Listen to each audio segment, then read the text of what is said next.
Welcome, welcome, welcome to Harry FLAX. Today we bring you an unforgettable story. What if Harry's accidental magic killed Dursleys at age 6 and Professor McGonagall took him in as her secret forbidden love? Loving our content? Smash that like button and join our family by subscribing. We truly appreciate each and every one of you. Now, let the story begin. Chapter 1, The Breaking Point. Harry crouched in the dark of his cupboard, knees pulled tight against his chest. 6 years old today, not that anyone cared. His stomach growled, punishment for the crime of burning Uncle Vernon's toast that morning. The lock clicked from the outside, a sound Harry knew better than his own name. "Boy! Still in there, are you?" Uncle Vernon's voice boomed through the thin door. Harry didn't answer. Last time he'd answered, Uncle Vernon had taken it as cheek and added another day to his punishment. "Don't think we've forgotten what day it is," Vernon continued, his voice dropping to a nasty whisper. 6 years we've put up with your freakishness under our roof. 6 years of good money wasted on you. Something hot and tight coiled in Harry's chest. It happened sometimes when Uncle Vernon got like this, a pressure building behind his ribs that scared him. Your parents got themselves blown up, and we're stuck with you. Worthless, just like they were. The pressure increased. Harry squeezed his eyes shut. Not now. Not now. Whenever strange things happened around him, the punishments got worse. Last month, when Dudley had chased him at school and Harry somehow ended up on the roof, Uncle Vernon had locked him in for 3 days with nothing but water. "Answer me when I'm talking to you, boy." The cupboard door flew open. Vernon Dursley's purple face filled the frame, his mustache twitching with rage. He reached in, meaty hand grabbing Harry's arm, yanking him out so hard that Harry's head smacked against the door frame. Stars burst behind Harry's eyes. The pressure inside him surged. "Please," Harry whispered. "I don't feel right." "Don't feel right?" Vernon mocked, shaking him. "I'll show you, don't feel right." Vernon's hand rose. Harry saw it coming, he always saw it coming, but this time something different happened. The pressure behind his ribs exploded outward like a balloon bursting. A wave of energy rippled through him, through his fingertips, his toes, the top of his head. Everything went blindingly white. Harry felt himself floating, weightless in the brilliant light. For a perfect, suspended moment, there was no pain, no hunger, no Dursleys. Just peace. Then the scream started. The house itself seemed to scream, wood splintering, glass shattering. Human screams joined in, Aunt Petunia's high-pitched wail, Dudley's confused bellowing, and Uncle Vernon's strangled roar cut sickeningly short. Harry hit the ground as the light faded. Dust filled the air. Where the hallway had been, there was now a tangle of broken wood, plaster, and twisted metal. Harry tried to move but couldn't. Something heavy pinned his legs. Blood trickled into his eyes from a cut on his forehead. "Uncle Vernon," he called out, his voice small in the sudden quiet. "Aunt Petunia." No answer came except the settling of debris and the distant wail of sirens. Harry didn't know how long he lay there, drifting in and out of consciousness. The sirens grew louder, then stopped. Voices shouted outside, but nobody came in. He tried calling out again, but his voice was too weak. He was so tired. Maybe if he just closed his eyes. Minerva McGonagall appeared with a sharp crack at the end of Privet Drive, her traveling cloak billowing around her despite the summer evening stillness. The emergency alert had come during dinner at Hogwarts, massive accidental magic detected in Little Whinging. When she'd heard the address, she'd knocked over her goblet, earning a sharp look from Severus and a concerned glance from Dumbledore. "Obliviators are already here," Amelia Bones said, stepping forward to meet her. The head of magical law enforcement looked grim, her monocle flashing in the red and blue lights of Muggle emergency vehicles. "Containment team has the Muggles believing it was a gas explosion." "The family?" Minerva asked, dreading the answer. "Adult male dead on scene." Adult female died en route to hospital. The children, Minerva corrected sharply. There are 2 boys in that house. Amelia's eyebrows shot up. Our records showed 3 residents plus. Potter. Minerva pushed past her, heart hammering against her ribs as she approached the ruined house. Number 4 was barely recognizable. The entire front had collapsed inward, leaving only the back rooms partially intact. You can't go in there, a ministry wizard in containment robes called out. Structures unstable, flipendo. Minerva's spell sent the man stumbling backward. She transformed instantly, her cat form slipping easily through the rubble where human shoulders couldn't pass. The smell hit her first, dust, gas, and the unmistakable copper tang of blood. Her feline eyes adjusted quickly to the darkness. She picked her way forward, following some instinct deeper into the wreckage. There, a small hand protruded from beneath a section of collapsed wall. Minerva transformed back, dropping to her knees beside it. Wingardium Leviosa. The wall section rose shakily, revealing Harry Potter's unconscious form. Blood matted his black hair to his forehead, just below the famous lightning scar. His clothes, if they could be called that, were nothing but oversized rags hanging from his thin frame. Too thin. Far too thin for a child his age. Minerva's hand shook as she pressed 2 fingers to his neck. A pulse, weak but steady. He lived. Thank Merlin, she breathed. Carefully, she extracted him from the debris, cradling his small body against her chest. As she shifted him, his oversized shirt slipped from one shoulder, revealing a pattern of bruises in various stages of healing. Old ones yellowed, new ones purple-black. Some distinctly finger-shaped. Cold fury washed through her. She'd told Albus. She'd told him these were the worst sort of muggles imaginable. She'd warned him. Professor. Amelia's voice carried from outside. We have a situation developing. The minister's on his way with Undersecretary Umbridge. Minerva looked down at the boy in her arms. If Cornelius Fudge arrived with that toad Umbridge, there would be questions about the magical outburst that had obliterated a muggle home and killed its occupants. They would want to take Harry, the boy who lived, into ministry custody, for his own protection. She made her decision in an instant. Accio Harry Potter's belongings, she whispered. Nothing happened. Frowning, she tried again, focusing more specifically. Accio Harry Potter's treasured possessions. This time, a small, battered toy soldier zoomed into her hand from somewhere in the debris, along with a broken pencil and a crumpled photograph that looked as though it had been rescued from the trash. That was all. Everything a 6-year-old boy had to call his own. The sound of multiple apparitions cracked outside. Time was up. Minerva cast a quick disillusionment charm over Harry and herself, then operated away just as Cornelius Fudge's booming voice demanded to know the situation. The ancient stone manor materialized around them as Minerva completed the journey to her family home in the Scottish Highlands. The disillusionment charm fell away as her feet touched the worn flagstones of the entrance hall.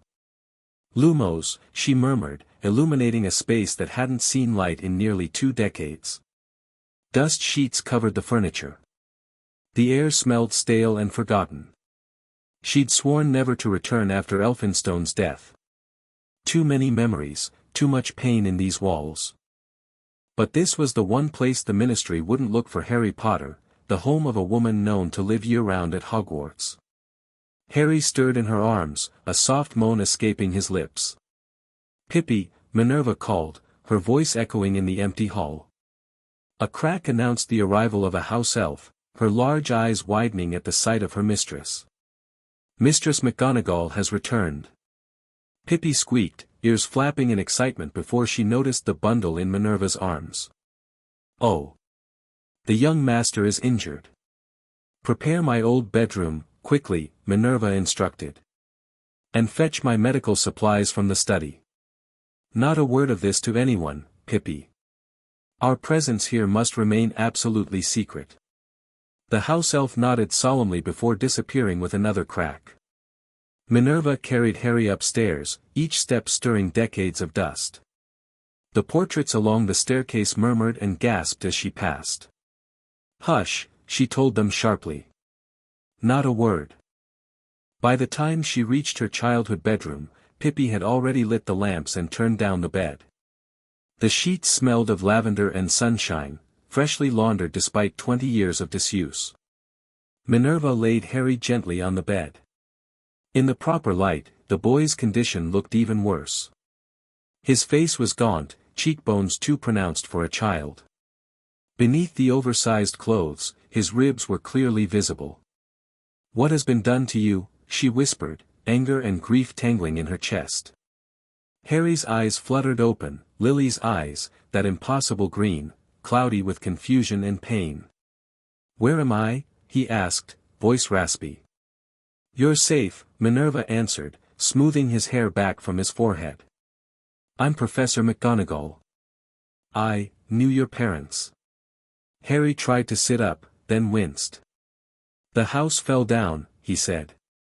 "I think I did something bad." "Rest now," she said. "We'll talk when you're feeling better." But Harry's eyes had gone wide with panic. "Uncle Vernon and Aunt Petunia? And Dudley? Are they okay?" Minerva hesitated. The truth would devastate him, but lies would only delay the inevitable. "There was an accident," she said carefully. "Your aunt and uncle didn't survive." Harry's face went blank, unnervingly so for a child. "Is it my fault? The bad things always happen because of me. That's what Uncle Vernon says." The matter-of-fact way he said it broke something in Minerva's heart. "No," she said firmly. "It was accidental magic. Sometimes when young wizards are very frightened or angry, their magic acts on its own." "Magic?" Harry whispered the word like it was forbidden. "Uncle Vernon says there's no such thing as magic. He says I'm just a freak." Minerva's lips thinned to a dangerous line. "Your uncle was wrong about many things, Harry. You are a wizard, just like your father. Your mother was a witch. And I am going to take care of you now." Doubt clouded his face. "Why would you want me?" "Nobody wants me." Pippi appeared with a tray of medical supplies. Minerva began cleaning the cut on Harry's forehead, buying herself time to control the fury rising within her. "I want you because you deserve to be wanted," she said finally. "Because your parents were extraordinary people who loved you very much. Because no child should ever feel unwanted." She finished bandaging his head and began examining his other injuries. The bruises told a story of systematic abuse, finger marks where he'd been grabbed too hard, older welts that could only have come from a belt. "This might feel strange," she warned, drawing her wand. "Episky." Harry gasped as the minor healing charm mended a cracked rib. "That tingles." "Magic often does," she said, allowing herself a small smile. "Now, let's get you something to eat." "I'm allowed to eat?" The question was so innocent, so horrifying in its implication, that Minerva had to turn away to hide her expression. "Of course you're allowed to eat," she managed. "Pippi, please bring us some soup and bread. And tea with honey." While they waited, Minerva transfigured one of the dust sheets into a set of child-sized pajamas. Harry watched with wide-eyed wonder as the fabric transformed. "Can I learn to do that?" he asked. "Eventually," she promised. "There's much for you to learn, but we have time." The food arrived, and Harry ate cautiously at first, then with increasing enthusiasm until Minerva gently suggested he slow down to avoid making himself sick. "Where will I go now?" he asked when the meal was finished, eyes already drooping with exhaustion. "You'll stay with me," Minerva said firmly. "Right here, where you'll be safe." Harry nodded, accepting this with the simple trust of a child who had never had reason to trust adults before. As he drifted off to sleep, Minerva remained beside him, her mind racing with the enormity of what she had done. She had essentially kidnapped Harry Potter. She had violated magical law, ministerial protocols, and most damning of all, Albus Dumbledore's direct instructions about Harry's placement. There would be consequences. The Ministry would be searching for Harry already. Dumbledore would realize soon enough that something was wrong. She would likely lose her position at Hogwarts, possibly face imprisonment in Azkaban. But looking at the sleeping child, his small face peaceful for perhaps the first time in years, Minerva knew she would face any consequence necessary. She had failed James and Lily once by not fighting harder against Harry's placement with the Dursleys. She would not fail their son again. Harry woke screaming 3 hours later. Minerva, who had been dozing in a chair beside the bed, was instantly alert. "Harry. It's all right. You're safe." The boy's eyes were wild, unseeing. "I killed them," he sobbed. "The light came out of me and killed them." Minerva gathered him into her arms, feeling him stiffen at the contact before gradually relaxing. "Listen to me very carefully," she said. "What happened was an accident. Your magic was protecting you. But they're dead," he whispered. "And Dudley, where's Dudley?" Minerva hesitated. In truth, she didn't know what had happened to Harry's cousin. "I don't know," she admitted. "But we can find out." Harry pulled back, looking at her with those impossibly green eyes. "Are you really magic too? Like me?" "I am." She drew her wand and cast a simple spell. Blue butterflies erupted from the tip, fluttering around them before dissolving into sparks. Harry reached out, trying to touch one before it disappeared. For the first time, he smiled, just a small twitch of his lips, but it transformed his face. "Can you teach me to do nice magic?" he asked. "Not the hurting kind." "I can," she promised. "But first, we need to talk about what happens next. The magical world will be looking for you, Harry. There are people who won't understand what happened. They might try to take you away." Fear flashed across his face. "I don't want to go away." "I won't let them take you," Minerva said with more conviction than she felt. "But we need to be very careful. I have a job at a school for young witches and wizards, and I must return there soon or people will become suspicious." Harry's face fell. "You're leaving me?" "Not exactly.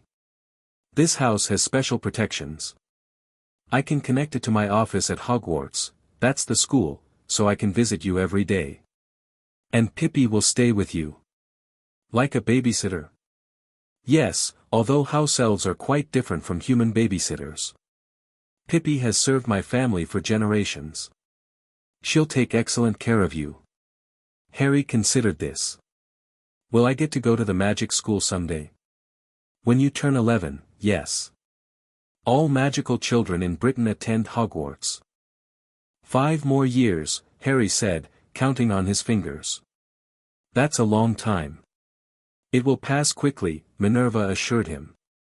"And there's much for you to learn before then. I can teach you about magic, about your parents, about our world."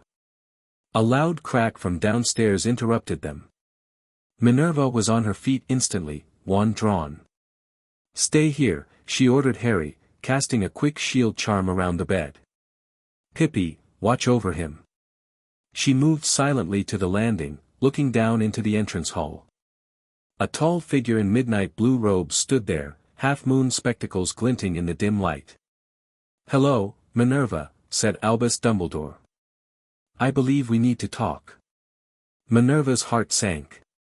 How had he found them so quickly? She descended the stairs, keeping her expression neutral. "Albus. This is unexpected." "Is it?" His blue eyes held none of their usual twinkle. 3 hours ago, number 4 Privet Drive was destroyed by an extraordinary burst of accidental magic.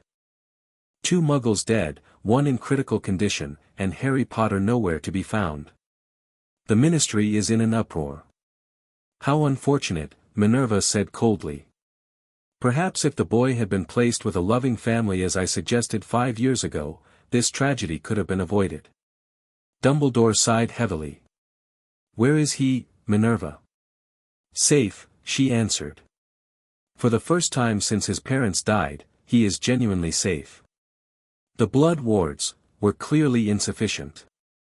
Minerva's voice rose. Those muggles were abusing him, Albus. I found bruises, old and new. He's malnourished, wearing rags, sleeping in a cupboard under the stairs. They had him believing he was a freak, that magic didn't exist. Dumbledore closed his eyes briefly. I had no idea the situation was so dire. You didn't look, she accused. You left him on a doorstep with a letter and never checked. None of us did. A flash of genuine pain crossed the old wizard's face. You're right, he admitted. I failed him. The simple admission took some of the wind from Minerva's sails. What happens now? That depends, Dumbledore said, on what you intend to do with Harry. I'm keeping him, she stated firmly. I'll raise him here, teach him, protect him. The Ministry will never allow it. They'll want him placed with a proper wizarding family, not with a single woman who spends most of the year at Hogwarts. Then they won't know, Minerva countered. No one knows I still own this place. As far as the wizarding world is concerned, I live year-round at Hogwarts. Dumbledore stroked his beard thoughtfully. And what of your duties as deputy headmistress? As head of Gryffindor? I'll manage. I always have. And when term begins in September? I'll connect the flu. Check on him between classes, spend nights here. Pippi will watch him during the day. Dumbledore's blue eyes pierced hers. You've thought this through. I have. May I see him? Minerva hesitated, then nodded sharply. She led Dumbledore upstairs to the bedroom, where Harry sat clutching Pippi's hand, eyes wide with fear. It's all right, Harry, Minerva assured him.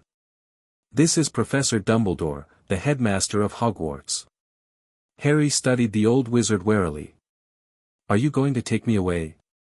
No, my boy, Dumbledore said gently. I simply wanted to see that you're well. Harry's gaze flicked to Minerva for confirmation. When she nodded, some of the tension left his small shoulders.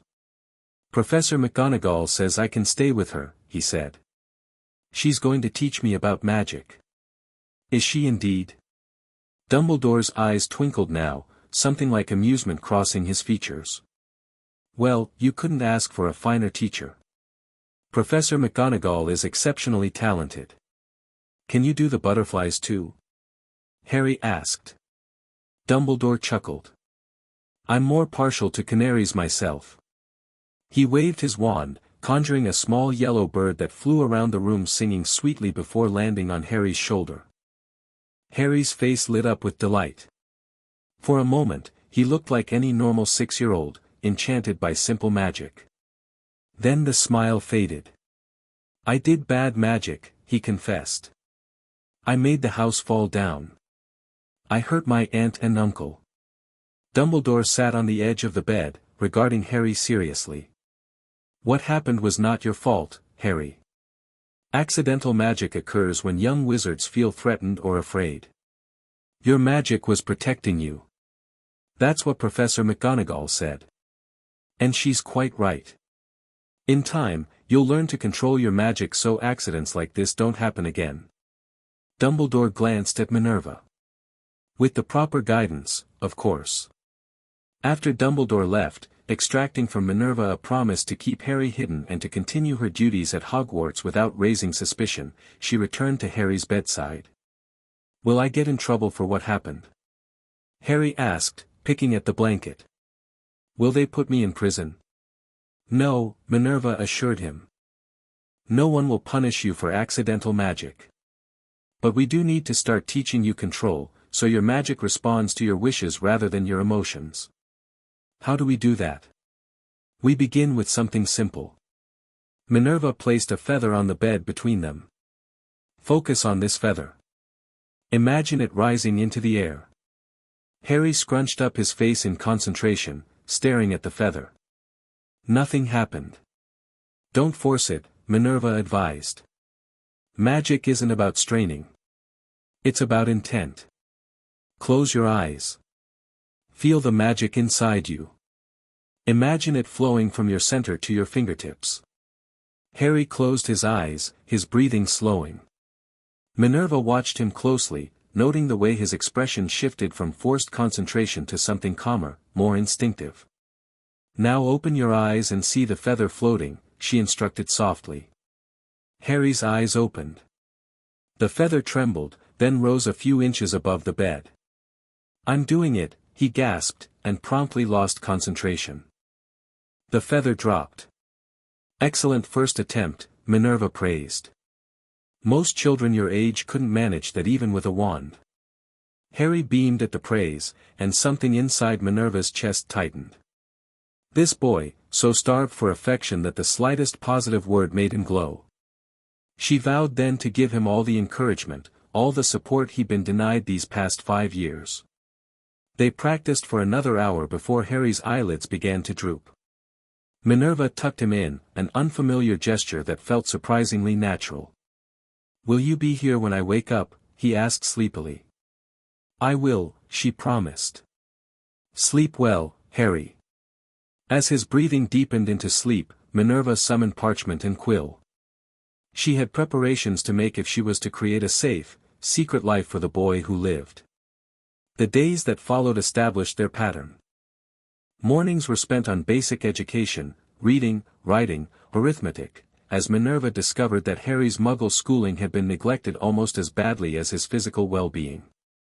Afternoons focused on magic, not spells but theory, history, and most importantly, control exercises. Harry proved to be an apt pupil, soaking up knowledge with an eagerness that reminded Minerva painfully of Lily. He especially loved hearing stories about his parents. Your mother was brilliant at charms, Minerva told him over lunch one day. She could make objects dance across the room with such precision it looked like choreography. What about my dad? Harry asked, always hungry for details. James was a natural transfiguration talent, though he often used it for mischief rather than academics. Minerva smiled despite herself. He and his friends called themselves the Marauders. They were forever pulling elaborate pranks. Harry's eyes widened.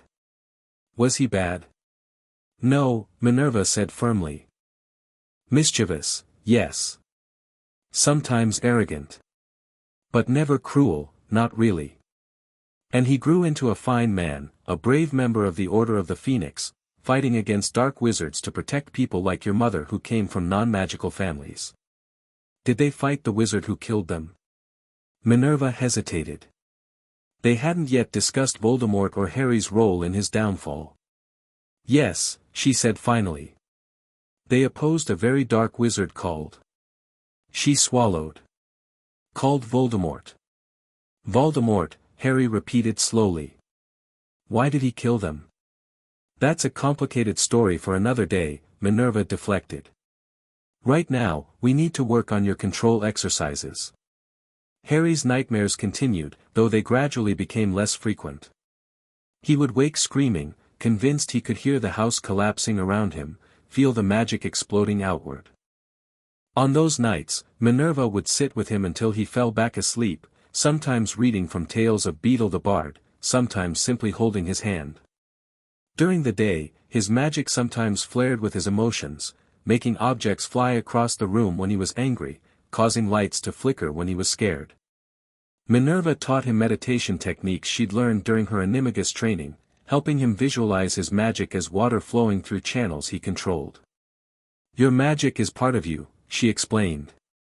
Not something separate or dangerous. When you're upset, it responds to protect you. But you can learn to direct it, to keep it calm even when you're not. By the end of July, Harry could levitate objects intentionally, light candles with a thought, and most importantly, prevent magical outbursts during nightmares. His physical condition improved dramatically under Pippi's determined feeding regimen. His gaunt face filled out, and he grew an inch in just those few weeks. As August approached, however, Minerva faced her first major challenge. The start of term preparations required her presence at Hogwarts for longer periods. She spent 3 days setting up a secure Floo connection between her office fireplace and the manor, keyed only to her magical signature. "I have to return to Hogwarts tomorrow," she told Harry over dinner. "Students will be arriving in a month, and there's much to prepare." Fear flashed across his face before he carefully controlled it, a skill he'd become too adept at for a 6-year-old. "How long will you be gone?" "I'll come back every evening," she promised. "And once term begins, I'll return each night to sleep here. You'll have lessons to complete while I'm away, and Pippi will make sure you're well cared for." Harry nodded solemnly. "I understand." That night, unable to sleep, Minerva found herself contemplating the strange turn her life had taken. At 61, she had never expected to become a mother. After Dougal, after Elphinstone, she had made peace with a life devoted to teaching other people's children. Now here she was, raising James and Lily's son in secret, risking her career, her reputation, possibly even her freedom. And yet, she couldn't bring herself to regret it. In just 1 month, Harry had changed her life in ways she couldn't have anticipated. His small triumphs filled her with pride. His nightmares broke her heart. His growing trust in her, so tentative at first, now blossoming into genuine affection, gave her days a purpose beyond teaching and administrative duties. She was startled from her reverie by a small voice. "Professor? Are you awake?" Harry stood in the doorway of her bedroom, clutching a blanket around his shoulders. "I am," she said softly. "Another nightmare?" He shook his head. "I was thinking about tomorrow. What if something happens while you're gone? What if I get scared and my magic goes wrong again?" Minerva patted the bed beside her. Harry climbed up, settling against the pillows. "Your control has improved dramatically," she reminded him. "And I'll only be a Floo call away. If you need me, Pippi knows how to contact me immediately." Harry fidgeted with the blanket. "What if someone finds me?" "The manor is protected by ancient wards. The only people who can enter are those I specifically allow. What if they take you away?" His voice dropped to a whisper. "The ministry people you told me about?" Minerva felt a lump form in her throat. His fear wasn't for himself but for her, for the possibility of losing this newfound security. "No one will take me away," she said firmly. "But Harry, there is something we could do. A very old form of magic that would create a special bond between us. It would help stabilize your magic and give you extra protection." "What kind of bond?" Harry asked. "A guardian bond. It's rarely used nowadays because most magical children have parents or blood relatives to care for them. But in cases where a child has no magical family, a witch or wizard can become their magical guardian." "Would it make you like my mom?" Harry asked hesitantly. Minerva chose her words carefully. "Not to replace your mother, Lily will always be your mother.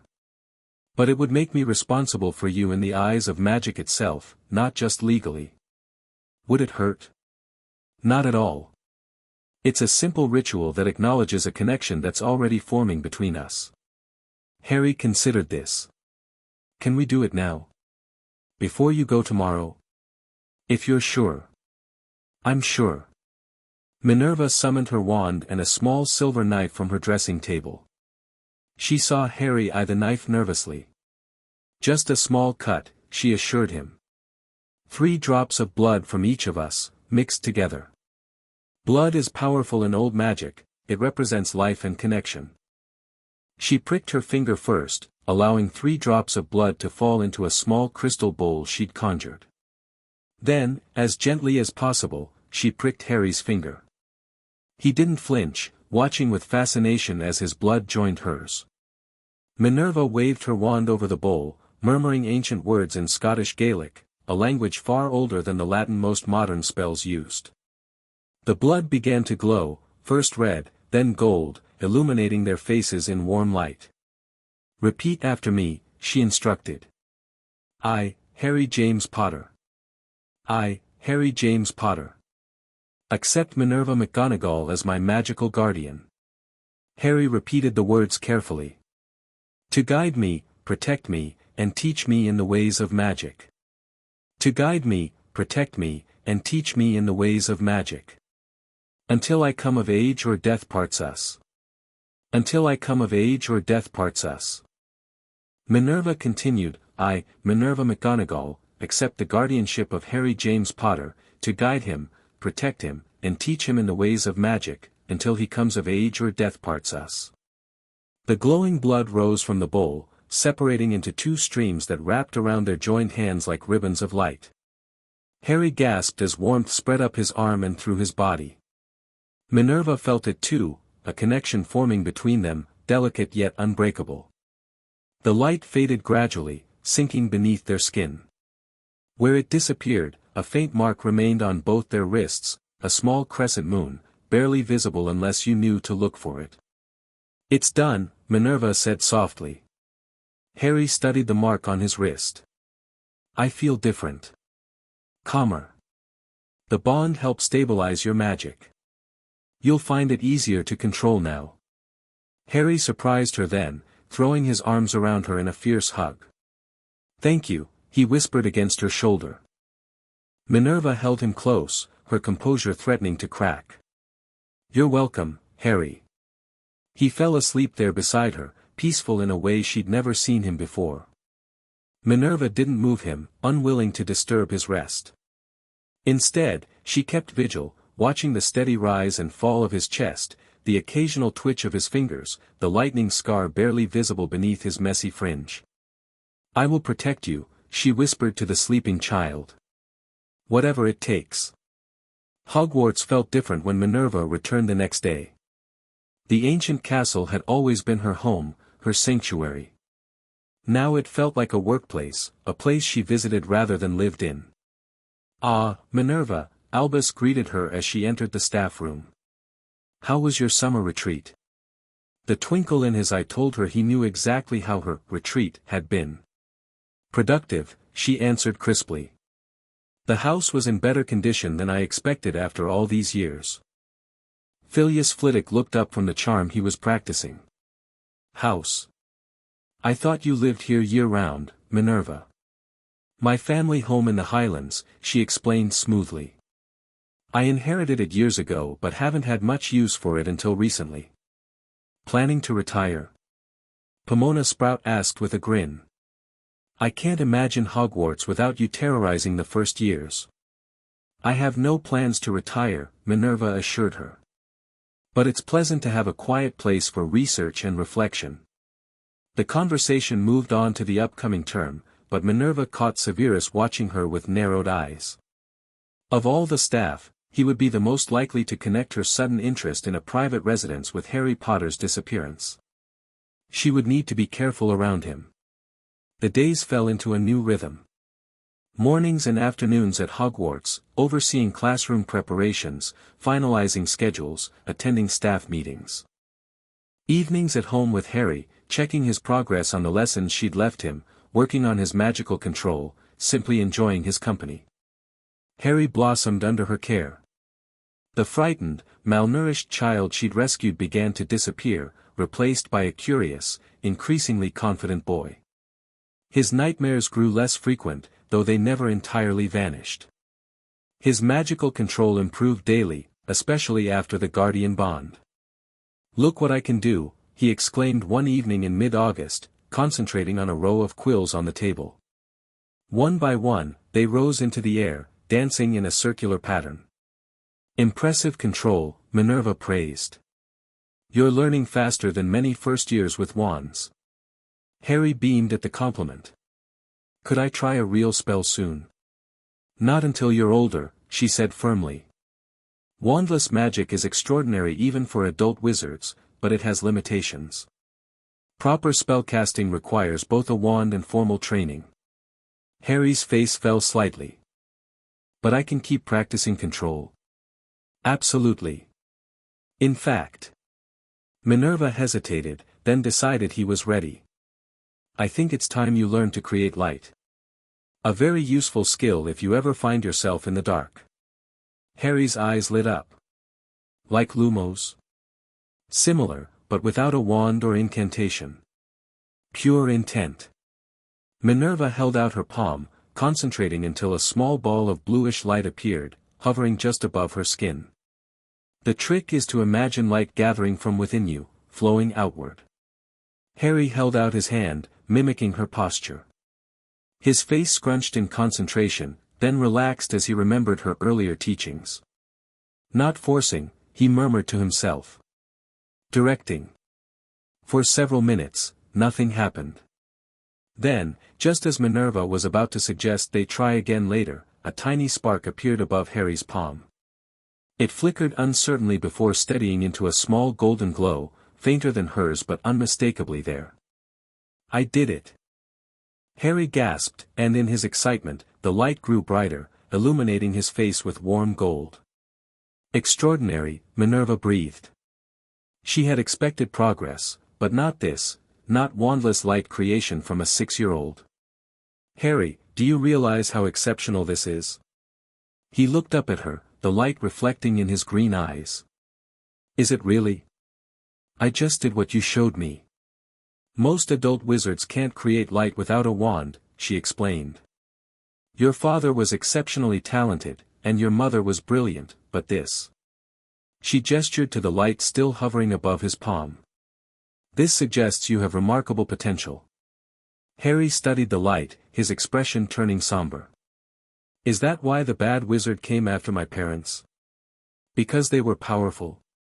The question caught Minerva off guard. They still hadn't properly discussed Voldemort or the prophecy. Harry knew only that a dark wizard had killed his parents.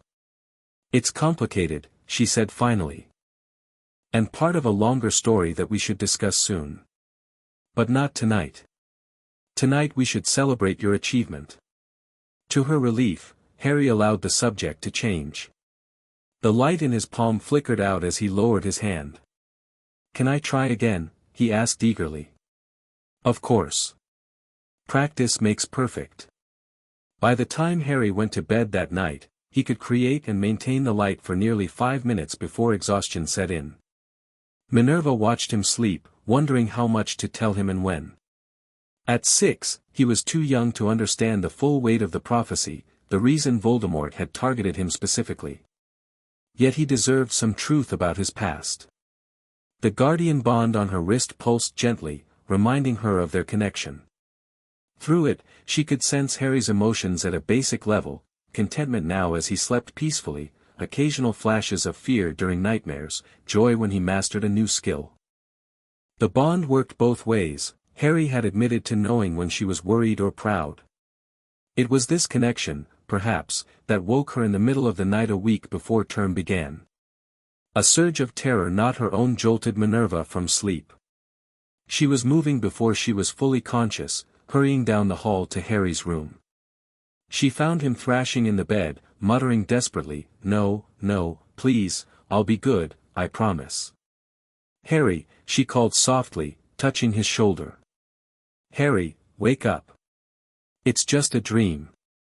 His eyes flew open, wild with fear before recognition dawned. "Professor. I'm here. You're safe." Harry sat up, drawing shaky breaths. "I was back in the cupboard. Uncle Vernon was yelling, and I could feel the magic building up, but I couldn't stop it." "It was just a dream," Minerva repeated, sitting on the edge of the bed. "Your uncle is gone. You're never going back to that cupboard." Harry nodded, but she could see the doubt in his eyes. "What if I lose control again? What if I hurt someone else?" "That's why we practice every day," she reminded him. "The more control you develop now, the less likely accidental magic becomes. And the bond helps stabilize your magic." Harry touched the crescent mark on his wrist. "It's getting closer to school time, isn't it? You'll be gone more." "Yes, but I'll still come home every evening," she promised. "And we'll continue your lessons.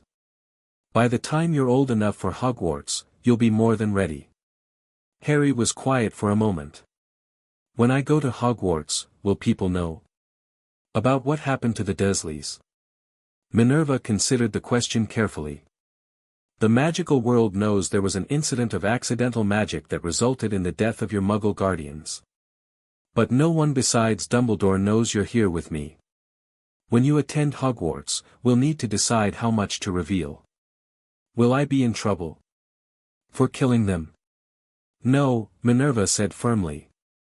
Accidental magic is never prosecuted, especially from a child who was being mistreated. But she hesitated. Some people might fear what they don't understand. Your magical power is unusual, Harry. There may be those who think it dangerous. Harry absorbed this with surprising composure. So we keep it secret? That I can do wandless magic? For now, yes. When you attend Hogwarts, you'll need to be careful not to reveal the full extent of your abilities.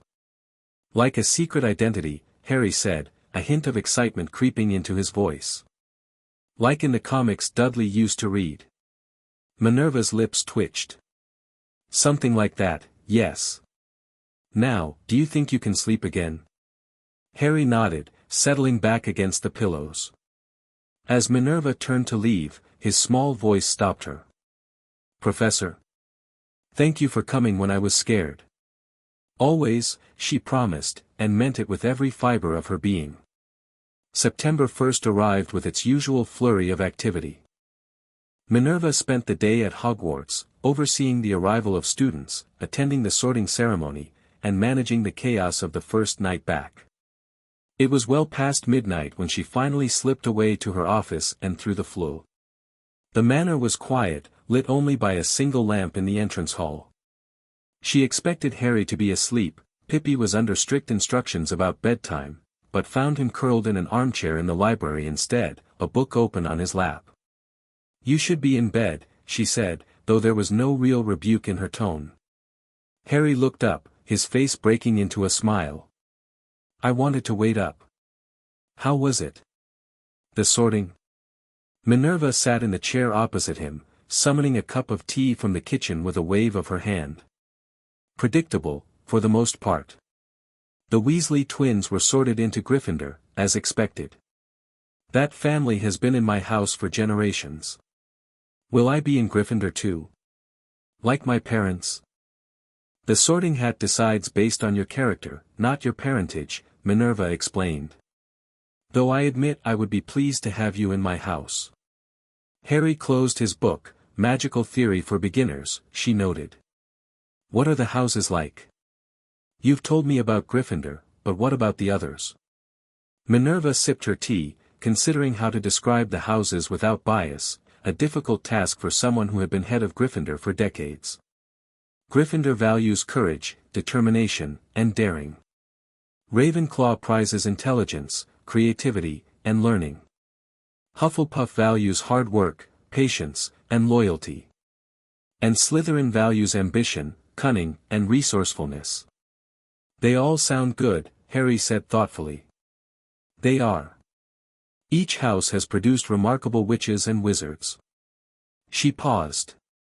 Including the dark wizard who killed your parents. He was in Slytherin. Harry's eyes widened. Voldemort was at Hogwarts. Many years ago, yes.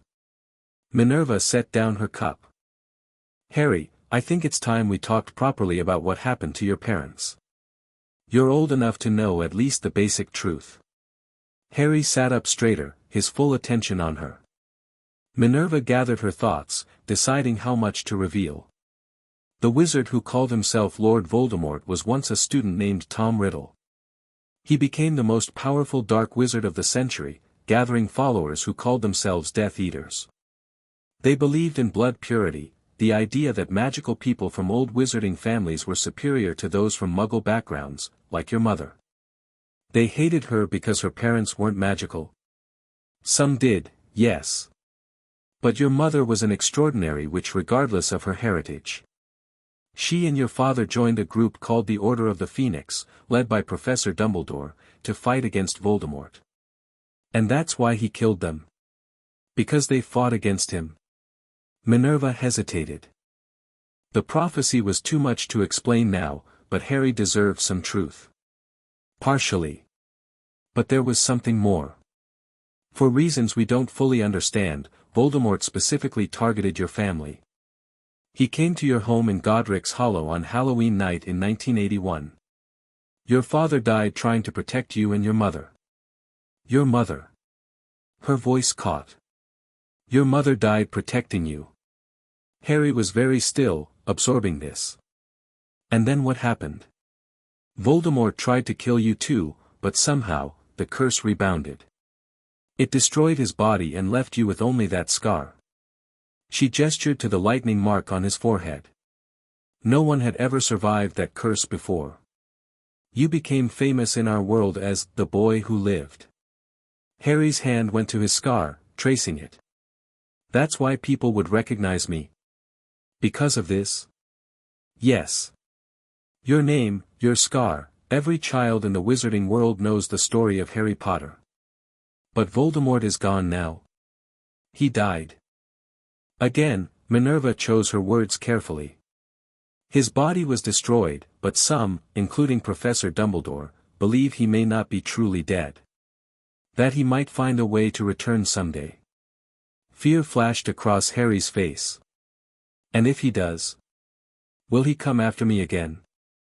If that day comes, Minerva said firmly, you will not face him alone. You will be prepared, protected, and surrounded by those who care for you. But it may never happen at all. Harry nodded slowly, processing everything. Thank you for telling me the truth. Minerva reached across and squeezed his hand. There is more to the story, but we'll discuss it when you're a bit older. For now, it's more than time for bed. As she tucked him in, a ritual that had become natural over the past 2 months, Harry asked one final question. Do you think my mum and dad would be okay with you taking care of me? Instead of the Dursleys? Minerva felt a lump form in her throat. I knew your parents well, Harry. They would be grateful that you're safe and loved. That's all they ever wanted for you. Harry smiled sleepily. Good night. Minerva. It was the first time he'd used her given name instead of Professor. Good night, Harry, she whispered, dimming the lights with a wave of her hand. In the darkened room, she allowed the tears she'd been holding back to fall silently. For Lily and James, gone too soon. For Harry, who would grow up without them. For herself, who had found unexpected love and purpose in the most tragic of circumstances. In 2 days, her first class of the term would begin. Life would become increasingly complicated as she balanced her duties at Hogwarts with her secret life here. There would be close calls, difficult questions, moments when discovery seemed inevitable. But looking at Harry's peaceful face, Minerva knew every risk was worth taking. This child, brilliant, wounded, extraordinary, had become the center of her world. No matter what challenges lay ahead, she would face them. For him. Chapter 2, The Hidden Heir. Henry, if you don't get down here this instant, we're going to be late. Minerva called up the stairs, checking her watch with growing impatience. Coming. Harry's voice echoed from somewhere upstairs, followed by the distinct sound of something heavy falling. Minerva sighed. For years of relative peace and quiet, well, as peaceful as life could be, raising a magically gifted child in secret, and still mornings like this made her question her life choices. Not that she'd change a thing. 10-year-old Harry Potter, or Henry Malcolm as he was known to the outside world, thundered down the stairs, dark hair still sticking up in all directions despite her best efforts to tame it. The disguise charm she'd placed on him that morning had lightened his eyes from their distinctive emerald to a more common hazel and hidden his famous scar, but it couldn't do anything about the Potter hair. Sorry, he said, skidding to a halt in front of her. I was practicing that shield charm and lost track of time. Again. She raised an eyebrow, but couldn't keep the pride from her voice. At 10, Harry was attempting magic most fourth years struggled with. Any progress? Harry grinned. Got it to hold for almost 2 minutes against the practice dummies. Impressive, Minerva acknowledged, straightening his collar with practiced efficiency. But our appointment at Flourish and Blots won't wait, and I need to be back at Hogwarts by noon for the staff meeting. Summer was nearly over, and with it their precious months of uninterrupted time together. When term began, they'd return to their carefully orchestrated routine, Minerva at Hogwarts during days, home most nights, with Harry continuing his studies under Pippi's watchful eye. For years of this double life had taught them both the value of their summer freedom. They took full advantage, making trips to wizarding locations far from London where Harry was unlikely to be recognized, even with his disguise. Today's destination was Diagon Alley, a calculated risk, but necessary. Harry needed new books to continue his advanced studies, and Minerva had business at Gringotts that couldn't be delegated. "Remember the rules," she said as they approached the flue. Harry recited dutifully, "Stay by your side at all times. Answer to Henry Malcolm. If anyone asks, I'm your nephew visiting from the countryside. Don't do magic, don't mention Hogwarts, and if I see anyone who looks like they might recognize you, tell you immediately. And if anything goes wrong, use the emergency port key and go straight home." Minerva nodded approvingly, touching the silver pin on his collar that served as both port key and tracking charm. Over the years, she'd become increasingly paranoid about Harry's safety, layering protection upon protection. With good reason. Twice now, Ministry officials had nearly discovered their secret. Last year, Dolores Umbridge herself had made an unannounced visit to McGonagall's office at Hogwarts, ostensibly to discuss educational reforms but clearly fishing for information about her private life. Only Minerva's quick thinking and Albus's timely intervention had prevented disaster. "Ready?" she asked, holding out the fleur powder. Harry took a handful, his expression turning serious. "Ready." One swirl of green flames later, they stepped into the leaky cauldron. The pub was crowded with late summer shoppers preparing for the upcoming school year. Minerva kept a firm hand on Harry's shoulder, guiding him quickly through to the back courtyard. "Nervous?" she asked quietly as she tapped the bricks to open the passage to Diagon Alley. Harry shook his head. "Not really. Nobody ever looks twice at Henry Malcolm." There was a touch of something in his voice, not quite resentment, but perhaps wistfulness. Minerva understood. For 4 years, she'd raised him to be cautious, to hide his true identity, to blend in. Yet part of him, the part so like James, occasionally chafed at the constraints. Diagon Alley was bustling with activity. Families crowded around shop windows, children pressed their noses against the glass at quality Quidditch supplies, and harried-looking parents consulted school supply lists. Gringotts first, Minerva decided, steering them toward the imposing white building. As they climbed the marble steps, Harry whispered, "Will we visit my vault today?" "Not today," Minerva replied. "Too risky. I've arranged a transfer to cover your educational expenses." Harry nodded, accepting this as he accepted most of the security measures that dictated their lives. Sometimes Minerva worried about the burden she'd placed on him, the constant vigilance, the elaborate web of lies, the isolation.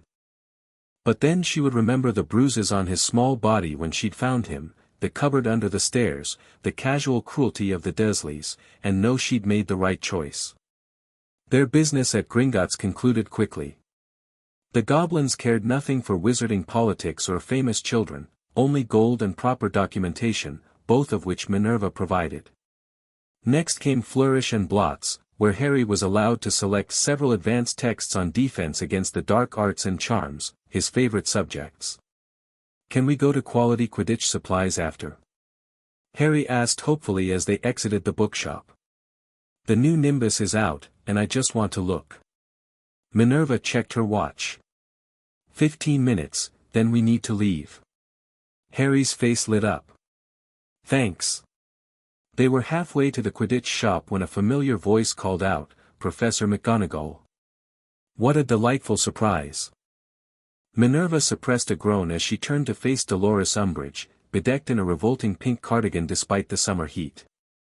The ministry official simpered as she approached, her bulging eyes immediately fixing on Harry. "And who might this be?" she asked with saccharine sweetness. "My nephew, Henry Malcolm," Minerva answered coolly. "Henry, This is Madame Umbridge from the Ministry of Magic. Harry gave a polite nod, his expression carefully neutral. Pleased to meet you, ma'am. How charming, Umbridge said, though her eyes remained cold and calculating.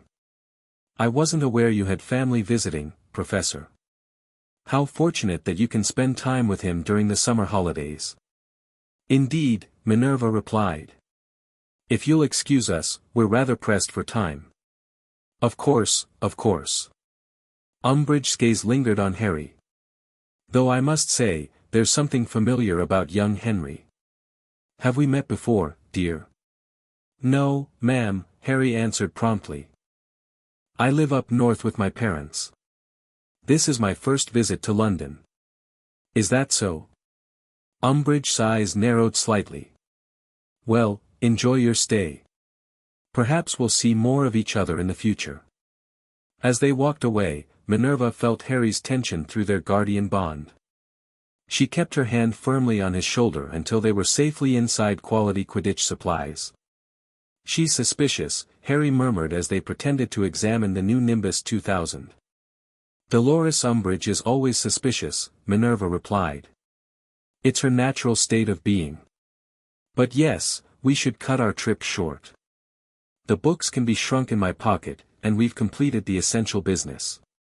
Harry nodded, disappointment flashing across his face before he controlled it. Another skill he'd mastered too young, hiding his emotions, presenting only what others expected to see. Sometimes Minerva caught glimpses of the carefree child he might have been without the weight of secrecy and history on his shoulders. Tell you what, she said impulsively. When we get home, why don't we go flying? The protection wards extend far enough that you can practice those seeker drills you've been wanting to try. Harry's genuine smile returned. Really? You'll time me on the dives? Against my better judgment, yes. 20 minutes later, they were safely back at McGonagall Manor, Harry already racing upstairs to change into flying clothes while Minerva unpacked their purchases. A tapping at the window drew her attention, a tawny owl bearing a letter with the Hogwarts seal. The message inside was brief, meeting moved up to 10:30. Matter of urgency regarding upcoming term. A.D. Minerva checked the clock, 10:15. Not enough time to properly settle Harry before leaving. Harry, she called up the stairs. Change of plans. I need to leave immediately for Hogwarts. Harry appeared at the top of the stairs, disappointment evident. But the flying. We'll go when I return, she promised. The staff meeting's been rescheduled. It shouldn't take more than a couple of hours. Can I go down to the village while you're gone? Harry asked. I've finished all my summer reading, and I wanted to see if the new Quidditch Monthly is in at Blackwoods. Minerva hesitated. Blackmoor was a small wizarding settlement just beyond the manor's boundaries, barely more than a village really, with a few shops, a pub, and perhaps 20 wizarding families. In recent months, she'd allowed Harry limited, supervised visits there as Henry Malcolm. But alone? Please. Harry pressed. I'll keep the disguise charm active, stay in public areas, and be back within an hour. I've got the portkey if anything happens. Minerva wavered. At nearly 11, Harry was remarkably responsible for his age, a necessity given their circumstances.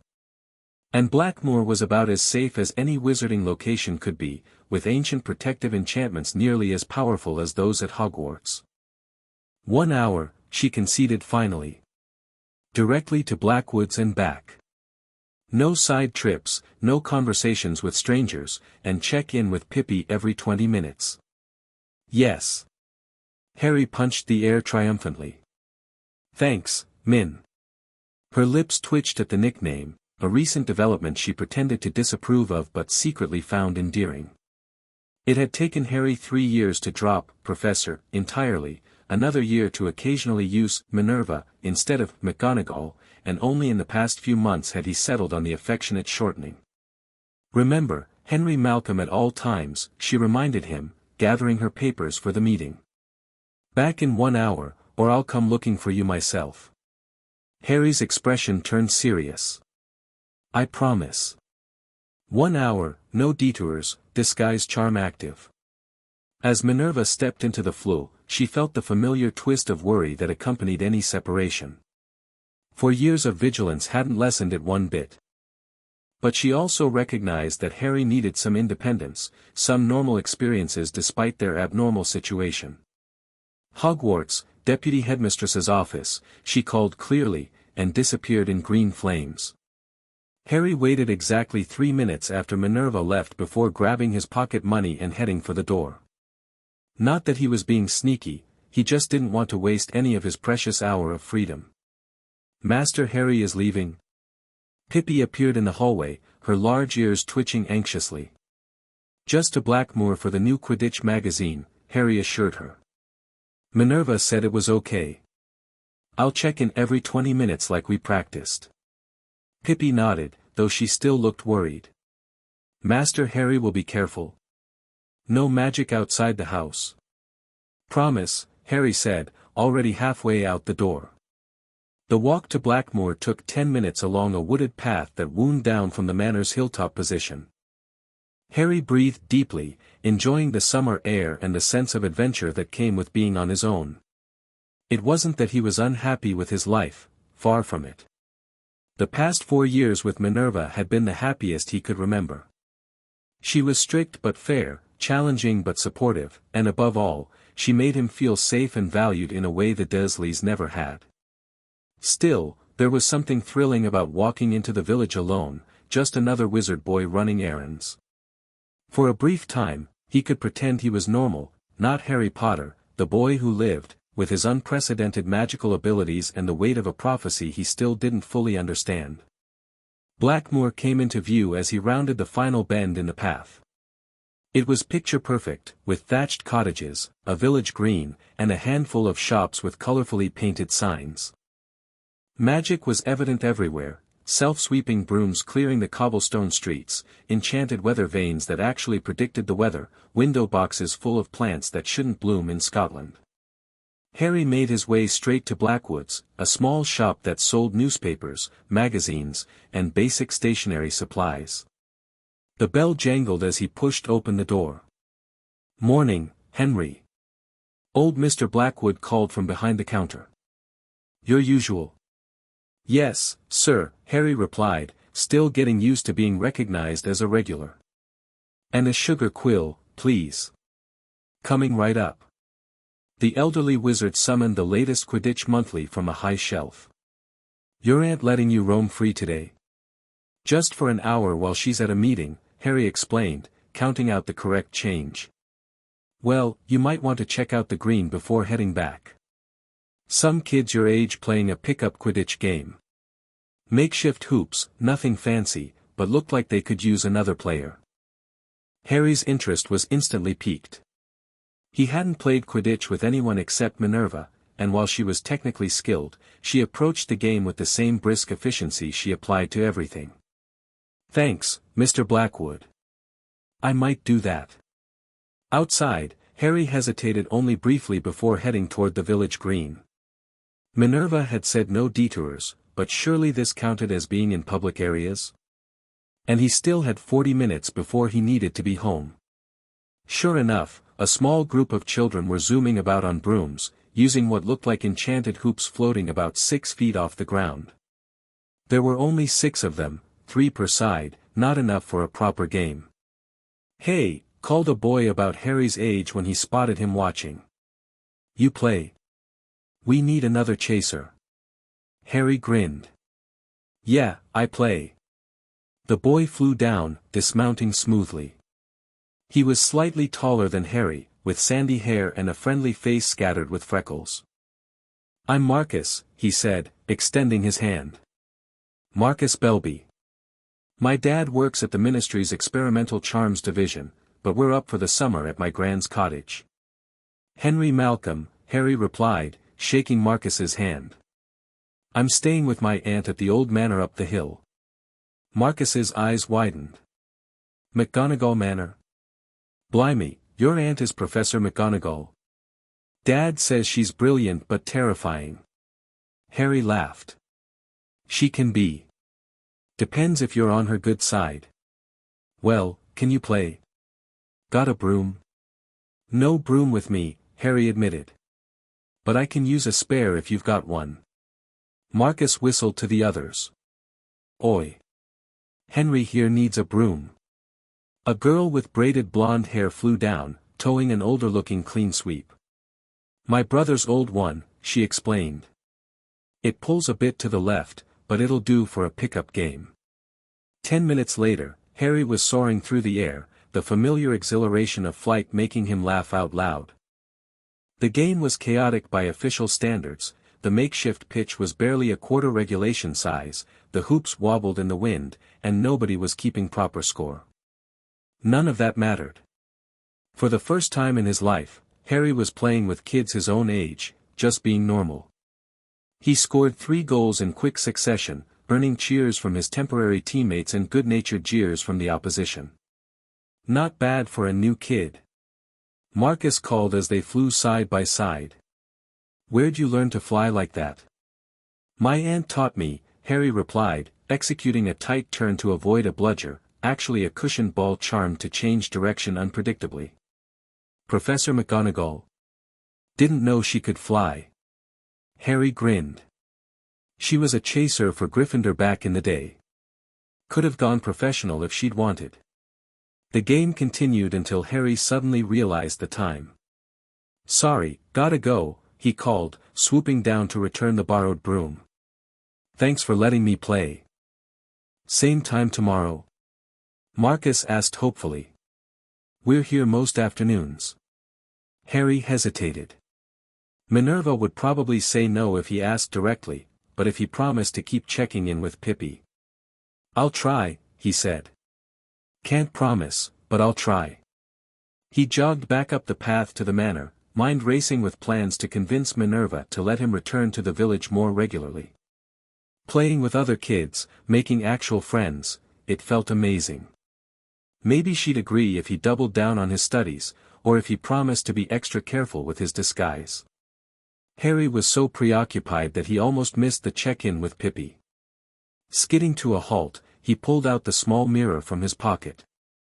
Pippi, he called, and the house elf's face immediately appeared. Master Harry is well, she asked. Fine, just heading home now. Should be there in 5 minutes.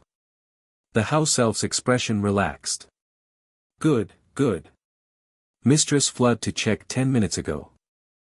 Pippi said Master Harry was being good and checking in properly. Harry winced. Thanks, Pippi. I'll be right there.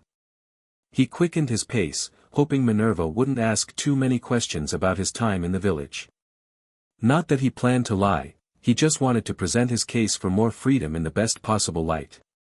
The manor appeared ahead, solid and reassuring against the summer sky. Home. Sometimes Harry could hardly believe how much his life had changed in 4 years. From a cupboard under the stairs to this, a real home, with someone who actually cared about him. He still had nightmares sometimes. Still woke up gasping, convinced he could hear the Dursleys' house crumbling around him. Still felt the gut-wrenching guilt when he remembered Dudley, who'd been cruel but was still just a child like him. But the episodes were less frequent now, manageable with the meditation techniques Minerva had taught him and the stabilizing influence of their guardian bond. Master Harry made it home safe. Pippi greeted him at the door, relief evident in her voice. Mistress will be back soon. She said to tell Master Harry that the flying will happen after lunch. Brilliant. Harry handed Pippi his magazine. I'm going to wash up, then maybe practice shield charms some more before she gets back. Upstairs in his room, Harry caught sight of himself in the mirror. The disguise charm was still active, giving him hazel eyes instead of green and smoothing his famous scar into invisibility. Henry Malcolm looked back at him, an ordinary wizard boy with an ordinary life. For just a moment, Harry wished he could be Henry all the time. No prophecy, no dark lord, no stares or whispers when people recognized him. Just a normal kid who could play Quidditch with friends without worrying about accidental magic or Death Eaters or ministry officials. Then he shook himself. Wishing wouldn't change anything. Better to focus on the positives, like convincing Minerva to let him visit the village again tomorrow. Absolutely not, Minerva said, setting down her teacup with a decisive clink. They were sitting in the manor's kitchen after lunch, having just returned from an exhilarating flying session where Harry had mastered a particularly difficult seeker's dive. His success had emboldened him to broach the subject of returning to Blackmoor to play with Marcus and the others. But they don't suspect anything, Harry protested. To them, I'm just Henry Malcolm, your perfectly ordinary nephew. For now, Minerva countered. But the more time you spend with these children, the more opportunities for slips, for questions, for inconsistencies in your story. I'll be careful, Harry insisted. I haven't had a magical accident in years, and the disguise charm holds for hours now. Minerva sighed, her expression softening slightly. Harry, I understand. Truly, I do. You want friends your own age. That's natural, expected even. But the risk, what about when I go to Hogwarts next year? Harry interrupted. I'll be around other kids all the time then. Wouldn't it be good practice to start now, in a controlled environment? He could see her wavering. For years of raising him had taught Harry exactly how to present a logical argument to Minerva McGonagall. Appeal to preparation, to planning, to educational benefit. The village is safe, he continued. You've said yourself the protective enchantments are almost as old as Hogwarts. And I'd check in with Pippi every 20 minutes, keep the portkey on me at all times. Minerva tapped her fingers against the table, thinking. Who is this Marcus boy? Belby, you said. His dad works in experimental charms at the ministry. They're just staying for the summer with his grandmother. Belby, Minerva repeated, frowning. Damocles Belby's family, perhaps. The inventor of the wolfsbane potion? Harry shrugged. Maybe. Marcus didn't say. I'll make some discreet inquiries. Minerva's expression remained stern, but Harry could feel her resolve weakening through their bond. If, and I mean if, the family checks out, you may visit the village for supervised play sessions. 2 hours maximum, with regular check-ins, and only in group settings. Harry's face split into a grin. Thanks, Min. You're the best. And, she continued, raising a finger, you will double your control exercises. If you're going to spend more time around other children, your magic must be absolutely stable. Done, Harry agreed instantly. I'll practice every morning and night. Minerva nodded, satisfied with the bargain. Now, shall we review your progress on silent casting? I noticed during our flight that you're still muttering the cushioning charm under your breath when you practice dives. The rest of the afternoon passed in concentrated study. Harry had been working on casting spells without speaking for several months now, another skill most wizards didn't attempt until their 6th year at Hogwarts. His progress was inconsistent. Some days he could manage 3 or 4 silent spells in succession, other days he struggled with even the simplest charm. You're overthinking again, Minerva observed as Harry frowned in concentration, attempting to silently summon a book from across the room. Magic isn't just about focus, it's about intent, about the connection between your will and your power. I know, Harry sighed, lowering his hand. It's just, sometimes it feels like there's too much power, and if I don't concentrate hard enough, it might just explode out like. He didn't finish the sentence. He didn't need to. They both knew what he meant, like that day at Privet Drive, when his uncontrolled magic had destroyed a house and killed 2 people. Minerva moved to sit beside him on the couch. Harry, look at me. He raised his eyes to meet hers. What happened when you were 6 was the result of years of suppressed magic under extreme duress. Your core was never allowed to release magic naturally, so it built up to dangerous levels. That's not the case anymore. You perform magic regularly, properly. The guardian bond helps regulate your core. You are in control. Harry nodded, but she could see the lingering doubt in his eyes. Let's try something different, she suggested. Close your eyes. Harry obeyed. Now, don't think about the spell at all. Think about the book, its weight, its texture, the sound it makes when you turn the pages. Form a clear image in your mind. Through their bond, Minerva could sense Harry's emotions shifting, frustration giving way to calm focus. Now, simply want the book. Extend your hand and know that it will come to you. Harry extended his hand, his expression peaceful. For a moment, nothing happened. Then the book rose gently from the table and floated across the room, settling softly into his palm. His eyes flew open in surprise. I did it. Without overthinking, Minerva said with satisfaction. Magic responds best to clear intent and emotional stability. The words, the wand movements, they're training wheels, not the essence of the power. Harry turned the book over in his hands, smiling. It felt different that time. Easier. That's how it should feel. Not a struggle to control something volatile, but a natural extension of your will. Later that evening, after Harry had gone to bed, Minerva sat in her study reviewing student files for the upcoming term. Her thoughts, however, kept returning to Harry's request to spend time with the Belby boy and the other village children. She'd meant what she said about understanding his desire for friendship. The isolation of their life, necessary though it was, had deprived Harry of normal childhood social development. He'd adapted remarkably well, finding companionship in books, in Pippi, and in Minerva herself.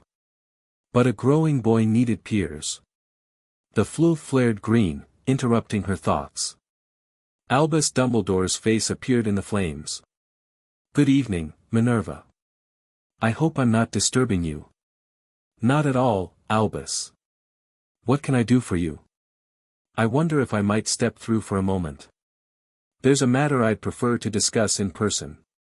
Minerva glanced upstairs, where Harry was sleeping. Of course. Let me adjust the wards. A moment later, Dumbledore stood in her study, brushing ash from his midnight blue robes. His expression was grave, lacking its usual twinkle. Is Harry asleep? He asked without preamble. Yes. Has something happened? Dumbledore sank into the chair opposite her desk. Perhaps. There have been inquiries at the ministry. Discreet ones, conducted through unofficial channels. Someone is tracking unusual magical signatures in Scotland. Minerva's blood ran cold. Death Eaters? Possibly. The source appears to be someone within the Department of Mysteries with access to the magical detection grid. The focus has been on areas known to have old magical settlements, including Blackmoor. Harry's been practicing advanced magic, Minerva admitted. Wandless, sometimes silent. Could that be detected? Ordinarily, no. The manor's protections should mask any magical activity within its boundaries. But if Harry performed magic outside those boundaries? He hasn't, Minerva said firmly, then hesitated. At least, I don't think he has. He's been visiting the village recently, but he knows the rules about magic. Dumbledore nodded thoughtfully. It may be nothing. But I thought you should know, be extra vigilant in the coming weeks. Thank you, Albus. Minerva's mind was already racing, cataloging precautions, planning contingencies. I'll limit his movements until term begins. How is he progressing? Dumbledore asked, his tone softening. It's been some time since I've seen him. Extraordinarily well, Minerva allowed herself a small smile. His control improves daily. He's working on silent casting now, and his wandless abilities continue to expand. Academically, he's at least third-year level in most subjects, perhaps higher in defense and charms. And emotionally? Minerva considered the question carefully. He still has nightmares about the Dursleys, though less frequently. He carries guilt about what happened, but he's learning to accept that it was accidental, beyond his control. He's a remarkably well-adjusted child, all things considered. And your bond with him? Strong, Minerva said simply. There was no need to elaborate on the depth of her feelings for Harry, the fierce protectiveness, the pride, the love that had transformed her life as much as his. Albus understood, he had seen it grow over the years during his occasional visits. Good, Dumbledore nodded. He will need that foundation in the years ahead. Something in his tone made Minerva look up sharply. What aren't you telling me, Albus? The old wizard sighed. Nothing concrete. Just whispers. Indications that the pieces are beginning to move again after years of dormancy. It may be nothing, or it may be the first stirrings of what we've feared. Voldemort? Perhaps. Time will tell. Dumbledore rose. I've taken enough of your evening. Please, be cautious with young Harry's excursions, at least until we identify the source of these inquiries. After Dumbledore left, Minerva remained in her study, staring into the dying embers of the fire. The peaceful routine they'd established suddenly felt fragile, threatened from without by unknown forces and from within by Harry's natural desire for a more normal life. She would need to be careful how she handled this. Forbidding him from visiting the village entirely would raise questions, make him rebel. But allowing him to continue as before, knowing someone might be watching for unusual magic, was too dangerous. A compromise, then.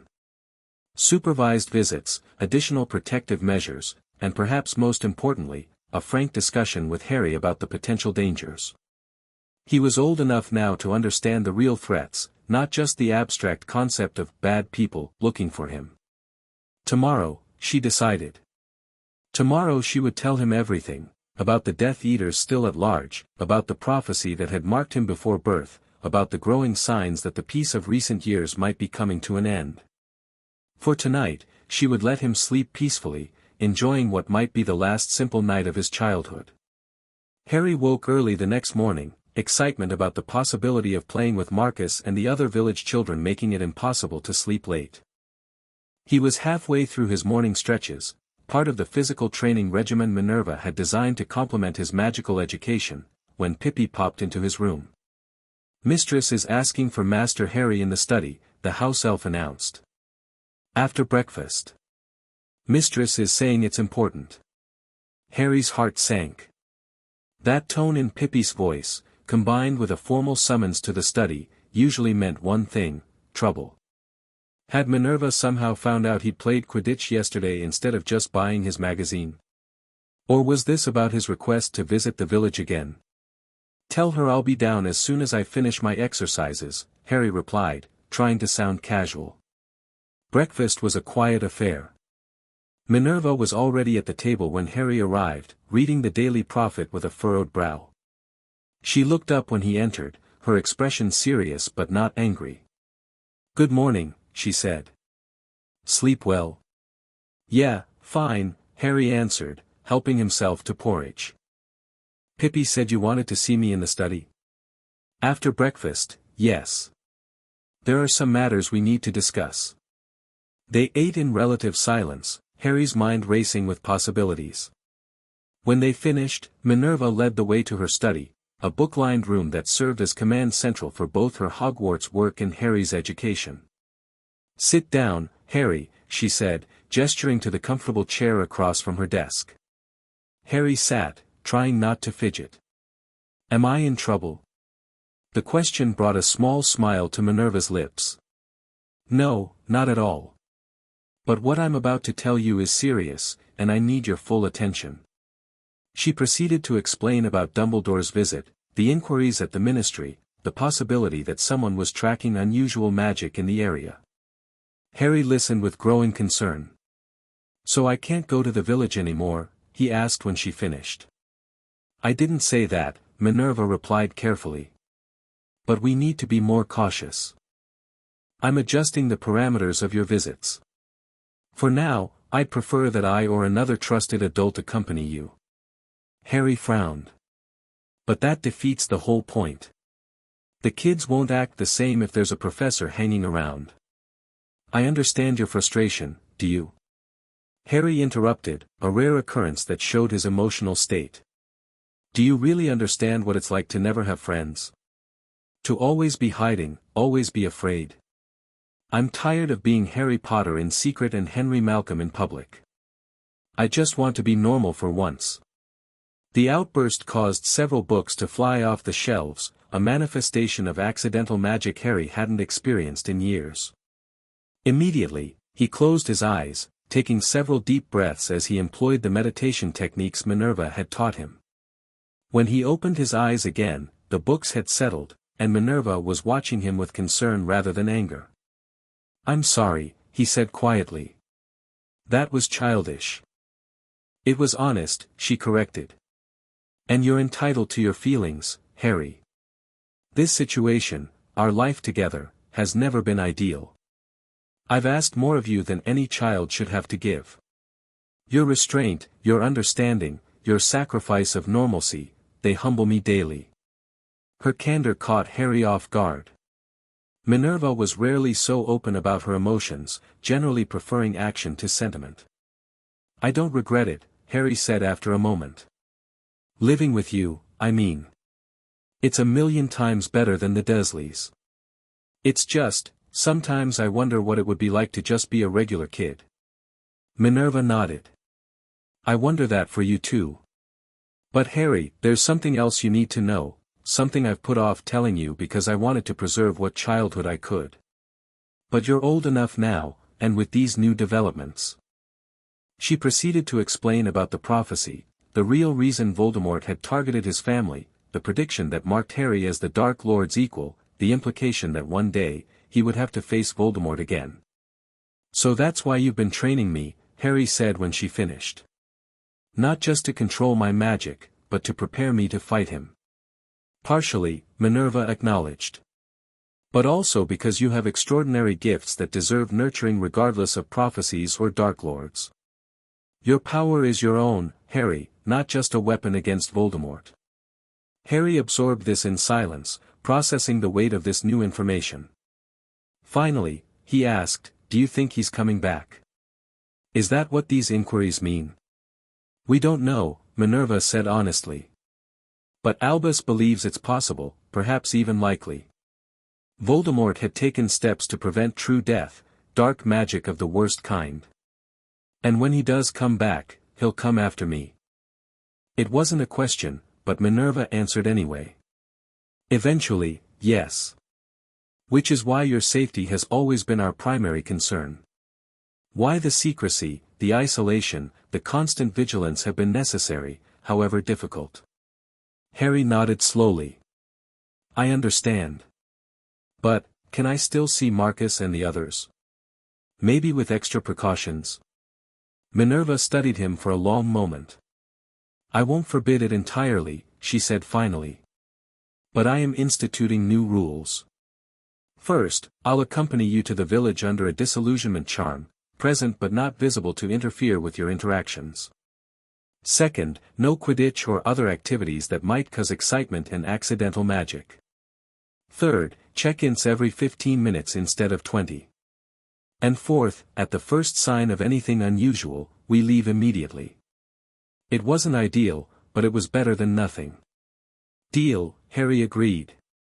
Later that day, true to her word, Minerva accompanied Harry to Blackmoor under a powerful disillusionment charm. He felt her presence more than saw it, a subtle pressure through their bond, a watchful awareness hovering at the edge of his consciousness. Marcus and the others were gathered on the green as promised, though without broomsticks this time. "Henry," Marcus called when he spotted him. "We were starting to think you wouldn't make it." "Had to convince my aunt," Harry explained with a grin. "She's a bit protective." "Aren't they all?" a girl Harry recognized from yesterday's game said sympathetically. "I'm Ellie, by the way. Don't think we were properly introduced yesterday with all the flying." "Nice to meet you," Harry replied.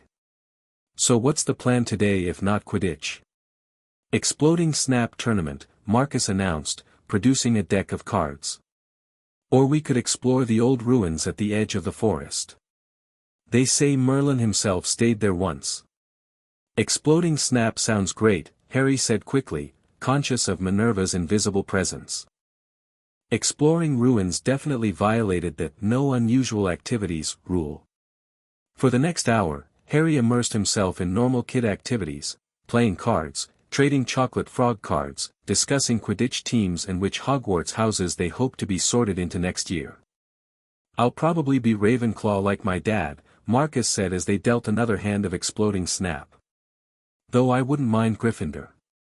"What about you, Henry?" "My whole family's been in Gryffindor," Harry replied truthfully. "So probably that, though I wouldn't mind Ravenclaw either." "You're going to Hogwarts next year too?" Ellie asked. "Maybe we'll be in the same house." "Maybe," Harry agreed, feeling a pang at the deception. These kids would indeed see him at Hogwarts next year, but not as Henry Malcolm. They'd see Harry Potter, the boy who lived, and everything would be different.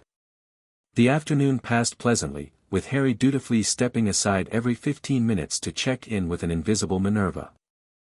By the time they headed back to the manor, Harry felt more relaxed than he had in weeks, just a normal day with normal friends doing normal things. "Thank you," he said quietly to Minerva once they were back inside the manor's protective boundaries.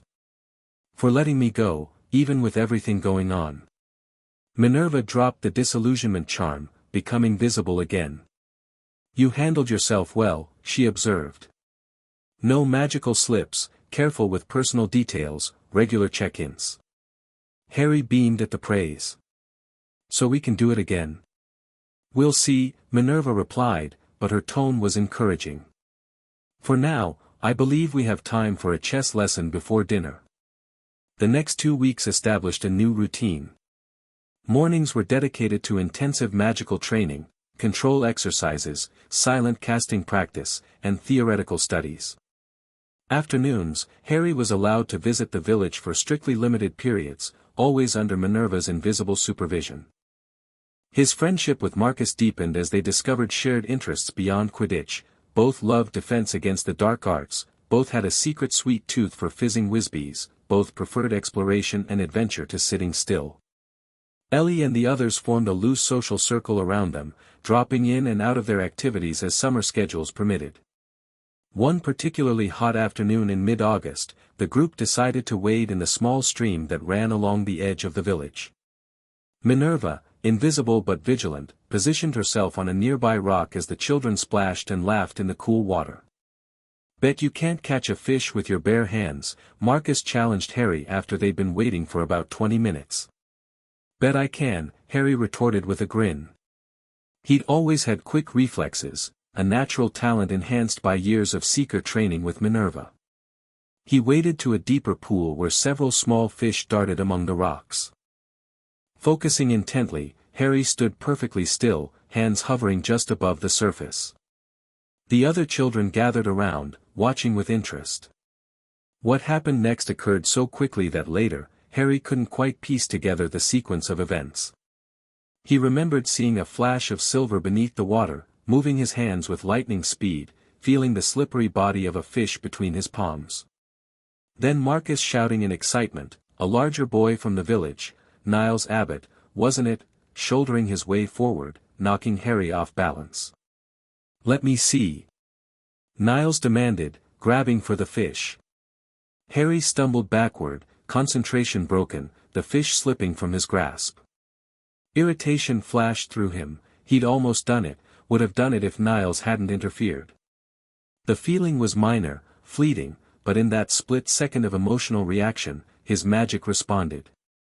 The water around Harry's hands glowed briefly. The escaped fish suddenly reversed direction, swimming back into his palms as if summoned. It hovered there, suspended in a small globe of water that defied gravity, rotating slowly above Harry's outstretched hands. There was a collective gasp from the other children. Harry, realizing what he'd done, immediately dropped his hands. The water and fish fell back into the stream with a splash. "How did you do that?" Marcus exclaimed, eyes wide with amazement. "Do what?" Harry asked, feigning confusion. "The fish just jumped, that's all." "No way," Niles said, his previous pushiness forgotten in his awe. "That was magic. Proper magic, without a wand. You controlled the water." "Don't be stupid," Harry forced a laugh. "I'm 11, same as you. Kids can't do controlled magic without wands. My dad works in experimental charms, Marcus said slowly. He says there are some wizards who can do wandless magic, but it's really rare. And they're always really powerful. Harry felt a familiar pressure through the guardian bond, Minerva, signaling that it was time to leave. Immediately. Look, it was just a fluke, he insisted, already backing toward the shore. The sun was reflecting on the water or something. Anyway, I should get back, my aunt will be expecting me. But, Marcus began. See you tomorrow. Harry called, turning and hurrying up the path. He could feel Minerva's invisible presence beside him, practically radiating tension. They maintained silence until they were safely inside the manor's boundaries. The moment the door closed behind them, Minerva dropped her disillusionment charm, her expression grave. I'm sorry, Harry said immediately. It was an accident. I got annoyed when that Niles kid pushed me, and the magic just happened. I know it was accidental, Minerva said, her voice tight.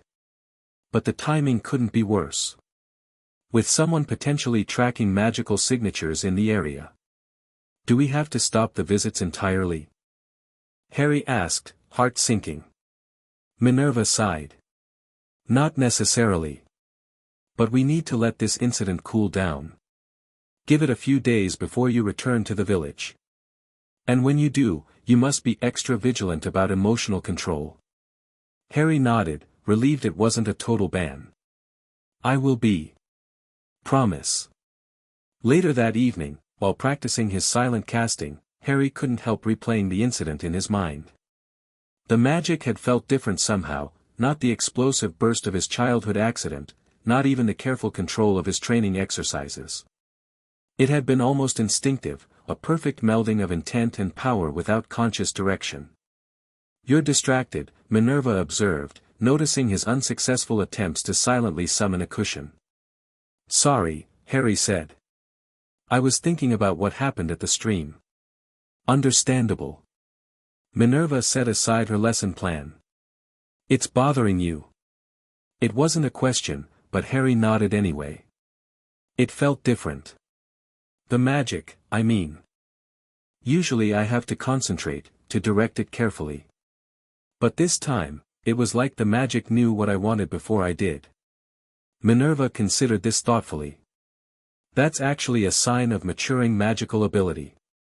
As wizards grow, their magic becomes more attuned to their needs, more responsive to their will. For most, this process accelerates during formal training at Hogwarts. For you, with your advanced studies and natural gifts, it's happening earlier. Is that good or bad? Neither. It simply is. But it does mean we need to adjust your control exercises. If your magic is becoming more instinctive, more responsive to emotional triggers, we need to strengthen the filters between feeling and action. For the next 3 days, Harry was confined to the manor and its grounds, focusing intensively on what Minerva called emotional filtration, techniques to prevent emotional responses from triggering magical reactions. By the time she deemed him ready to return to the village, he felt more in control than ever before. Unfortunately, the damage had already been done. When Harry arrived at the village green the following Monday, he found only Marcus waiting for him, a troubled expression on his usually cheerful face. Henry, Marcus greeted him with a nod, rather than his usual exuberant wave. Can we talk? Harry's stomach tightened. Sure. Everything okay?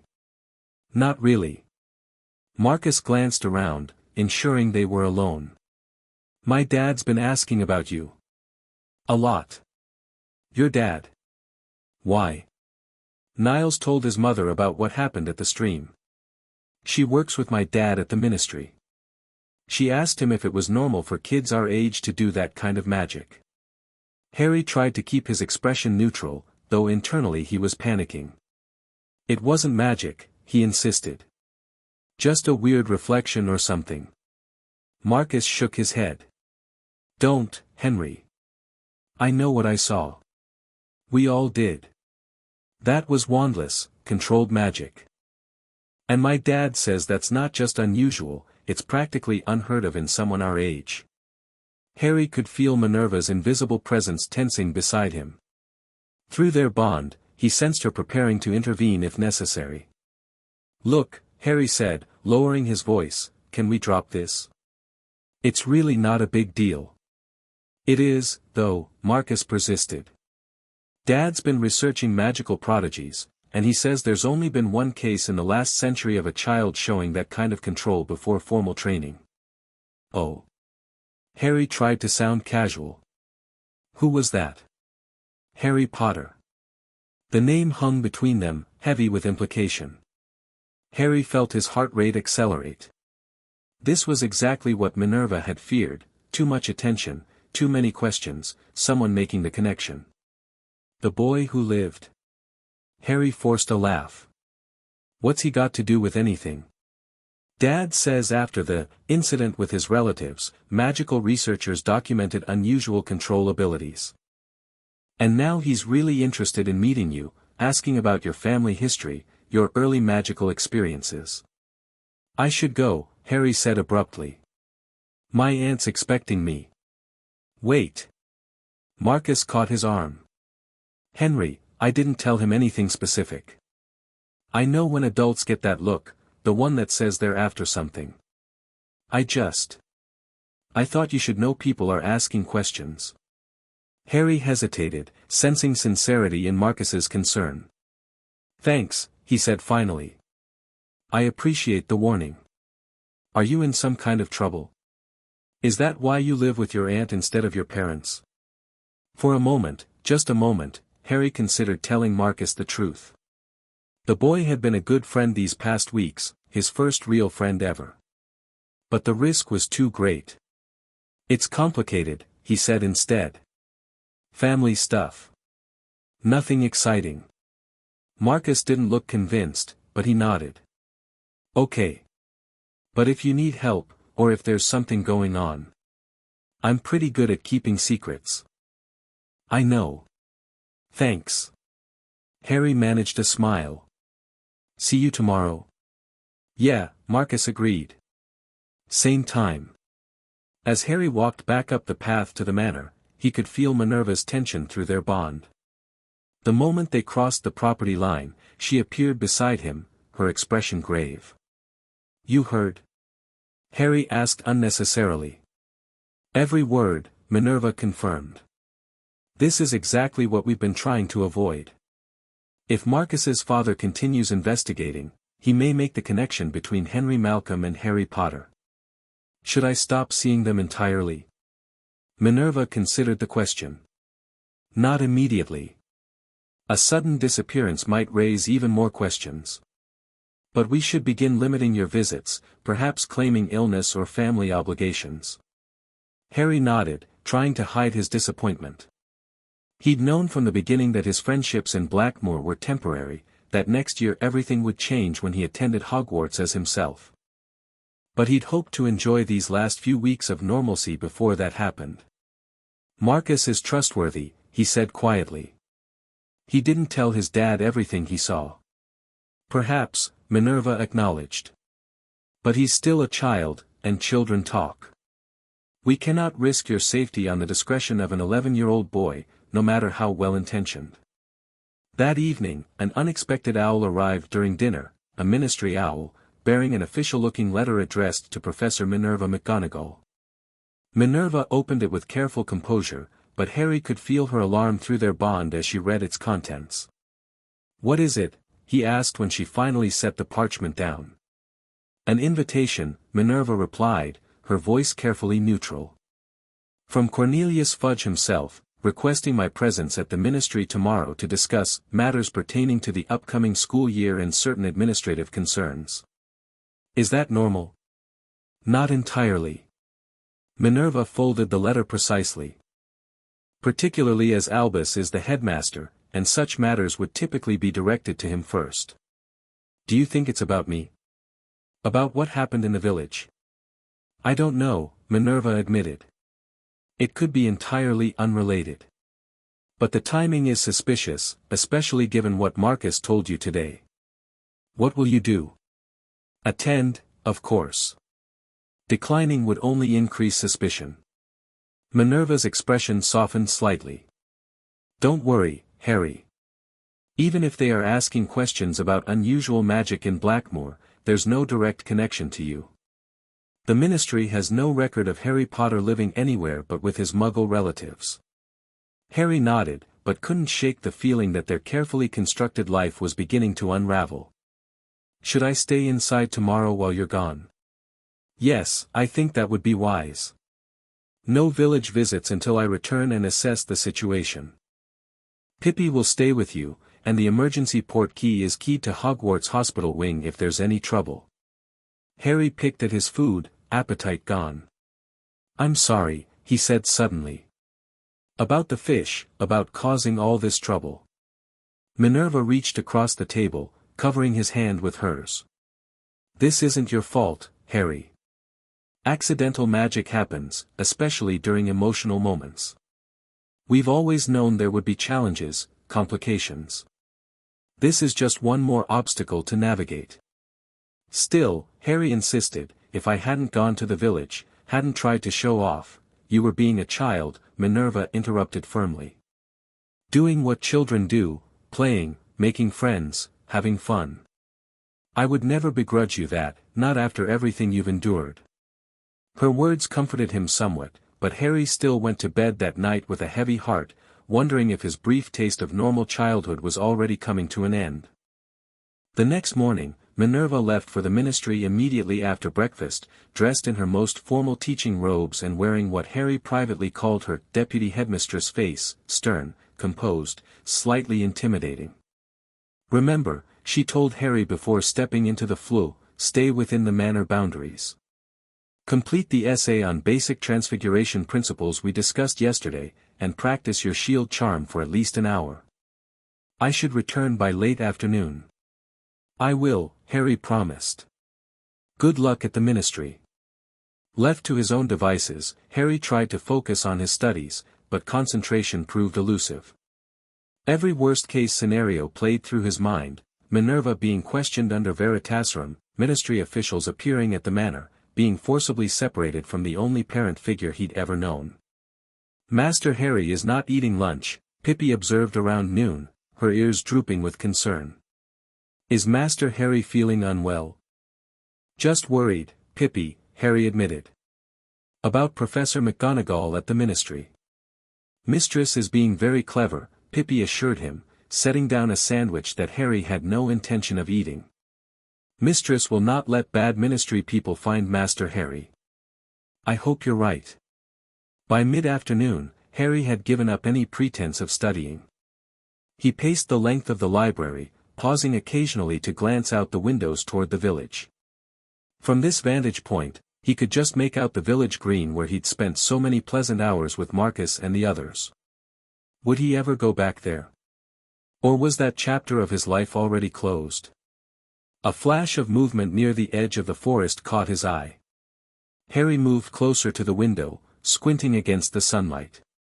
There, a figure in dark robes moving through the trees that bordered the manor grounds. Then another, and a third.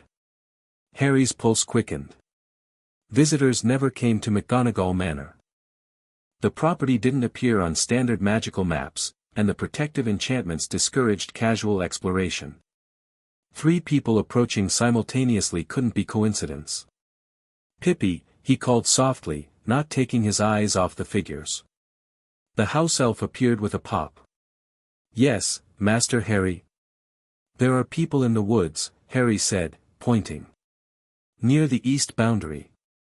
Pippi's eyes widened in alarm. Bad people? Coming for Master Harry? I don't know. Can you check the wards? See if they're trying to get in. Pippi nodded frantically, disappearing with another pop. Harry remained at the window, watching as the figures moved closer to the property line, clearly searching for something. Pippi reappeared moments later, wringing her hands. They is testing the wards, Master Harry. Poking and prodding with magic, looking for weak spots. Harry's mind raced. Can they get through? Not easily, Pippi assured him. McGonagall wards is being very old, very strong. But if they keeps trying. Harry made a quick decision. I need to contact Minerva. Where's the emergency mirror? In Mistress's study. But Master Harry, what if bad people sees you using it? I'll be careful. Harry hurried to Minerva's study, retrieving the ornate hand mirror from her desk drawer. Minerva McGonagall, he said clearly into its reflective surface. The mirror remained blank. Harry tried again, louder this time. Minerva McGonagall. Still nothing.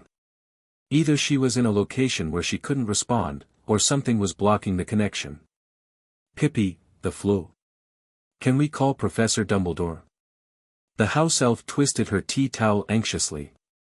Mistress is saying only to use flu in real emergency. People trying to break through our wards counts as a real emergency, Harry said firmly. I'm calling Hogwarts.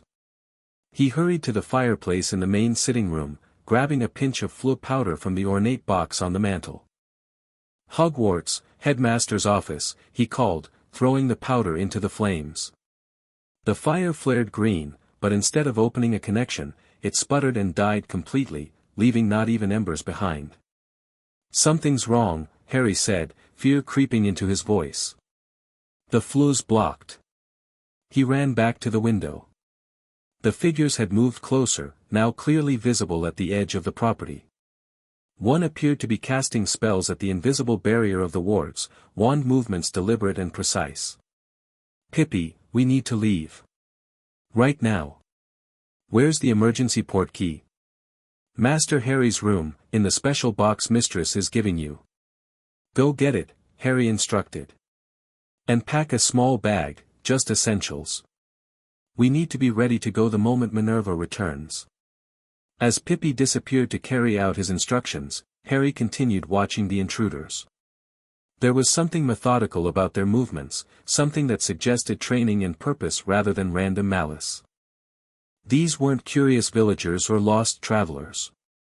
They were searching specifically for something, or someone. A sharp crack from outside startled him. One of the ward boundaries had become momentarily visible, a shimmering golden line that flashed and then disappeared. The intruders had managed to stress the protective magic enough to reveal it. Pippi reappeared, clutching Harry's emergency bag in one hand and a small wooden box in the other. Is here, Master Harry. Port key is ready. Harry took the box but didn't open it yet. We need to wait for Minerva if we can, he decided. The wards are still holding. Keep watching the intruders while I try to contact her again. For the next 20 minutes, Harry alternated between attempting to reach Minerva through the mirror and watching the increasingly determined efforts of the intruders to breach the wards. Their spellwork was becoming more aggressive, more focused on specific points where the boundary shimmered under pressure. Master Harry. Pippi suddenly squeaked. Someone is coming from the village. Running fast. Harry rushed to the window facing Blackmoor. A solitary figure was indeed sprinting up the path from the village, a boy about his own age. It's Marcus, Harry realized with a jolt. What's he doing here? Maybe bringing warning? Pippi suggested. Should Pippi let him in through wards? Harry hesitated, conflicted. Marcus had been a good friend, had even tried to warn him about his father's questions. But letting anyone through the wards right now seemed dangerously risky. Before he could decide, the choice was made for him. Marcus reached the invisible boundary of the wards and, to Harry's astonishment, passed straight through as if they weren't there. How did he do that? Harry demanded. Pippi, I thought only people Minerva specifically allowed could enter. Pippi looked equally confused. Manor wards is only letting in family and those given permission. Boys should not be able to enter. Marcus continued running toward the house, urgency evident in every movement. Harry made a split-second decision. I'm going to meet him, he said. If he managed to get through the wards, Minerva must have given him permission at some point. Maybe she sent him with a message. Master Harry should be careful. Pippi warned. Bad people still trying to break in from forest side. I know. Stay here and watch them. If they get through, use your elf magic to warn me immediately. Harry raced downstairs and out the front door just as Marcus reached the main entrance. The boy was breathing hard, face flushed with exertion. "Henry," he gasped. "You have to get out of here. They're coming for you." "Who's coming?" Harry demanded. "The people in the forest." Marcus nodded frantically. "Ministry people, but not regular ones. My dad found out, they're from the Department of Mysteries. They tracked your magic from the stream incident." "How did you get through the wards?" Harry asked, still suspicious despite his concern. "What wards?" Marcus looked confused. "Look, there's no time. My dad thinks they're working with someone else too, someone not from the ministry. Someone dangerous." Harry's blood ran cold. "Death Eaters?" The term clearly caught Marcus off guard. "Death, what?" "I don't know. Dad just said they're interested in your magical signature for reasons that go beyond normal ministry protocol." He grabbed Harry's arm. "You need to leave before they break through whatever protections your aunt has around this place." "I can't leave without Minerva," Harry insisted. "She's at the ministry, she could be in danger too. Your aunt can take care of herself. You're just a kid." Harry hesitated, torn between trusting his friend and following Minerva's strict instructions never to leave the manor without her in an emergency. The decision was made for him when Pippi appeared with a loud crack beside them, her eyes wide with panic. "They is breaking through, Master Harry. East ward's failing." Marcus jumped backward in shock. "What the, a house elf?" "Wait, Master Harry." His eyes narrowed in sudden suspicion. "Your name isn't Henry, is it?" "It's complicated," Harry said tersely. "Pippi, how long until they're through?" "Minutes only." Pippi tried to strengthen wards, but they is using dark magic to break through. "We need to go now," Harry decided. "But I'm not using the port key to Hogwarts, it might be compromised if they've been tracking my magic. We need somewhere else." "My Gran's house," Marcus suggested immediately. "In the village. Dad set up special protections because she has some valuable magical artifacts." Harry weighed his options quickly. The manor's defenses were failing. The flue was blocked. The emergency port key might lead their pursuers straight to Hogwarts. Marcus's grandmother's house might not be ideal, but it offered immediate safety.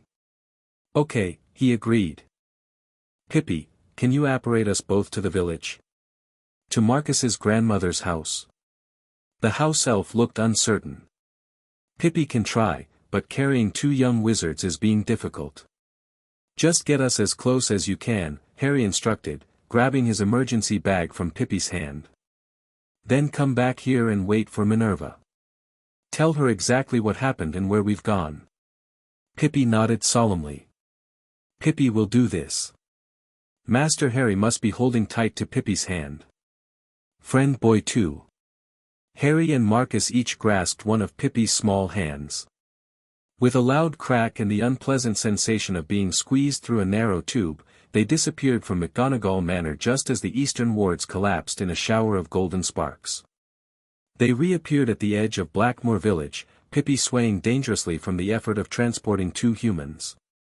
"Pippi must go back now," the house elf gasped. "To warn Mistress when she returns." "Go," Harry urged. "And be careful. If those people are still there, hide until they leave." With another crack, Pippi disappeared, leaving Harry and Marcus alone at the village boundary. "This way," Marcus said, setting off at a brisk pace. Gran's house is on the far side of the green. As they hurried through the village, Harry noticed Marcus shooting him sideways glances. "What?" he asked defensively. "Your name isn't Henry Malcolm, is it?" Marcus asked again. "And Professor McGonagall isn't really your aunt?" Harry sighed. There was little point in maintaining the deception now. No, she's not. And no, my name isn't Henry. But I can't tell you more right now, it's too dangerous. For both of us. Is this why my dad was so interested in your magic? Because you're not who you say you are. Something like that, Harry admitted. They reached a small cottage on the far side of the village green. It looked ordinary enough from the outside, whitewashed walls, thatched roof, garden full of both mundane and obviously magical plants. But as they approached, Harry felt the unmistakable tingle of protective enchantments. Gran! Marcus called as they entered. Are you home? It's an emergency. An elderly witch emerged from what appeared to be a kitchen, wiping her hands on an apron. She had Marcus's same sandy hair, though faded with age, and sharp blue eyes that took in the situation with one glance. Trouble? She asked simply. People after Henry, or whatever his name is, Marcus explained hurriedly. They broke through the wards at McGonagall Manor. We need somewhere to hide until his guardian returns. The old woman's eyes narrowed as she studied Harry more carefully. McGonagall Manor, is it?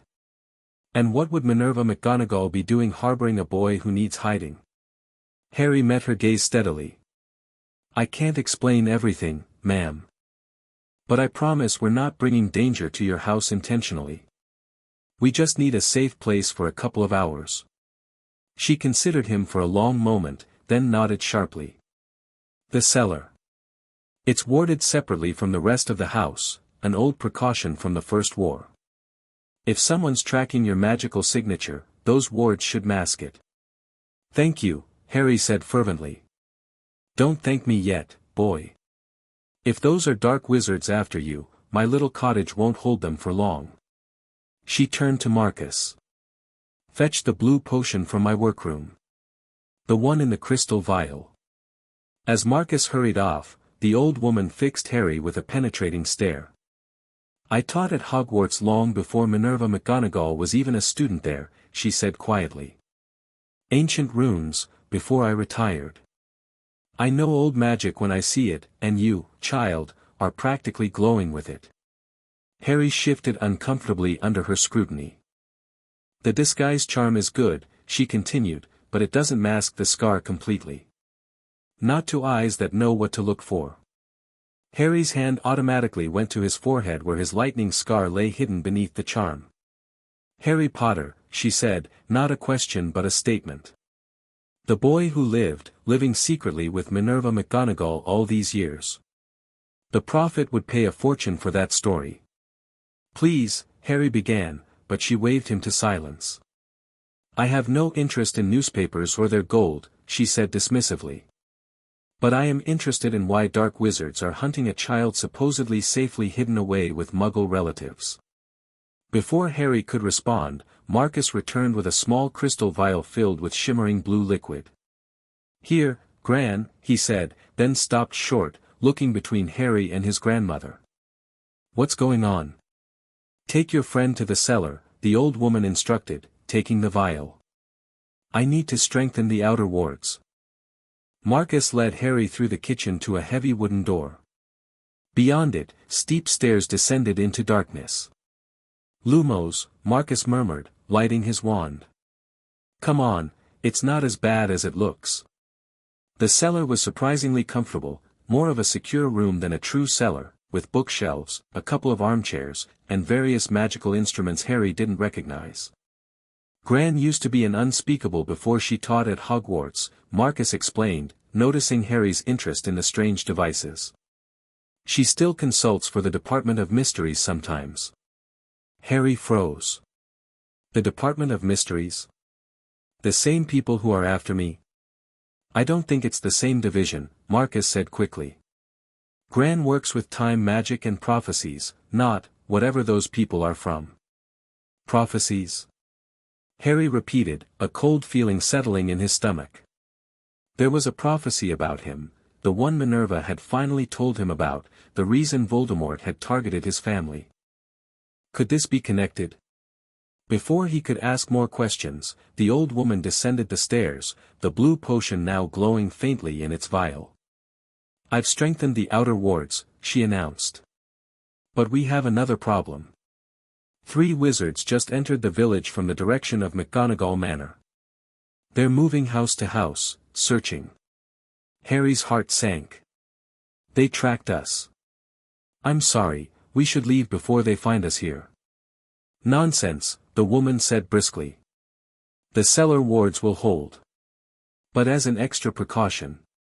She unstoppered the vial. Drink this. Harry eyed the potion suspiciously. What is it? Magical signature suppressor. Temporary, but effective. It will make your core essentially undetectable for about 6 hours. Is it safe? Harry asked, still hesitant. For a normal wizard, yes. For you. She shrugged. Your core is unusually strong for your age. There might be side effects, fatigue, magical instability when it wears off. But it's better than the alternative if those men find you. Harry took the vial. After everything that had happened, he had little choice but to trust Marcus and his grandmother. He downed the potion in one gulp.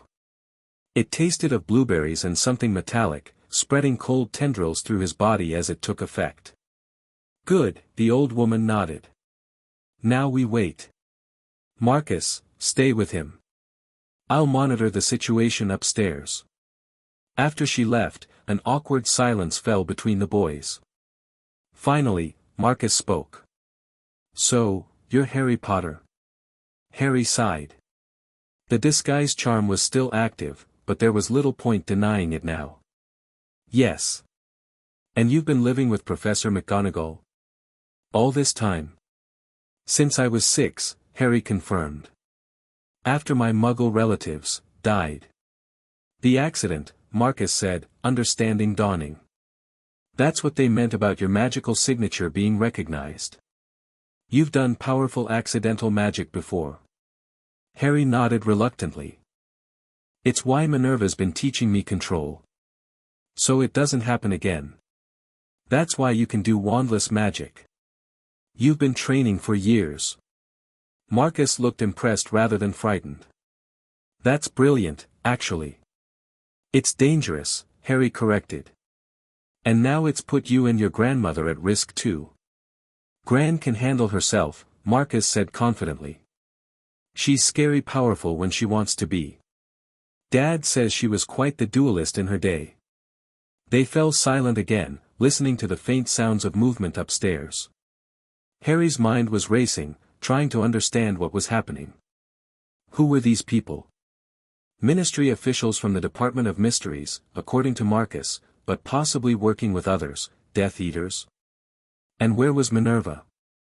Had she been detained at the ministry, or was she already searching for him? I should try to contact Minerva again, Harry said, pulling the communication mirror from his emergency bag. Is that a two-way mirror? Marcus asked, intrigued. Those are really rare. Minerva McGonagall, Harry spoke clearly into the reflective surface. For a moment, nothing happened. Then, to his immense relief, the mirror's surface rippled and Minerva's face appeared. Harry, she exclaimed, her voice tight with worry. Where are you? Albus and I just arrived at the manor to find the wards breached and Pippi in a state. I'm in Blackmoor Village, Harry explained quickly. At Marcus Belby's grandmother's house. There were people trying to break through the wards, and the floor wasn't working, and I couldn't reach you. Are you safe? Minerva interrupted. Pippi said there were 3 intruders. For now. Mrs. Belby gave me a potion to suppress my magical signature, and we're in a warded cellar. But the men followed us to the village. They're searching house by house. Minerva's expression turned grim. Stay exactly where you are. Albus and I are coming. The manor isn't safe, they've torn it apart looking for evidence of you. Who are they? Harry asked.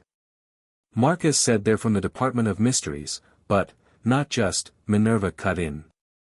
We believe at least one is a Death Eater, Augustus Rookwood. He worked as an unspeakable during the First War, spying for Voldemort. He was supposedly imprisoned in Azkaban, but if he's free. There could be others, Harry finished, a cold feeling spreading through him that had nothing to do with the potion. Precisely. Harry, listen to me carefully. If anyone besides Albus or myself comes for you, use the emergency port key immediately. It's keyed to my magical signature, only I can track it. I understand, Harry said. But be careful. I think they might be setting a trap for you. Let them try, Minerva replied, a dangerous edge to her voice that Harry had rarely heard. We'll be there within 15 minutes. Stay hidden. The mirror went blank. Harry tucked it away, feeling both relieved and anxious. Minerva was coming, but so were people who wanted to capture him, for reasons he still didn't fully understand.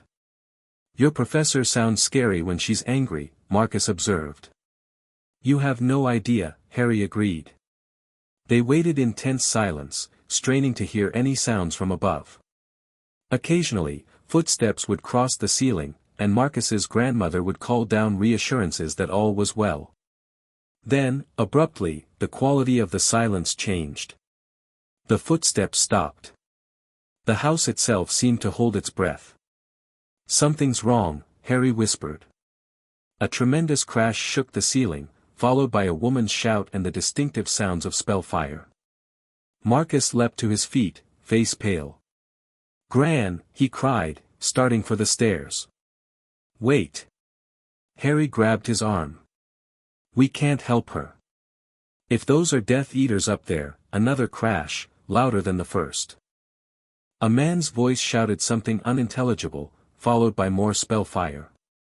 We have to do something. Marcus insisted. Harry's mind raced. The emergency port key would only take one person, himself. He couldn't abandon Marcus and his grandmother. But what could an 11-year-old do against adult dark wizards? The potion was suppressing his magical signature, but not his actual magic. He could still fight, though the disguise charm would likely fail under the strain of active spellcasting, revealing his true identity. Stay behind me, Harry decided, drawing the wand Minerva had provided for controlled practice.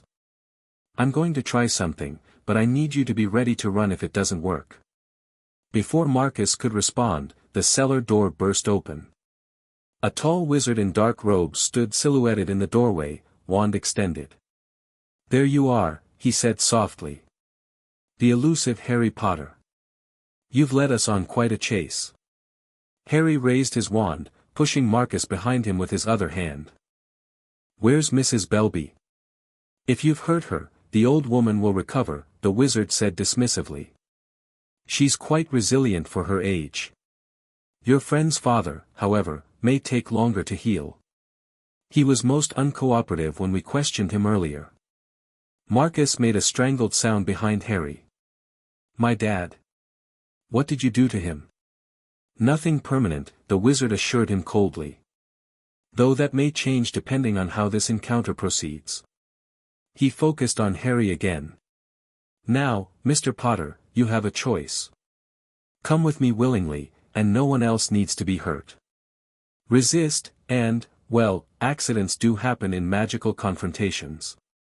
Harry assessed the situation rapidly. The wizard blocking the stairs was clearly confident, experienced. In a direct duel, Harry had no chance. Practice with Minerva was nothing compared to real combat against a trained adult. But he had one advantage, surprise. No one knew exactly what he was capable of. Who are you? Harry asked, buying time. Why are you after me? The wizard smiled thinly. My name is Augustus Rookwood. As for why? He shrugged. Let's just say there are many interested parties who would like to understand the full extent of your unique magical abilities. Death Eaters, Harry said flatly. Rookwood's eyebrows rose slightly. Among others. The magical world is complex, Mr. Potter. Allies and enemies aren't always clearly defined. They seem pretty clear to me, Harry replied. He could feel his magic building despite the suppressor potion, responding to his fear and determination. You hurt people. You serve Voldemort. That makes you my enemy. Rookwood flinched at the name, confirming Harry's suspicions. Brave words from a child. But you're outnumbered and outmatched. My colleagues are securing the perimeter as we speak. No one is coming to save you. I don't need saving, Harry said, and released his hold on his magic. The result was explosive. A wave of pure force erupted from Harry, slamming into Rookwood and throwing him backward up the stairs. The disguise charm shattered instantly, revealing Harry's true appearance, the lightning scar stark against his forehead, his eyes their natural emerald green. Run! Harry shouted to Marcus, already charging up the stairs. The main floor of the cottage was in chaos. Furniture lay overturned, windows shattered. Mrs. Belby was slumped against one wall, conscious but bleeding from a cut on her temple. Two more wizards in dark robes were just entering through the front door, alerted by the commotion. Harry didn't hesitate. With a sweep of his hand, not even his wand, he sent a bookshelf crashing toward the newcomers, buying precious seconds. Marcus, get your grandmother, he ordered, turning to face Rookwood who was struggling to his feet at the top of the cellar stairs. Impressive, the Death Eater acknowledged, blood trickling from a cut on his forehead. Raw power without finesse. We can work on that. You won't be working on anything, a cold, familiar voice said from the doorway. Minerva McGonagall stood framed in the cottage entrance, her wand extended, her face a mask of fury. Behind her, Albus Dumbledore's tall figure blocked the remaining light, his own wand raised. Relief flooded through Harry. Minerva. Step away from my ward, Minerva commanded Rookwood, her voice like ice. For a moment, the Death Eater seemed to consider his options. Then, with a movement almost too fast to follow, he fired a spell, not at Minerva or Dumbledore, but at Harry. Harry's shield charm activated instinctively, but the spell wasn't an attack, it was a physical hook, yanking him toward Rookwood even as it rebounded off his shield. The Death Eater caught Harry around the waist, wand pressed to his throat. I think not, Professor, Rookwood said smoothly. Lower your wands, both of you, or the boy gets a first-hand lesson in the Cruciatus Curse. Time seemed to slow. Harry could see Minerva's face, a complex mix of fear and rage battling for dominance. Dumbledore's expression was grave, his blue eyes assessing the situation with rapid calculation. Don't, Harry managed, the wand digging painfully into his throat. I'm not worth it. Oh, but you are, Rookwood whispered in his ear. Worth more than you can possibly imagine. What happened next occurred so quickly that later, Harry could only reconstruct it from fragments. Minerva and Dumbledore lowered their wands slightly, appearing to comply. Marcus and his grandmother had disappeared, presumably through some back exit. And Harry, drawing on years of training with Minerva, on the guardian bond that connected them, on pure desperate instinct, reached for his magic. The suppressor potion made it difficult, like trying to grab smoke with his bare hands. But the connection was still there, buried deep, responding to his need. Harry closed his eyes, concentrating not on a spell or a charm but on a feeling, the same feeling that had pulled the fish from the stream, that had shattered the Dursleys' house, that had thrown Rookwood up the stairs. Raw intent. Pure need. Absolute clarity of purpose. The magic surged through him like an electric current, painful in its intensity. Harry's body grew unbearably hot, then blindingly cold. Rookwood sensed the change, tried to tighten his grip, but it was too late. With a sound like thunder, a wave of concussive force exploded outward from Harry's body, throwing Rookwood away from him like a rag doll. The Death Eater slammed into the far wall and crumpled, unconscious or worse. Harry dropped to his knees, exhaustion hitting him like a physical blow. The room swam around him, faces and voices distorted as if underwater. He was vaguely aware of Minerva rushing to his side, of Dumbledore securing Rookwood with a complex series of binding spells, of shouting and movement as others arrived. Harry, Minerva's voice seemed to come from very far away. Harry, look at me.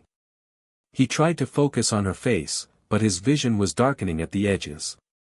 "Did I kill him?" he managed to ask. "No," Minerva assured him, her hands cool against his burning face. "You just knocked him out.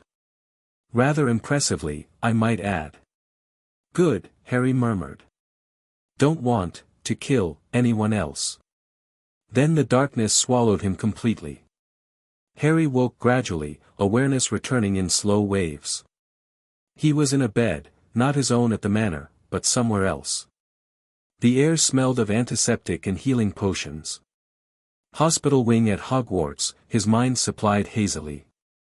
"He's waking up," a voice said nearby. "Marcus." "Fetch Poppy," another voice instructed, Minerva, her tone brisk but underlined with concern. Harry forced his eyes open.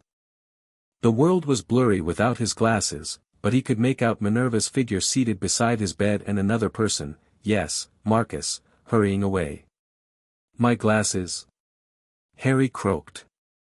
Minerva handed them to him, her movements gentle. "How do you feel?" Harry considered the question as he put on his glasses. "Like I've been trampled by a herd of hippogriffs," he decided. "What happened?" After Rookwood." "Magical exhaustion," Minerva explained. "Severe, but not unexpected given the circumstances. The suppressor potion Mrs. Belby gave you was designed for normal magical cores. Your outburst of wandless magic while under its influence strained your system considerably." "Mrs. Belby. Is she all right? And Marcus?" "He said they hurt his father. Everyone is recovering," Minerva assured him. "Damocles Belby suffered a rather nasty hexing when he refused to reveal your location, but St. Mungo's healers expect him to make a full recovery. Mrs. Belby has a concussion but is otherwise unharmed. And Marcus is fine, worried about you, actually." Harry relaxed slightly. "And Rookwood? The other Death Eaters?"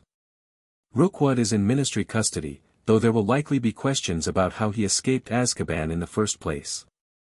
His accomplices managed to disapparate before we could apprehend them." Minerva's expression darkened. "One appeared to have Ministry credentials. Albus is investigating." "So it's over?" Harry asked hopefully. Minerva hesitated. "For now," she said finally. "But Harry, our secret is out. Marcus and his family know who you are. Rookwood knows you've been living with me. It's only a matter of time before others discover the truth as well." The reality of their situation hit Harry like a physical blow. Their carefully constructed life, the peaceful manor, the secret training, the private sanctuary they'd created, was compromised. "What happens now?" he asked quietly. "That," said a new voice, "is what we must decide." Albus Dumbledore stood in the hospital wing doorway, his expression grave but his eyes twinkling with their familiar light. Beside him, Madame Pomfrey bustled forward to examine Harry with professional efficiency. Magical exhaustion, as expected, she confirmed after a series of diagnostic spells. "But recovering well. Another day of rest should see you back to normal, Mr. Potter." Harry nodded his thanks, then looked to Dumbledore. "Sir. What did you mean about deciding what happens now?" Dumbledore approached, conjuring a comfortable armchair beside Minerva's. "Your situation has become complicated, Harry. For 4 years, your location has been a closely guarded secret. Now, that secrecy has been compromised. Can't we just, I don't know, make people forget?" Harry suggested. "Like a memory charm or something?" "Possible," Dumbledore acknowledged, "but ethically problematic and practically difficult. The Belbys have proven themselves allies at great personal risk. To violate their minds would be a poor repayment for their loyalty. Then what options do we have?" Minerva asked, tension evident in her voice. "The manor is no longer safe. Harry's Hogwarts letter will arrive next year, bringing even more attention. And now we know that Death Eaters are actively searching for him. Perhaps," Dumbledore said slowly, "it is time to consider a controlled revelation of certain truths. Both Harry and Minerva stared at him in surprise. "You can't be serious," Minerva said flatly. "I am, in fact, quite serious," Dumbledore replied. "Not the full truth, of course.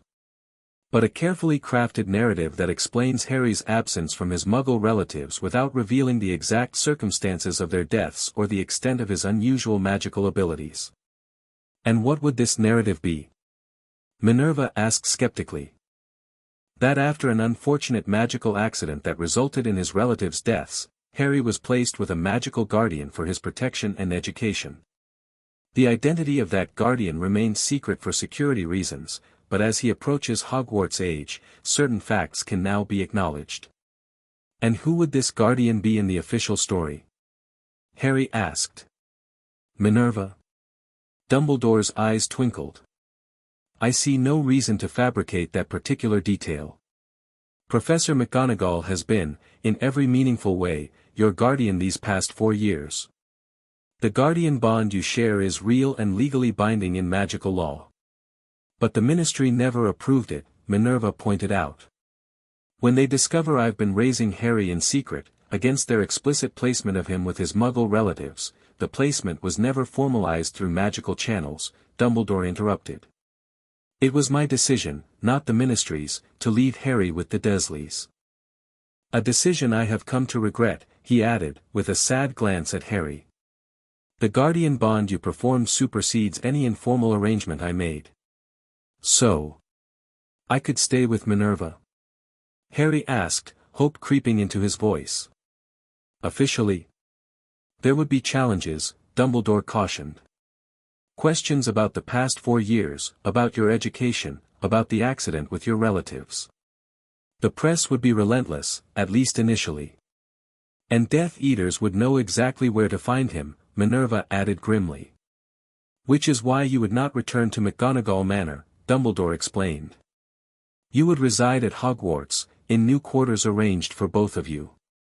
The castle's protections far exceed even those of your family home, Minerva."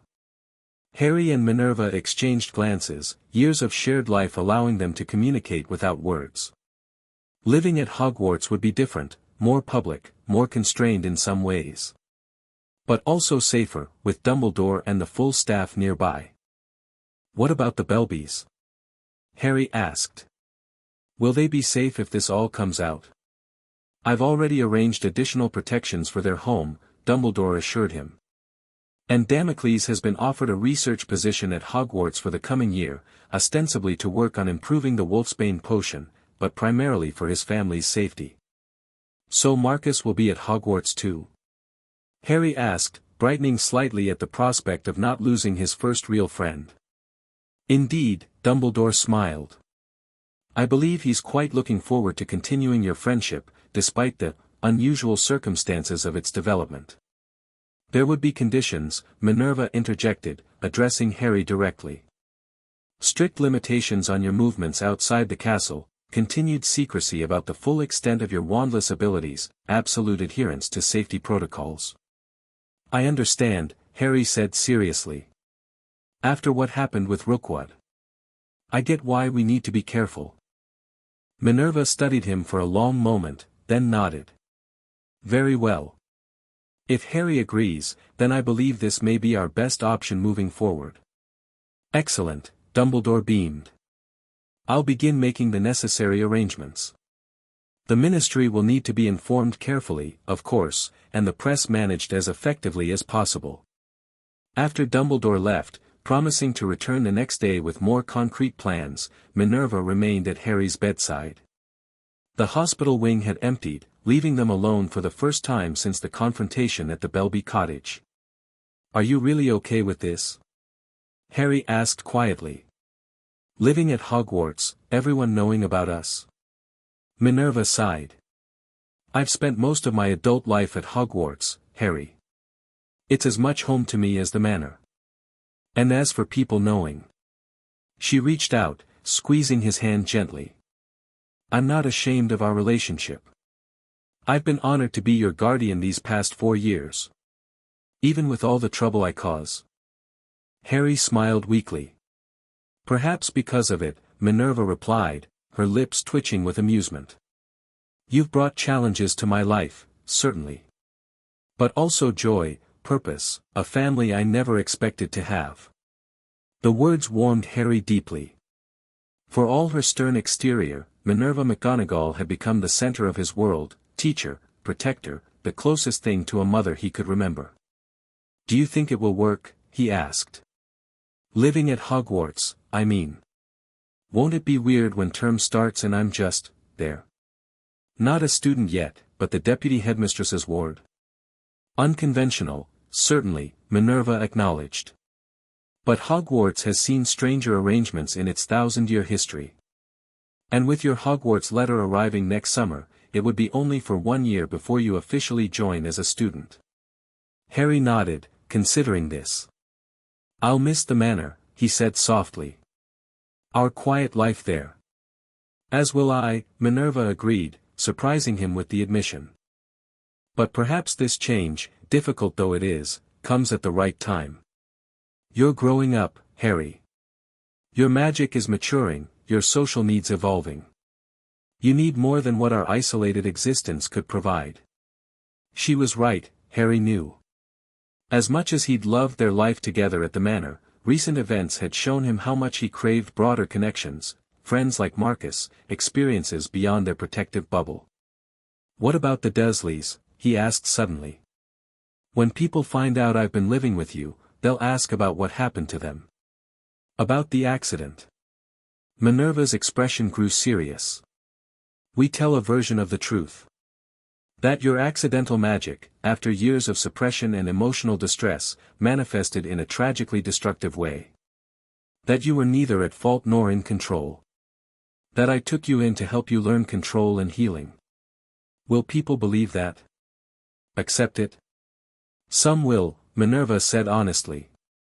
"Others will speculate, sensationalize, perhaps even fear. But Harry." She leaned forward, her gaze intense. "What matters most is that you know the truth. That what happened was an accident, the result of circumstances beyond your control. That you have grown into a compassionate, responsible young wizard despite that traumatic beginning." Harry absorbed her words, feeling some of the weight lift from his shoulders. The guilt over the Dursleys' deaths had diminished over the years but never entirely vanished. Minerva's unwavering belief in him had been his anchor through the darkest moments of self-doubt. "Thank you," he said simply. "For everything." Minerva's expression softened. "Get some rest now. Tomorrow will bring new challenges, but we'll face them together. As we always have." As Harry drifted back to sleep, he found himself thinking not of what they'd lost, their secrecy, their sanctuary, but of what might lie ahead. Hogwarts. Friends. A more open life, with its risks but also its rewards. And through it all, Minerva by his side, the guardian who had become his family. The hidden heir would step into the light at last. Chapter 3, The Reckoning. Again, Minerva instructed, her wand raised. Harry gritted his teeth, sweat beading on his forehead as he reinforced his mental shields. The probe came, gentle by legilimency standards but still uncomfortable, like fingers rifling through his memories. "Better," Minerva said after a moment, lowering her wand. "But you're still telegraphing your defensive moves. A skilled legilimens would simply redirect." "I'm trying," Harry sighed, dropping into a chair in their new living quarters at Hogwarts. "It's just, weird letting someone into my head intentionally." 3 months had passed since the confrontation with Rookwood.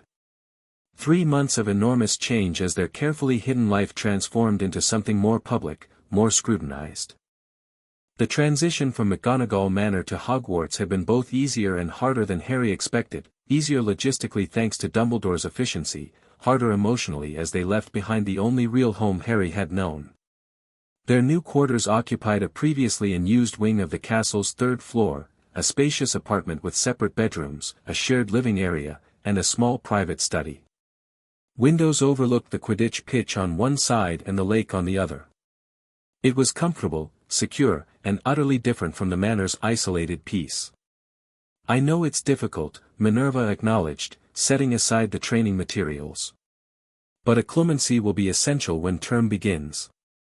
The students arrive tomorrow, and many will be intensely curious about you. Harry nodded grimly. The story of his guardianship had broken in the Daily Prophet 2 months ago, a carefully crafted narrative authorized by Dumbledore that explained his removal from Muggle relatives after a tragic magical accident and his placement with Minerva McGonagall as his magical guardian. The article had been deliberately vague about the specifics while emphasizing the Ministry's belated approval of the arrangement. The public reaction had been predictably intense. Howlers and fan mail arrived in equal measure. Some praised McGonagall for rescuing the boy who lived from unsuitable Muggles, others questioned her qualifications as a guardian and demanded details about the accident. Photographers had attempted to breach Hogwarts boundaries repeatedly, hoping for a glimpse of the famous boy and his unconventional guardian. Through it all, Harry had remained secluded within the castle, preparing for what everyone was now calling his debut, his first public appearance as Harry Potter, ward of Minerva McGonagall, at the welcoming feast. "Let's try once more," Minerva suggested. "Then we'll review the plan for tomorrow." Harry straightened in his chair, centering himself with the meditation techniques that had become second nature over the years. Ready. This time, when Minerva's probe touched his mind, he was prepared. Rather than erecting walls, his usual instinct, he created a maze of superficial thoughts and memories, directing her away from anything important. After 30 seconds of gentle testing, she withdrew. "Much better," she said with approval. "Remember, the goal isn't to block completely, that's nearly impossible against a determined attack. The goal is to control what they see, to make them believe they've found what they're looking for when in fact they've only scratched the surface." Harry relaxed, feeling the familiar headache that accompanied a clemency training build behind his temples. Will it be enough? For tomorrow, I mean. No student will have the skill to breach even your basic defenses, Minerva assured him. And the staff have been instructed not to probe, though I wouldn't put it past Severus to test your boundaries. Professor Snape, Harry corrected himself automatically. After months of preparation for his public role, he was still adjusting to referring to people by their proper titles rather than the familiar names he'd used in private with Minerva. Yes, Minerva's lips thinned slightly. Professor Snape has been resistant to our arrangement. His history with your father colors his perspective. That was putting it mildly. In the few interactions Harry had had with the potions master over the summer, Snape had made his disdain abundantly clear, addressing Harry as Potter in the same tone he might say cockroach, questioning his presence at staff meetings, and generally acting as though Harry's mere existence was a personal affront. "He hates me," Harry said simply. "He hates the idea of you," Minerva corrected. "The son of James Potter, living at Hogwarts, receiving special treatment. He hasn't bothered to know the actual you. Will that change once term starts?" "I doubt it," Minerva admitted. "Severus holds grudges with impressive dedication. But he is a colleague and will conduct himself professionally, or answer to me." The fierce protectiveness in her tone warmed Harry, as it always did. Their relationship had deepened rather than diminished under the pressures of their new public life. In private, they were still family, Minerva and Harry, guardian and ward, bound by magic and shared history. In public, they would present a more formal face, Professor McGonagall and Mr. Potter, deputy headmistress and future student. "Let's review tomorrow's plan," Minerva said, summoning a piece of parchment covered in her precise handwriting. "You'll remain here while the students arrive and get settled. At 7:45, Professor Dumbledore will escort you to the small antechamber off the Great Hall. I'll meet you there after the first years are sorted." Harry nodded, having memorized the schedule days ago. "Then you'll announce me, and I'll join the Gryffindor table for the remainder of the feast. After, I return here while the students go to their dormitories." "Correct. And remember, limited discussion of my past, no details about the accident with the Dursleys, no mention of advanced magical training, and absolutely no wandless magic," Harry recited. "I know, Min. We've been over this 100 times. Minerva's expression softened at his use of the familiar nickname, something now reserved for private moments. I know you know. I just worry. It'll be fine, Harry assured her with more confidence than he felt. Besides, Marcus will be there. At least I'll have one friend already. The Belbys had indeed moved to Hogwarts, with Damocles taking up Dumbledore's offer of a research position. Marcus had visited Harry several times over the summer, their friendship strengthening despite the revelation of Harry's true identity. In fact, Marcus thought the whole situation was bloody brilliant, and had sworn to help Harry navigate the social complexities of suddenly becoming the most famous first year at Hogwarts. Speaking of friends, Minerva said, glancing at the clock, Mr. Belby is waiting in the corridor. I believe you two planned a final fly before term begins. Harry grinned, jumping up with renewed energy. We did. Marcus says his cousin just sent him the new Nimbus 2000 as an early birthday present. Be back before dinner, Minerva reminded him as he grabbed his own broom, a high-quality clean sweep she'd given him for his 10th birthday. And stay within the castle wards. No showing off for Mr. Belby. Promise, Harry called, already halfway out the door. Flying was one of the few normal activities he'd been allowed this summer. Dumbledore had deemed the Quidditch pitch safe enough within Hogwarts protections, provided Harry stayed at a reasonable altitude.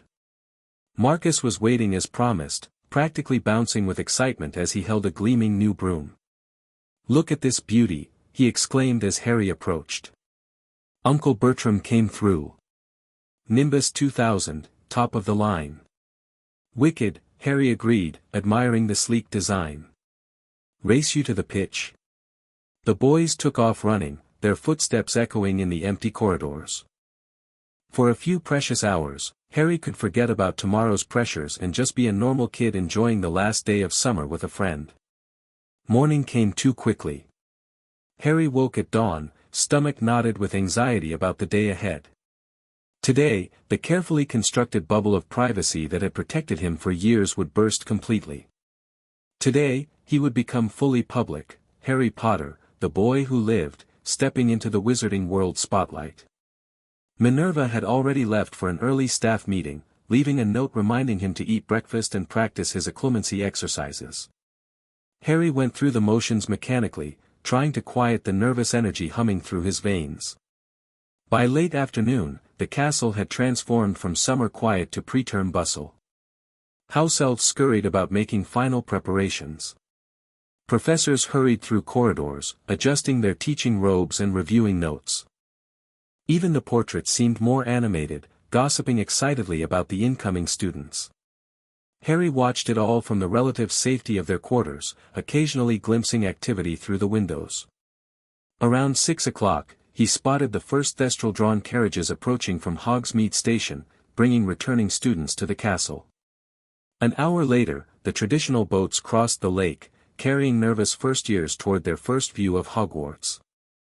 At precisely 7:45, a gentle knock sounded at their door. Harry, dressed in his new school robes, without house designation yet, took a deep breath before opening it. Albus Dumbledore stood in the corridor, resplendent in midnight blue robes embroidered with silver stars. Good evening, Harry, he greeted warmly. Ready for your grand entrance? Not really, Harry admitted honestly. Over the summer, his relationship with the headmaster had evolved from distant respect to something more complex, not quite friendship, but a cautious alliance built on their shared concern for Minerva and increasing evidence that Voldemort's supporters were becoming more active. Few of us are truly ready for moments that define us, Dumbledore said as they began walking. Yet we face them nonetheless, and in doing so, discover strengths we didn't know we possessed. They descended staircases and traversed corridors in companionable silence, the distant buzz of hundreds of voices growing steadily louder as they approached the great hall. Just before they reached the main entrance, Dumbledore diverted down a side passage. The antechamber, he explained, opening a small wooden door. You'll wait here while the first years are sorted. Professor McGonagall will join you afterward. The room was cozy, with a fire crackling in the grate despite the mild September evening. Through the walls, Harry could hear the muffled sounds of the sorting ceremony beginning, the Sorting Hat's song, followed by Minerva calling names in alphabetical order, punctuated by cheers from different house tables. "Professor," Harry said suddenly, "may I ask you something?" Dumbledore, who had been about to leave, paused. "Of course. Rookwood, the Death Eater who attacked us, he said there were many interested parties who wanted to understand my magical abilities. Not just Voldemort's followers." What did he mean by that? The headmaster considered the question carefully. The magical world contains various factions with different interests and agendas. Some within the ministry itself would view your extraordinary abilities as a potential resource to be controlled. Others see you as a symbol to be influenced or manipulated for political purposes. And yes, some, like Rookwood, serve darker masters entirely. Because of the prophecy? Because I'm supposed to defeat Voldemort someday? Partially, Dumbledore acknowledged. Though few know the prophecy's full contents. Most simply know you as the boy who somehow survived the killing curse and vanquished a Dark Lord. That alone makes you valuable to many. Harry digested this, frowning. So it's not just Death Eaters I need to watch out for. I'm afraid not. Though tonight, your greatest challenge will simply be curious students and perhaps an overzealous reporter or two who manage to secure an invitation. Dumbledore smiled reassuringly. Remember your training, trust Professor McGonagall, and be yourself, the genuine Harry, not the boy who lived of legend. With that advice, he departed, leaving Harry alone with his thoughts and the muffled sounds of the sorting ceremony continuing beyond the wall. Minutes stretched into what felt like hours.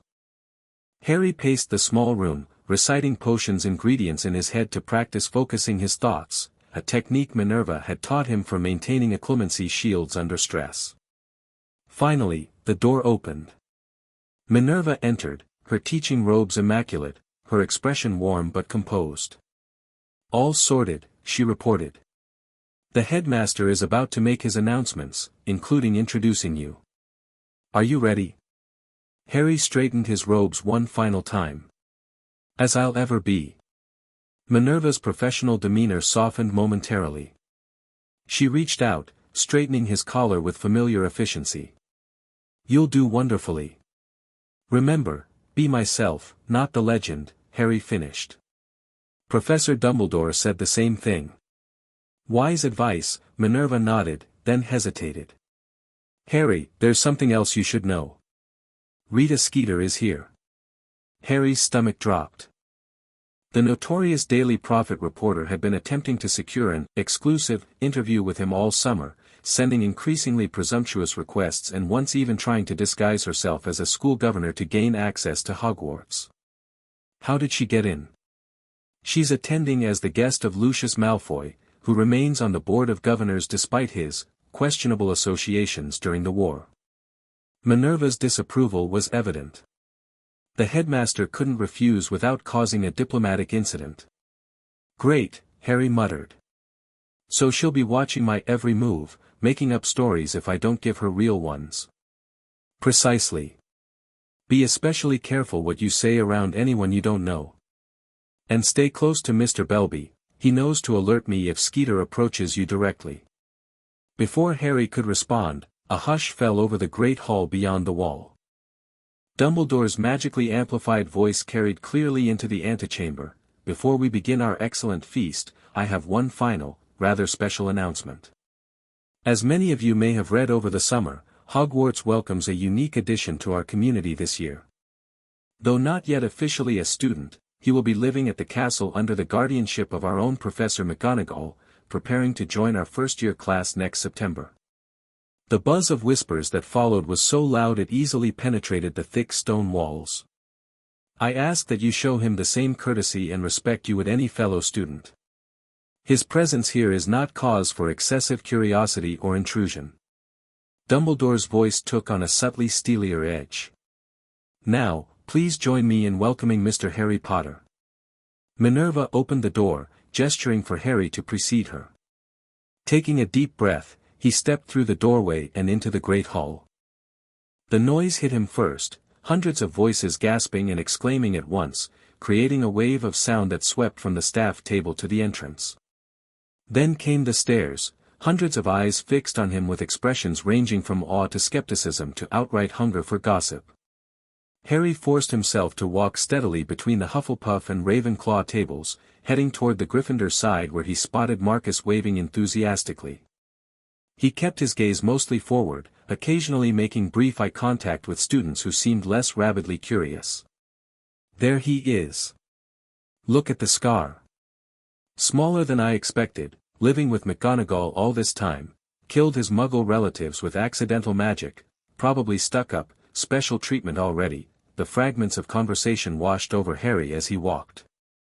His occlumency shields helped maintain his outward composure, though internally he cringed at the speculation and judgment already flowing freely.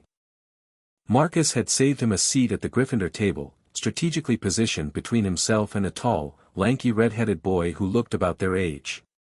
Made it, Marcus grinned as Harry sat down.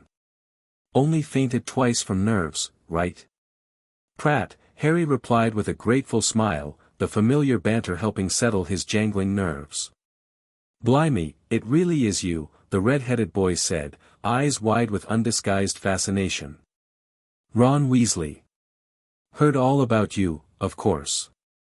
Nice to meet you, Harry replied automatically, acutely aware of dozens of Gryffindors leaning in to hear his first public words. Is it true you've been living with Professor McGonagall since you were 6? A girl across the table asked boldly. After your Muggle relatives died in an explosion? Harry felt a flash of irritation but kept his expression neutral. Professor McGonagall has been my guardian for several years, yes. But what happened to the girl began, only to be cut off by Marcus. Maybe let him breathe before the interrogation, yeah. He's just got here. Several students looked abashed, but their curiosity clearly remained undiminished. Fortunately, at that moment Dumbledore clapped his hands, and the golden plates before them filled with food, providing a welcome distraction. As the feast progressed, Harry found himself simultaneously trying to eat, field less intrusive questions, and maintain constant awareness of his surroundings. He spotted Rita Skeeter at the far end of the hall, seated among the governors, her acid green quill hovering beside her as she watched him avidly. Professor Snape glared from the staff table with undisguised dislike. A bushy-haired girl at the Gryffindor table kept looking at him thoughtfully, as though he were a particularly challenging puzzle to solve. That's Hermione Granger, Ron Weasley explained, following Harry's gaze. Bit of a know-it-all. Wouldn't stop talking about all the extra books she's read on the train.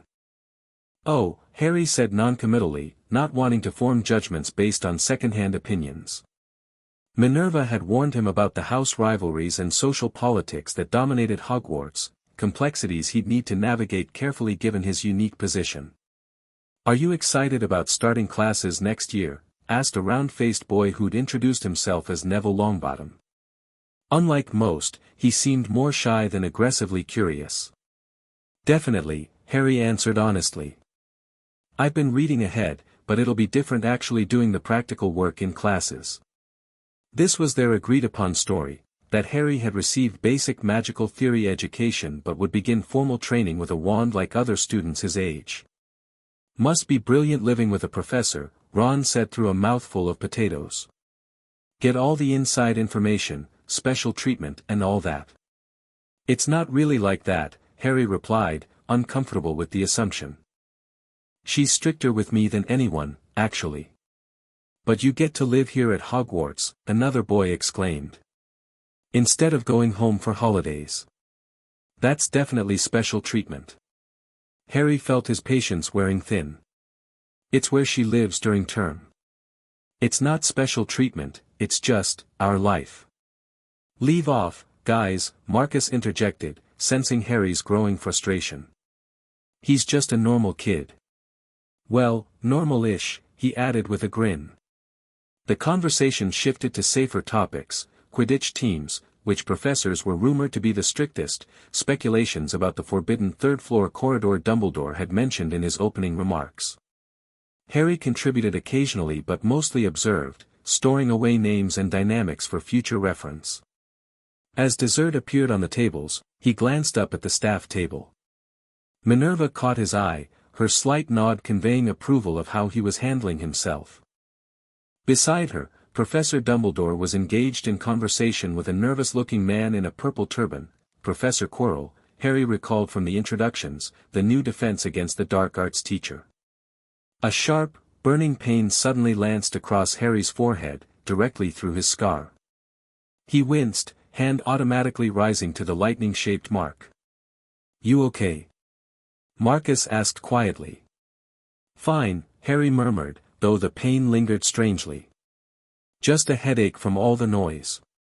When he looked back at the staff table, both Quirrell and Snape were watching him with completely different expressions, Quirrell with what appeared to be nervous curiosity, Snape with cold calculation.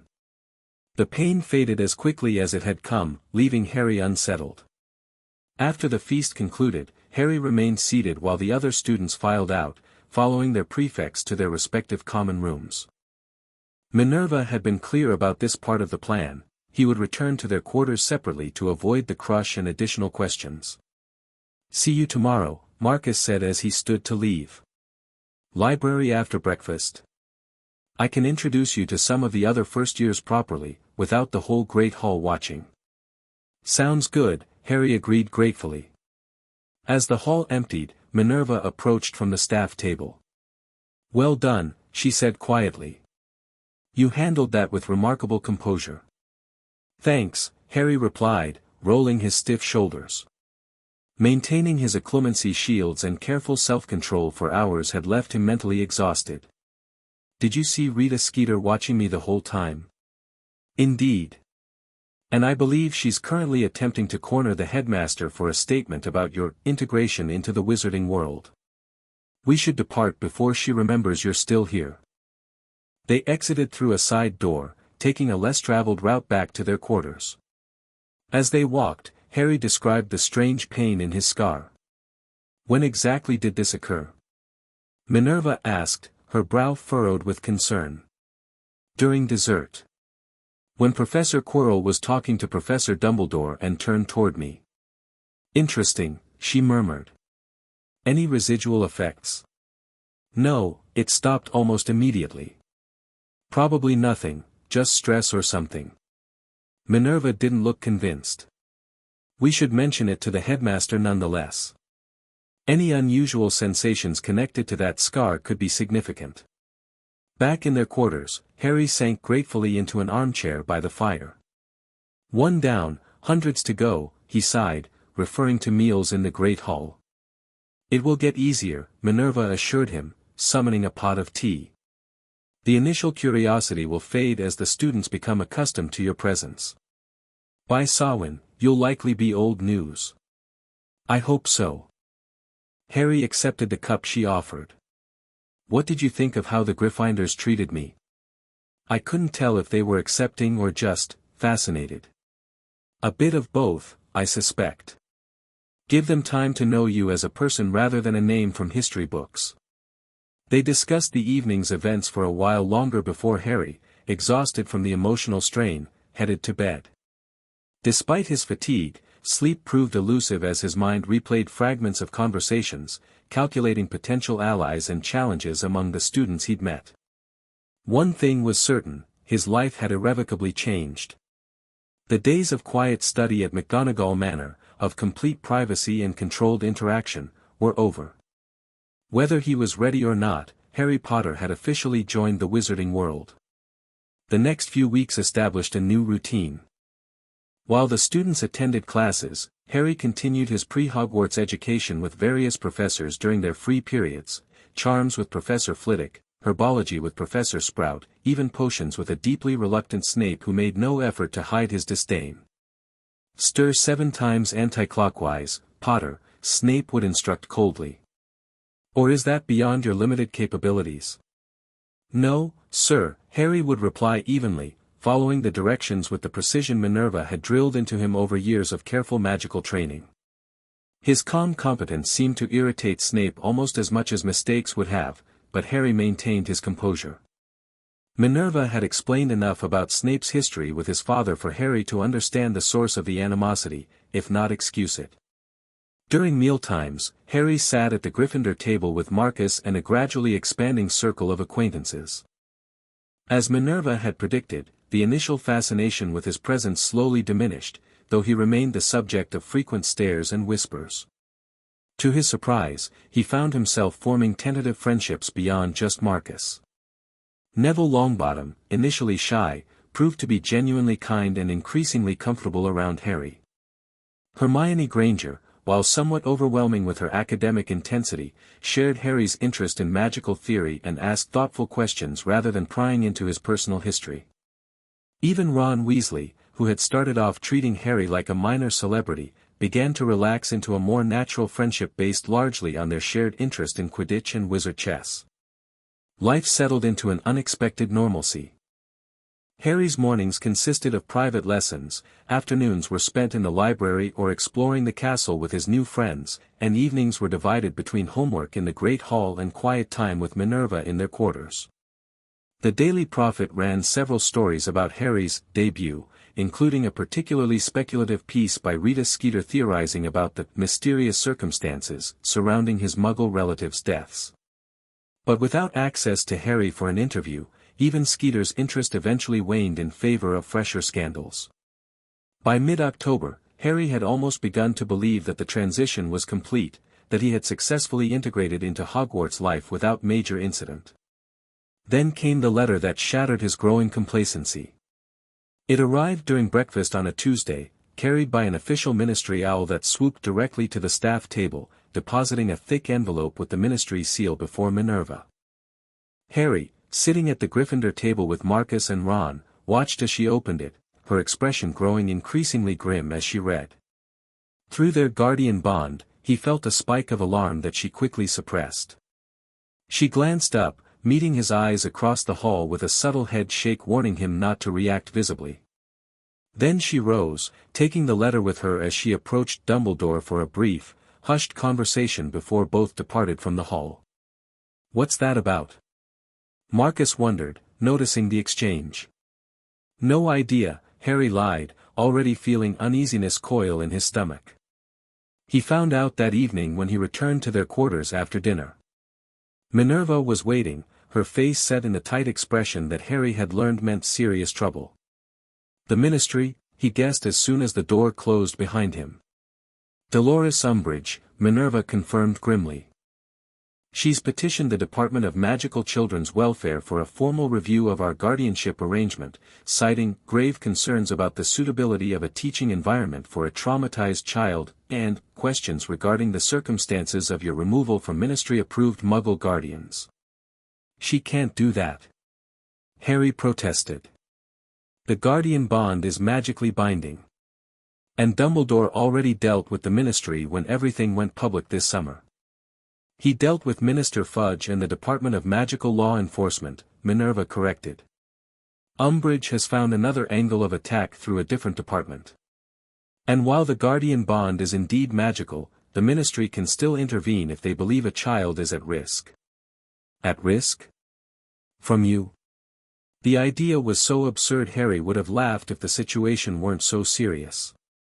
"From the unusual living arrangement and exposure to potential threats at Hogwarts," Minerva quoted bitterly from the letter. "Apparently, allowing you to reside at a school constitutes endangerment. That's ridiculous." Harry's initial shock was giving way to anger. What does she really want? "It can't just be about where I live." Minerva sighed, settling into her armchair by the fire. "Control, I suspect. Influence over the boy who lived. Perhaps access to you for questioning about your magical abilities. Dolores has always been ambitious in the most unscrupulous ways. What happens now? A ministry inspection team will visit Hogwarts next week to evaluate our living situation and interview us both." Minerva's expression softened slightly. "Don't worry too much, Harry. Albus is already working through his contacts at the ministry to counter Umbridge's influence. And our case is strong, you're healthy, well-educated, and demonstrably happy." Despite her reassurances, Harry couldn't shake a sense of foreboding.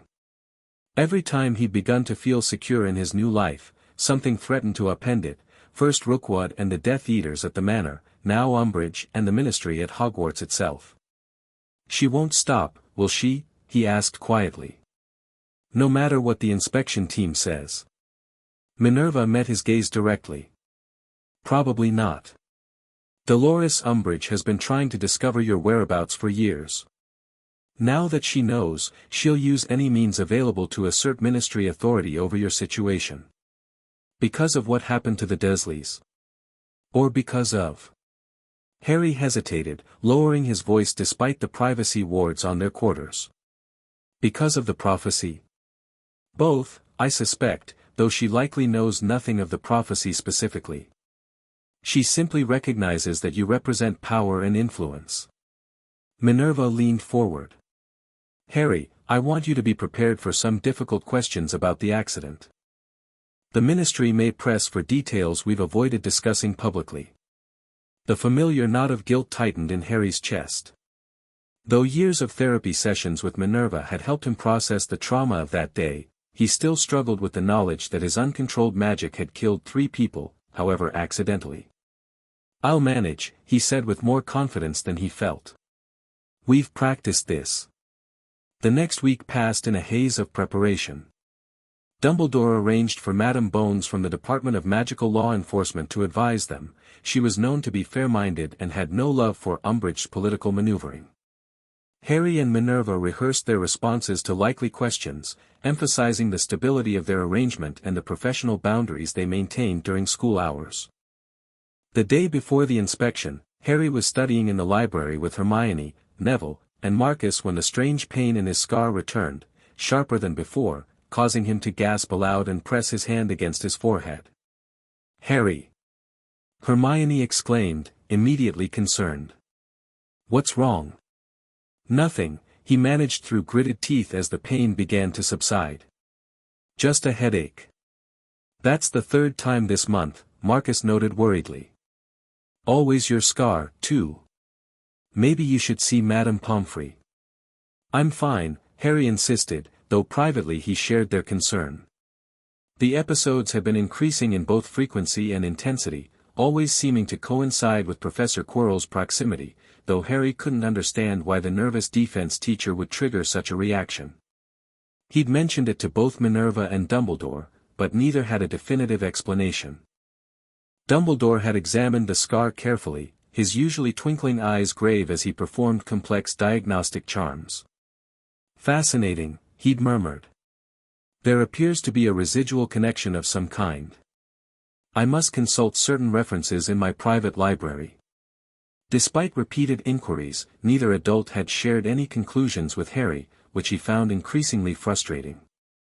If something was wrong with his scar, the mark left by Voldemort's failed killing curse, shouldn't he be the first to know? That evening, Minerva informed him that the Ministry inspection team would arrive at 10 o'clock the following morning, led by none other than Umbridge herself.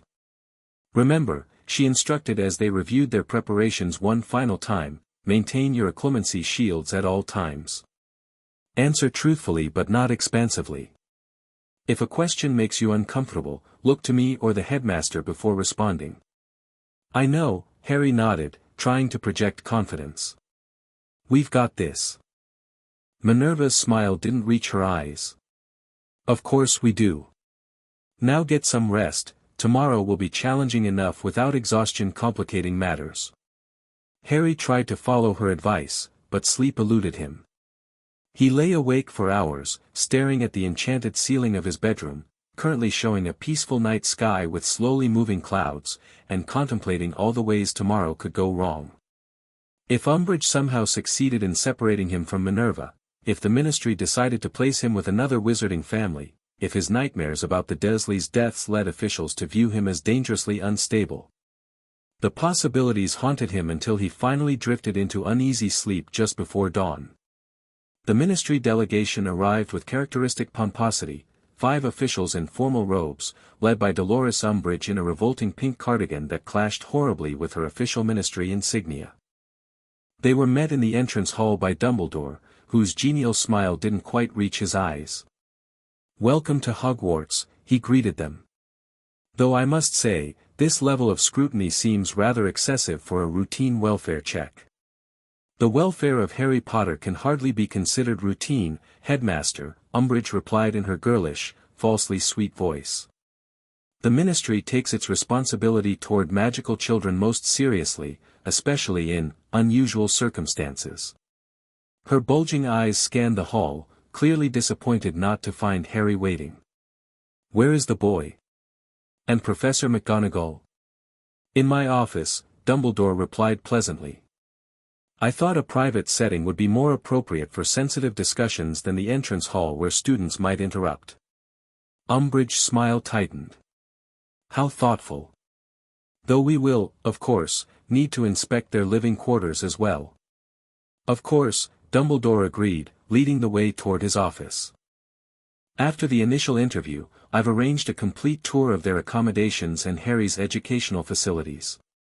Harry and Minerva were indeed waiting in the headmaster's office, seated side by side in comfortable chairs before the large desk.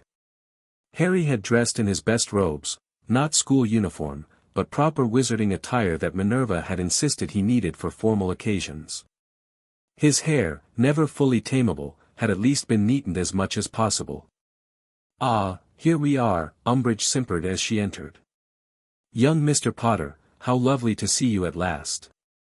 I am Senior Undersecretary Dolores Umbridge. The Ministry has been so concerned about your welfare. Harry rose politely, as Minerva had instructed. Thank you for your concern, Madam Undersecretary, but I assure you I'm perfectly well. Umbridge's eyes narrowed slightly at his composed response before she turned to Minerva. Professor McGonagall. How unconventional this arrangement must be for you. Teaching and guardianship, such different responsibilities. Not as different as you might imagine, Minerva replied coolly. Both require patience, clear boundaries, and a genuine commitment to a child's development. The rest of the delegation filed in, introducing themselves with varying degrees of warmth, 2 inspectors from Children's Welfare, a legal representative from the Department of Magical Law Enforcement, and a court stenographer who immediately conjured a special quill and parchment to record the proceedings. Now then, Umbridge began once everyone was seated, let's begin with the most pressing question. Mr. Potter, can you describe the circumstances that led to your removal from your Muggle relative's home?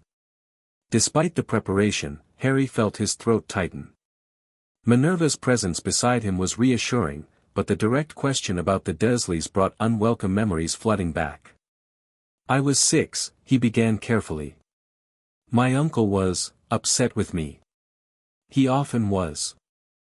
My accidental magic had been happening more frequently, though I didn't understand what it was then.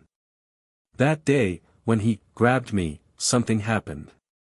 My magic reacted more strongly than ever before. There was a bright light, and the house. He swallowed.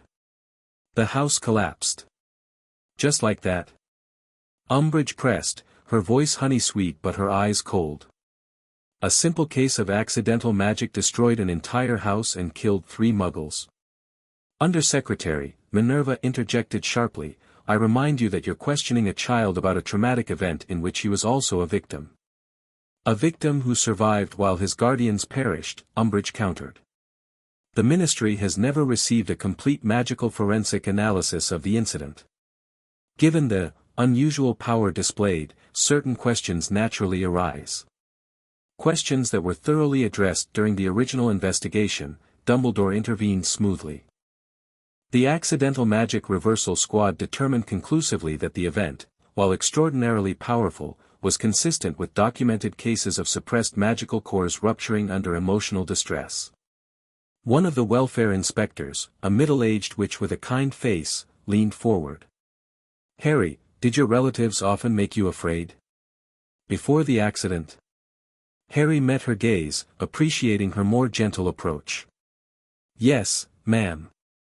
They didn't like magic, didn't even let me say the word. When strange things happened around me, I was punished. Usually locked in my cupboard without food. Cupboard? The witch repeated, frowning. Under the stairs, Harry clarified. That's where I slept. A heavy silence followed this statement. Even Umbridge seemed momentarily at a loss, though she quickly recovered. Unfortunate, certainly, but we're here to discuss your current living situation, not ancient history. She turned to Minerva. Professor McGonagall, what qualified you to take custody of a traumatized child? You have no healing credentials, no background in child psychology, and, to my knowledge, no experience raising children outside the academic environment. I have 30 years of experience guiding young people through both academic and personal challenges, Minerva replied evenly. When I found Harry in the rubble of that house, I saw a child in desperate need of stability, understanding, and proper magical guidance. I provided all three. Without ministry approval, Umbridge pointed out. Without proper channels or oversight. The guardian bond we share is recognized by magical law as superseding ministry placement protocols in cases where no magical relatives exist, Minerva countered. As Albus confirmed when our situation became public. The questioning continued for nearly 2 hours, ranging from Harry's educational progress to his social development, from Minerva's disciplinary methods to their daily routines. Throughout, Harry maintained his composure, answering honestly but carefully, just as they had practiced. When the topic turned to his magical abilities, however, he felt Minerva tense beside him. I understand you've displayed unusual magical aptitude, one of the inspectors commented. Early manifestations of controlled wandless magic, according to some reports. Harry feigned mild confusion. I'm not sure what reports you mean, sir. I've had accidental magic like any wizard child, but Professor McGonagall has been teaching me to control those outbursts. I won't begin formal wand training until I officially start at Hogwarts next year. The inspector glanced at his notes. We have witness statements from residents of Blackmoor Village describing an incident involving wandless manipulation of water. Something about a fish. Marcus's father must have reported the incident after all, Harry realized, despite their friendship. Oh, that, he said with a carefully casual shrug. That wasn't intentional control. Just another accidental magic moment when I got excited during a game. Professor McGonagall has been helping me prevent those kinds of incidents. With what methods? Umbridge asked sharply. Meditation exercises, Harry replied promptly. Focus techniques. Understanding the connection between emotions and magical outbursts. And these methods have been effective? Very, Harry confirmed. I haven't had a major accidental magic incident in years. The tour of their living quarters followed, with the inspection team scrutinizing everything from Harry's bedroom, comfortably furnished but not excessively so, to the educational materials in their shared study, appropriate for his age level, with nothing suspiciously advanced visible. By the time the delegation finally departed, promising a full report within the week, Harry was mentally exhausted from maintaining his shields and careful responses for so long. He collapsed onto the sofa in their sitting room, rubbing his temples where a headache had been building for hours. You did wonderfully, Minerva told him, genuine pride in her voice. Composed, thoughtful, neither defensive nor overly rehearsed. Will it be enough? Harry asked, the question that had been burning in his mind all day. Minerva sighed, sitting beside him. I don't know. Umbridge clearly came with an agenda, but the other inspectors seemed more objective. Particularly Madame Hargrove, I saw her expression when you mentioned the cupboard. I just wish. Harry began, then stopped. What? I wish I understood why this is happening now. Why Umbridge is suddenly so determined to interfere with our lives. It can't just be about where I live. Minerva hesitated, then seemed to make a decision. Albus received some concerning intelligence recently. There have been movements among known Death Eater sympathizers, meetings, exchanges of information, unusual activities at properties connected to Voldemort's former inner circle. Harry sat up straighter. You think Voldemort is coming back? And Umbridge is connected somehow? Not directly connected, no. But she's ambitious and opportunistic. If she senses a shift in power dynamics, she might be positioning herself to control access to you before you become even more significant in wizarding politics. Politics? Harry repeated incredulously. I'm 11. You're the boy who lived, Minerva corrected gently. Symbol of Voldemort's defeat, potential rallying point for resistance if he returns. Your placement, your allegiances, your public statements, all carry political weight whether you intend them to or not. Harry digested this unhappily. He'd understood for years that his celebrity status complicated his life, but he hadn't fully grasped how it made him a piece in political games played by adults with competing agendas. What do we do now? He asked finally. Wait for their report. Prepare legal counterarguments with Madame Bones's help. And remain vigilant. I suspect today's inspection is just the opening move in a longer game. Minerva's prediction proved accurate. The official report, delivered 3 days later, acknowledged that Harry appeared well-adjusted and appropriately cared for, but raised serious concerns about the suitability of a school environment for permanent residents and recommended further evaluation of alternative placement options. Translation: they couldn't find anything wrong, but Umbridge isn't giving up, Minerva explained grimly after showing Harry the document. Alternative placement options? Harry repeated, a cold feeling settling in his stomach. They want to take me away from Hogwarts. From you? They can try, Minerva said, her voice hardening with determination. But the guardian bond gives us legal standing to challenge any forced separation. And Albus has considerable influence still, despite Umbridge's machinations. A week later, the situation escalated. The Daily Prophet ran a front-page story headlined, Ministry Questions Potter Placement, Concerns Raised About Boy Who Lives Unusual Living Arrangements. The article, clearly based on leaked information from the inspection, speculated wildly about Harry's potentially unstable magical condition and the unprecedented power that had killed his Muggle relatives. This is her next move, Minerva said, tossing the newspaper aside in disgust. Public pressure. If she can generate enough concern about your placement, the ministry might feel compelled to intervene regardless of legal precedent. Harry stared at the moving photograph accompanying the article, a grainy image of him walking across the Hogwarts grounds with Marcus, clearly taken with a long-range lens from beyond the school boundaries. The caption read, Potter, who has not attended formal schooling, spends his days in unstructured activities at Hogwarts while residing with Deputy Headmistress.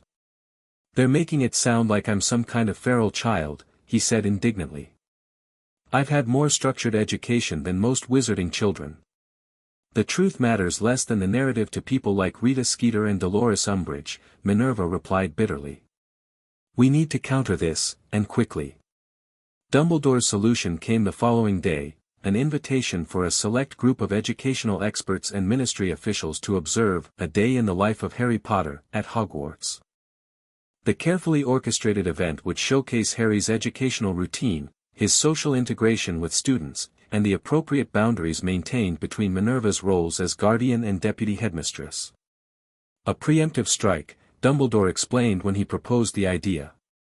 Rather than allowing speculation to fester, we control the narrative by opening our doors, but only to those whose opinions carry weight in educational and child welfare circles.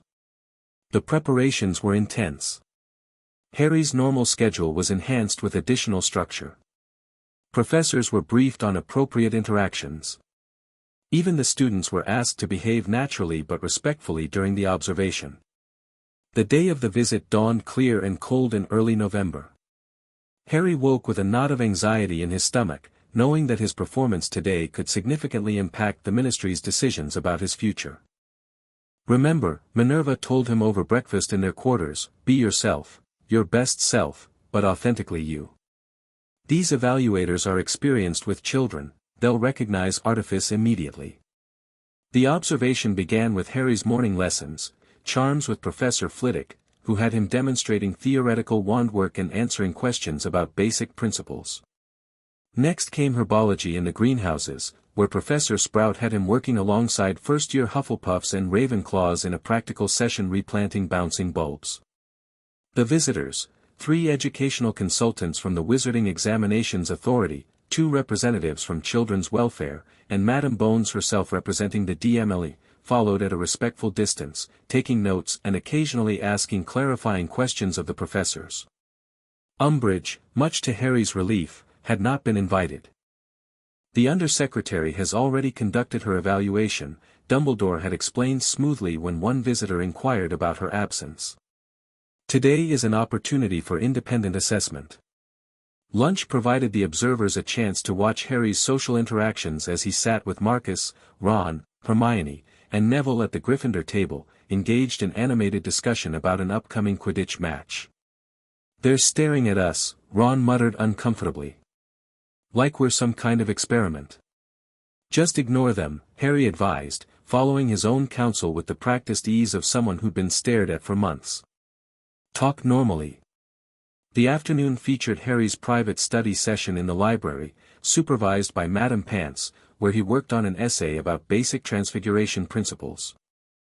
This was followed by a supervised flying session with Madame Hooch, where Harry was permitted to demonstrate the skills he'd been practicing for years, though carefully keeping his performance within the range of a talented but not suspiciously advanced student. By the time the formal observation concluded at dinner, Harry was exhausted from the constant scrutiny, but cautiously optimistic. The visitors had seemed impressed by the balanced structure of his day, the appropriate level of his education, and his easy rapport with both students and professors. "You did splendidly," Dumbledore assured him as the observers departed. Madame Marchbanks in particular was quite taken with your articulate explanations in charms theory. She mentioned you reminded her of your mother.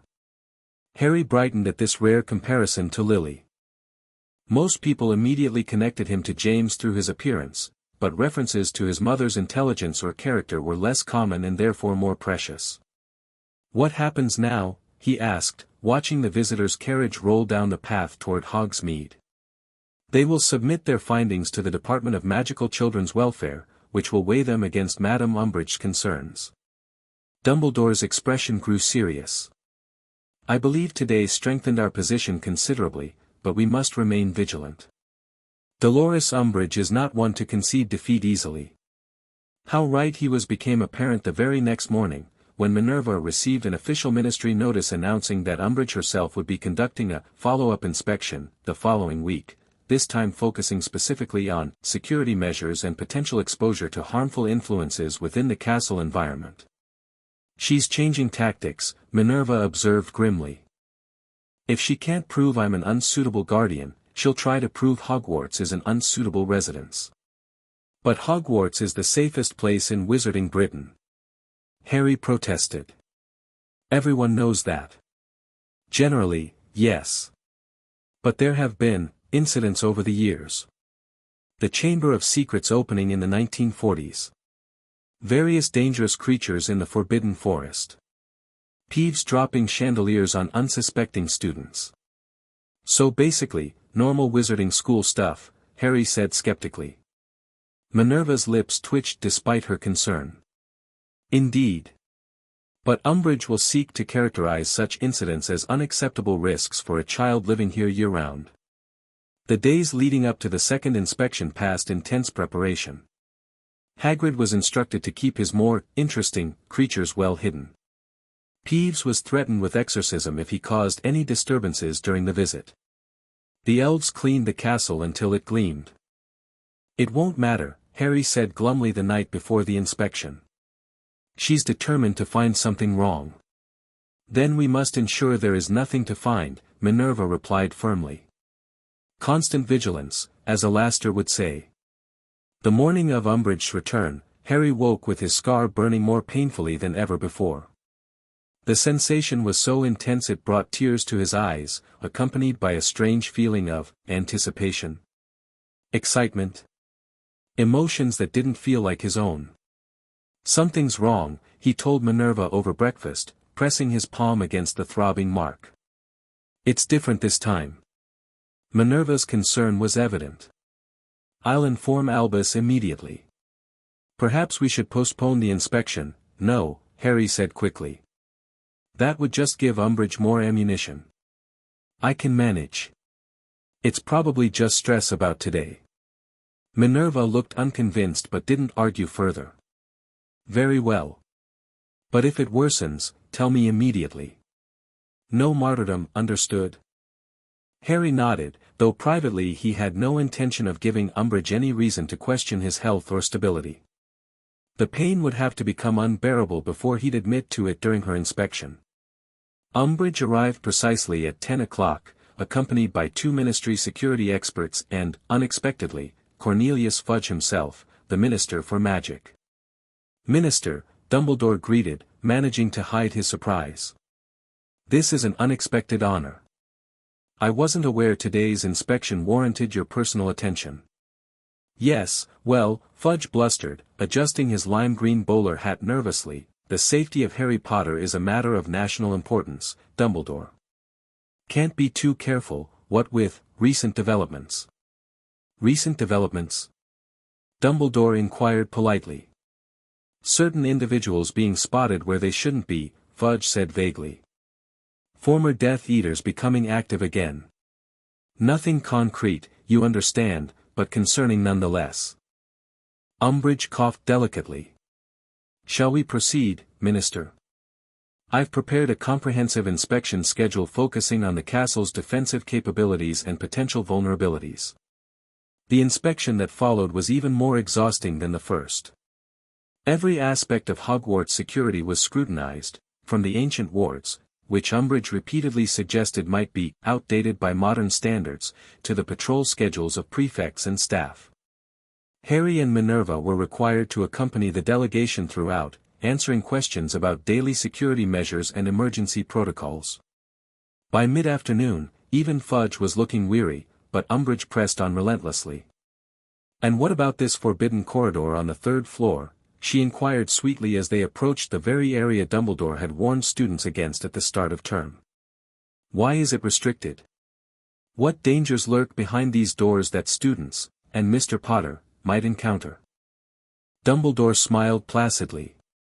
A temporary situation, Madam Undersecretary. We're housing some sensitive magical artifacts until more permanent arrangements can be made. The restrictions are merely a precaution. What sort of artifacts require such secrecy?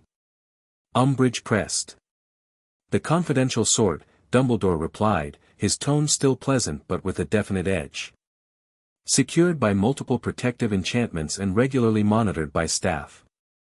No student has managed to breach those protections, I assure you. Umbridge looked like she wanted to argue further, but Fudge intervened. I'm sure Dumbledore has the situation well in hand, Dolores. Why don't we continue to the outer boundaries? I'm particularly interested in how the castle prevents unauthorized entry. As they headed toward the entrance hall, Harry's scar suddenly exploded with pain so intense he stumbled, grabbing the wall for support. Through watering eyes, he saw Professor Quirrell approaching from the opposite direction, his purple turban slightly askew. Mr. Potter. Umbridge exclaimed, eyes gleaming with sudden interest. Are you unwell? Fine, Harry managed through gritted teeth, though the pain was now radiating through his entire skull. Just, dizzy for a moment. Minerva moved to his side immediately, her concern evident despite her professional demeanor. Perhaps we should visit the hospital wing, Harry. Poppy could provide a headache remedy. Unnecessary, Harry insisted, straightening with effort as Quirrell passed by, nodding nervously to the delegation. As the professor moved away, the pain diminished noticeably, reinforcing Harry's suspicion that somehow Quirrell was connected to these episodes. Curious timing, Umbridge observed, her toad-like face alight with malicious interest. Has Mr. Potter experienced similar episodes before? Occasional headaches, Minerva replied dismissively. Common among growing magical children, particularly in environments as magically dense as Hogwarts. Umbridge didn't look convinced, but Fudge was already moving toward the main doors, eager to complete the inspection and return to London. The pain in Harry's scar faded to a dull throb as they continued their tour, examining the boundaries of the Hogwarts grounds and the protective enchantments that surrounded them.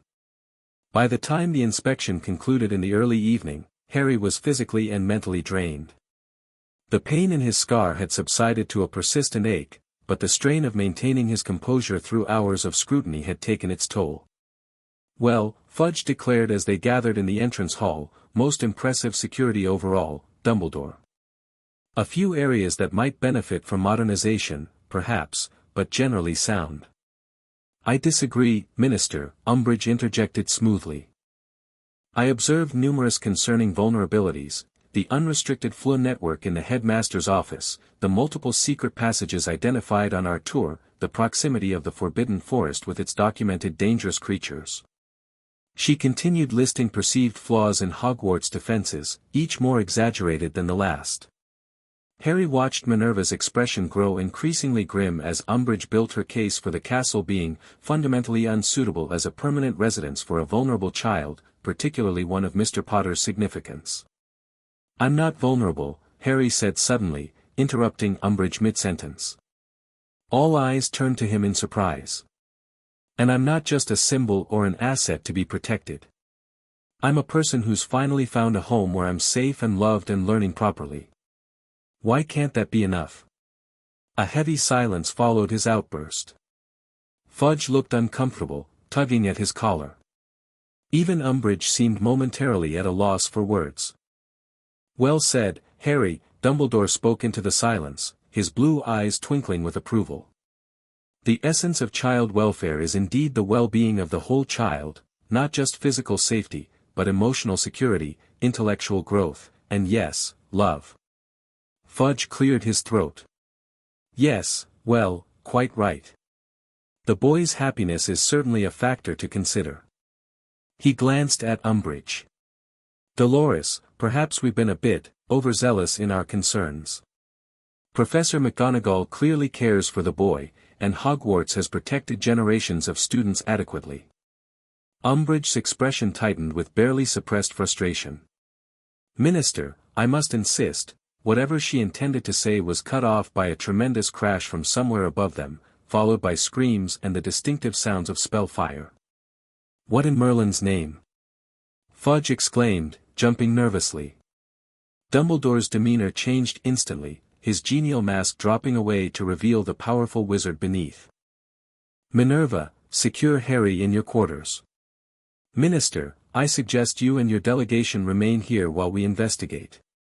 Before anyone could move, Professor Quirrell came sprinting down the main staircase, his turban gone, his face pale with terror. "Troll," he shouted. "Troll in the dungeons. Thought you ought to know."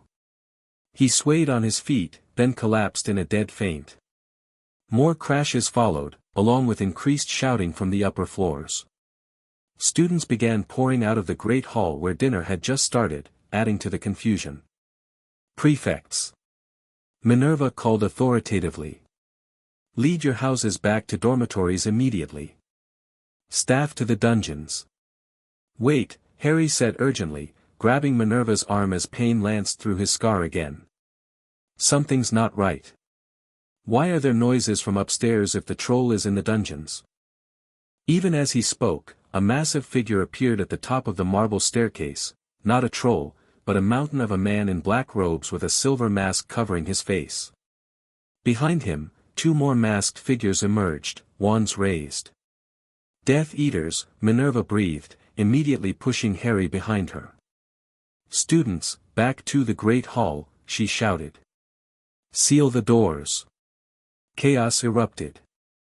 Students screamed and ran in all directions. Ministry officials drew their wands, looking more terrified than prepared. Dumbledore moved with surprising speed for his age, positioning himself between the Death Eaters and the fleeing students, his wand already tracing complex patterns in the air. "Protego Maxima." The headmaster's voice rang out, creating a shimmering barrier that blocked the staircase. "Minerva, get Harry to safety." Minerva grabbed Harry's arm, pulling him toward a side corridor that led to their quarters. Before they could reach it, another masked figure stepped out from behind a tapestry, blocking their path. "The boy comes with us," a cold, familiar voice said from behind the mask. "Step aside, Professor, and you won't be harmed."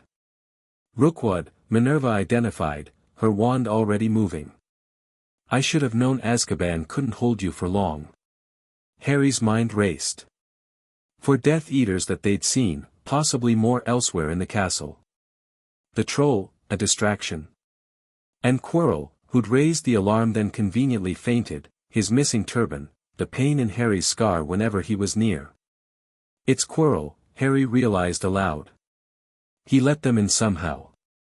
Minerva didn't question his conclusion, focusing instead on the immediate threat. "Stay behind me," she ordered, then cast with blinding speed. Expulso. The spell blasted the tapestry and surrounding wall outward, forcing Rookwood to dive aside.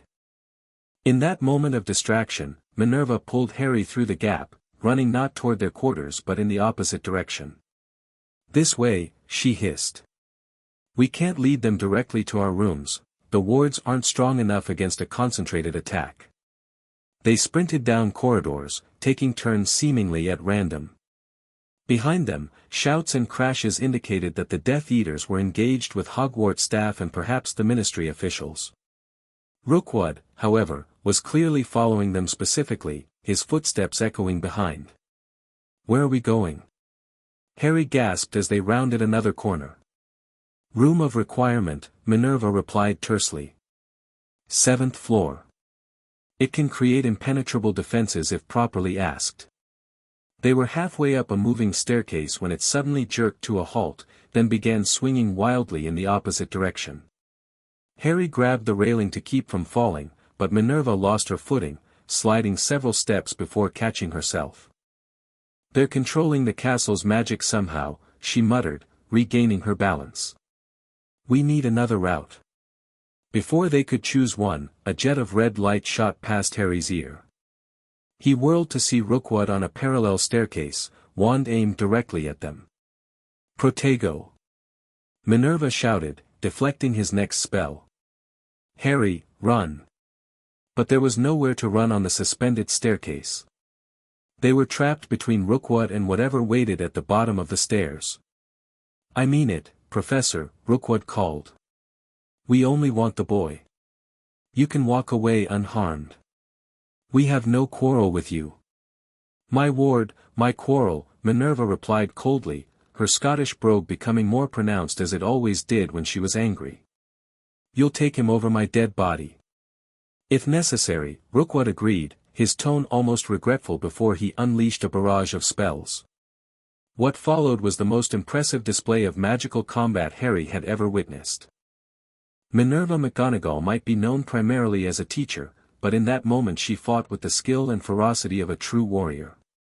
Spells flew from her wand in rapid succession, shields, counter-curses, transfigurations that turned the very stone of the staircase into projectile weapons. Rookwood was equally formidable, deflecting and returning fire with the precision of a trained duelist. Neither gained a clear advantage, but the intensity of their exchange made Harry realize something chilling. Rookwood was deliberately keeping Minerva engaged while something else happened elsewhere. "Min," he said urgently, using the private nickname despite the circumstances. "They're separating us from the others. This is coordinated." Minerva didn't take her eyes off Rookwood but nodded slightly to indicate she'd heard.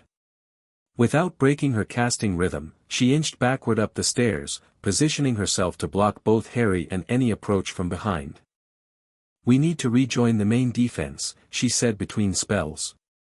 "Albus and the others will have established a defensive perimeter in the Great Hall by now."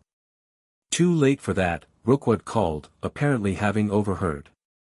"Your defenses are already breached, your students scattered, your precious headmaster occupied with my associates. No help is coming, Professor." As if to punctuate his statement, a tremendous explosion shook the castle, the sound coming from the direction of the Great Hall. Dust and small debris showered down from the ceiling. Harry's scar erupted with pain so intense it brought him to his knees. Through the agony, he felt something he'd never experienced before, a presence, alien and cold, pressing against his mind. Not legilimency as Minerva had taught him to recognize it, but something more invasive, more fundamental. "He's here," Harry gasped, clutching his forehead. "Voldemort's here. I can feel him." Minerva risked a glance at him, concern flashing across her face. In that split second of distraction, Rookwood struck. His curse caught her on the shoulder, spinning her around and sending her wand flying into the chasm between staircases. No! Harry scrambled forward as Minerva collapsed against the railing, her face contorted in pain. "Stay back, Harry," she ordered, clutching her injured shoulder. Blood seeped between her fingers, staining her emerald robes crimson. Rookwood advanced slowly up the stairs, his mask now half destroyed from the duel, revealing a satisfied smile. "Now then, Mr. Potter. Will you come quietly, or shall I demonstrate what happens when someone defies the Dark Lord's will?" Harry stood protectively in front of Minerva, his mind racing. His wand was in their quarters, he wasn't supposed to carry it regularly until he officially began at Hogwarts.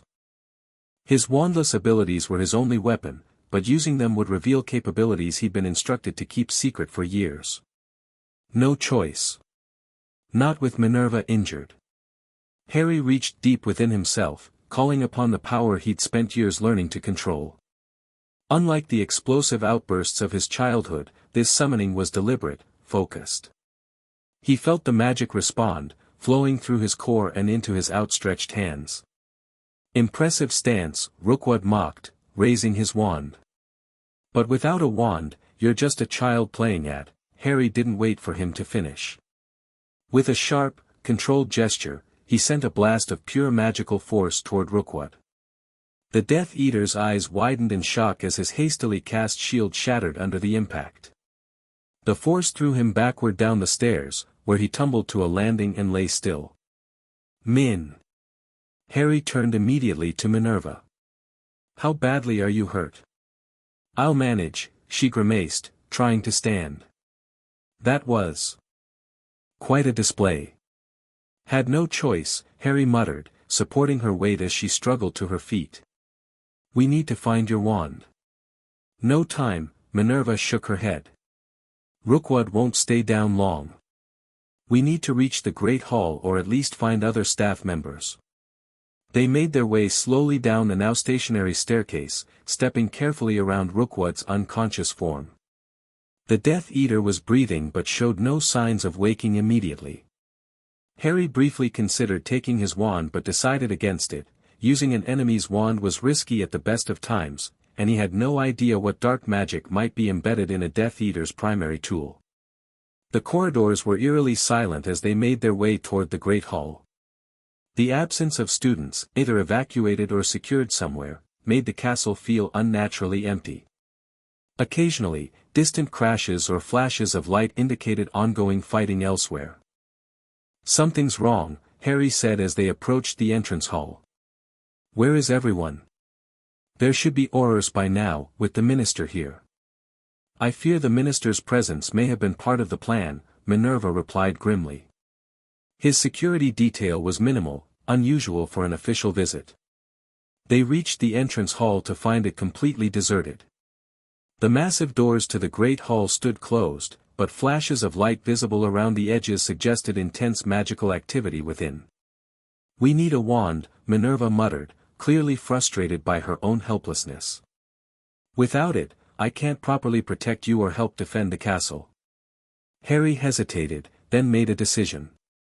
"I can do more than what I showed Rookwood," he admitted. "If we can get close enough to the fighting, I might be able to help." Minerva looked torn between pride and concern. "Harry, your abilities are extraordinary, but you're still a child facing trained killers. I cannot allow you to put yourself at risk." "I'm already at risk," Harry pointed out. "They came specifically for me, remember?" Before Minerva could respond, the air around them seemed to ripple. A wave of cold, oppressive magic washed through the entrance hall, making both of them shiver involuntarily. Harry's scar blazed with renewed pain. "He's coming," Harry whispered, instinctively knowing the source of the disturbing magical signature. The doors to the Great Hall burst open. Inside, chaos reigned. Tables had been overturned to form barricades, behind which students and staff had taken shelter. Spellfire crisscrossed the hall in deadly patterns of light. At the far end, Dumbledore stood, engaged in simultaneous duels with 3 masked Death Eaters. Other professors fought desperately nearby, protecting clusters of terrified students. In the center of it all stood Professor Quirrell, but utterly transformed. His nervous demeanor had vanished, replaced by cold confidence. His robes billowed around him as he deflected spells from several defenders with contemptuous ease. "Ah, Potter," he called, his voice no longer stammering but smooth and cruel. "How kind of you to join us." And Professor McGonagall too, though looking rather worse for wear. Quirrell turned fully toward them, and Harry gasped. The back of the professor's head was, moving, bulging unnaturally beneath the skin, as though something inside were trying to emerge. "What is he?" Harry whispered, revulsion and fear mingling as his scar throbbed in time with the unnatural movements. "A vessel," Minerva breathed, horror evident in her voice. "Merlin, help us, he's being possessed." Quirrell laughed, a high, cold sound that didn't match his physical form. "Possessed? No, dear Professor. Shared. My most faithful servant offered his body willingly, temporarily, until a more permanent arrangement can be made." He gestured toward Harry, an invisible force dragged them both forward into the great hall. The doors slammed shut behind them. "Harry Potter," Quirrell continued, but the voice seemed to echo strangely, as though two people were speaking simultaneously. "The boy who lived. How I have waited for this moment." With horrifying deliberation, Quirrell turned his back to them. The skin on the back of his head split open, revealing a face, pale, snake-like, with glowing red eyes and slits for nostrils. A face from nightmares, from history books, from warnings Minerva and Dumbledore had given Harry for years. "Voldemort," Harry whispered. "See what I have become," the face hissed. "Shadow and vapor, forced to share another's body. But soon, very soon, I shall have a body of my own again. Thanks to you, Potter." Across the hall, Dumbledore had dispatched one of his opponents and was fighting with renewed intensity to reach them. "Tom," he called. "This ends now. These children are under my protection." The face on the back of Quirrell's head twisted in hatred. "Always interfering, Dumbledore. Always believing love and innocence can triumph over power. Tonight will prove you wrong, once and for all." Quirrell's body whirled back around, wand extended. A jet of sickly green light shot toward Dumbledore, who barely managed to conjure a physical barrier to intercept it. The killing curse, used openly in a school full of children. "Harry," Minerva whispered urgently. "The guardian bond. It's our only advantage now." Harry understood immediately. The magical connection they shared, formed years ago in the privacy of McGonagall Manor, had grown and deepened with time. It wasn't just a legal formality or emotional tie, it was a channel through which magic could flow between them. "What do I do?" he asked, keeping his voice low as chaos continued around them. "My family magic," Minerva explained rapidly. "Ancient Scottish protective spells bound to the McGonagall bloodline. Through the guardian bond, you can access them too. Focus on our connection, reach for the magic that feels oldest, most primal." Harry closed his eyes briefly, centering himself as he'd been taught. Through years of practice, he'd developed an acute awareness of his own magical core, the swirling energy at his center that powered his abilities. Now he reached beyond it, following the warm, steady thread of the guardian bond that connected him to Minerva. There, beneath layers of more familiar magic, he felt something ancient and powerful. Not flashy or explosive like his own raw power, but steady, enduring, like the Scottish Highlands themselves. McGonagall family magic, passed down through generations, now accessible to him through the bond they shared. "I feel it," he murmured, opening his eyes. "What now?" "Call it forth," Minerva instructed. "With intent." Traditional words help focus, Dion and Tiglac, protect the family. Harry repeated the Gaelic phrase softly, focusing on the ancient magic he'd discovered. For a moment, nothing happened. Then the stone floor beneath their feet began to glow with a soft golden light, spreading outward in intricate Celtic knotwork patterns. Quirrell/Voldemort turned sharply, sensing the new magic emerging.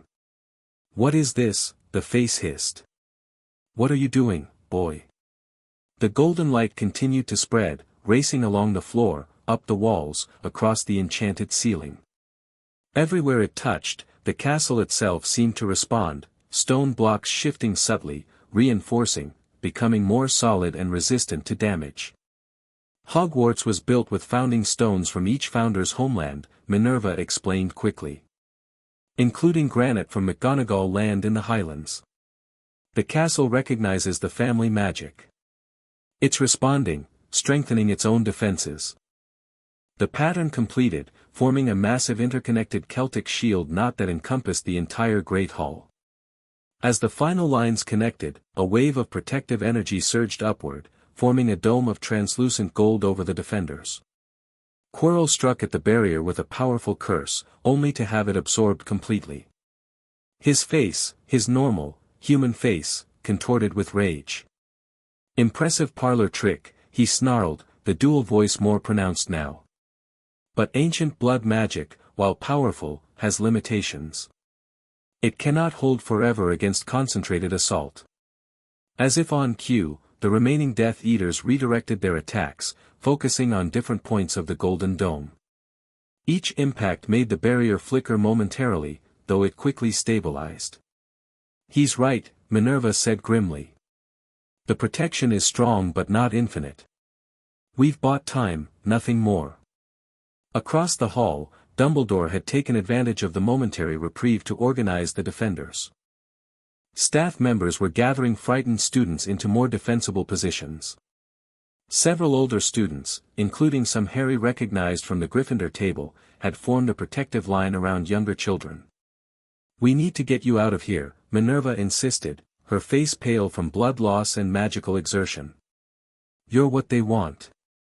If you escape, they lose their primary objective."